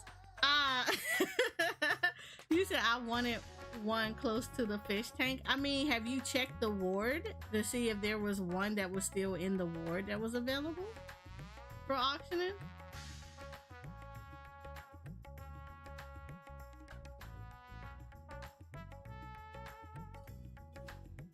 There's one, but it's far. I mean, you're still in the ward though.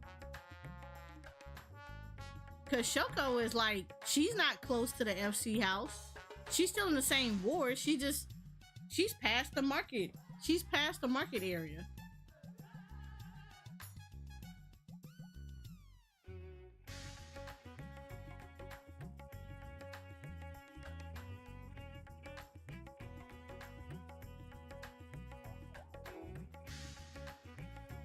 I'm also a little bit of, yeah, that's a lot of walking for all that walking I'm gonna have to do it. Oh my god. Because then you don't walk though. You get on your mount and you ride down to your house.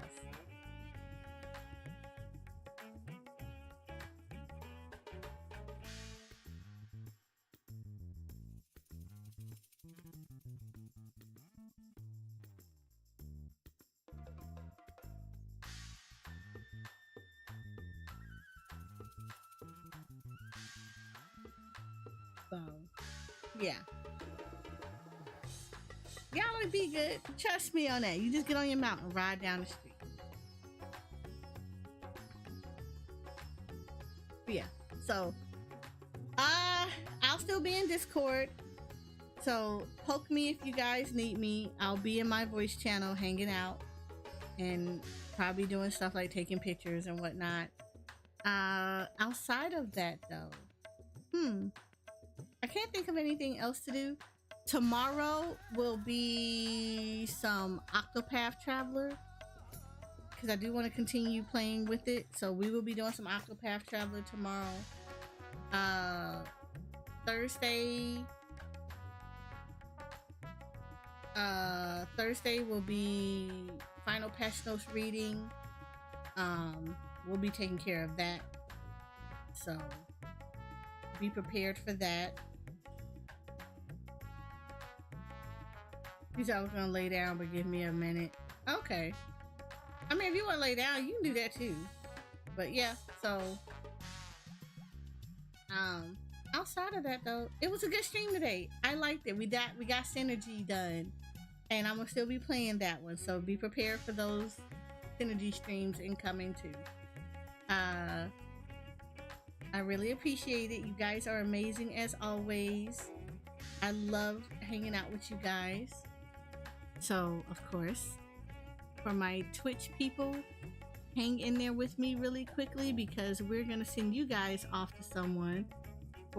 But before we do that, for my YouTube friends, I appreciate you guys hanging out in Synergy and enjoying the content.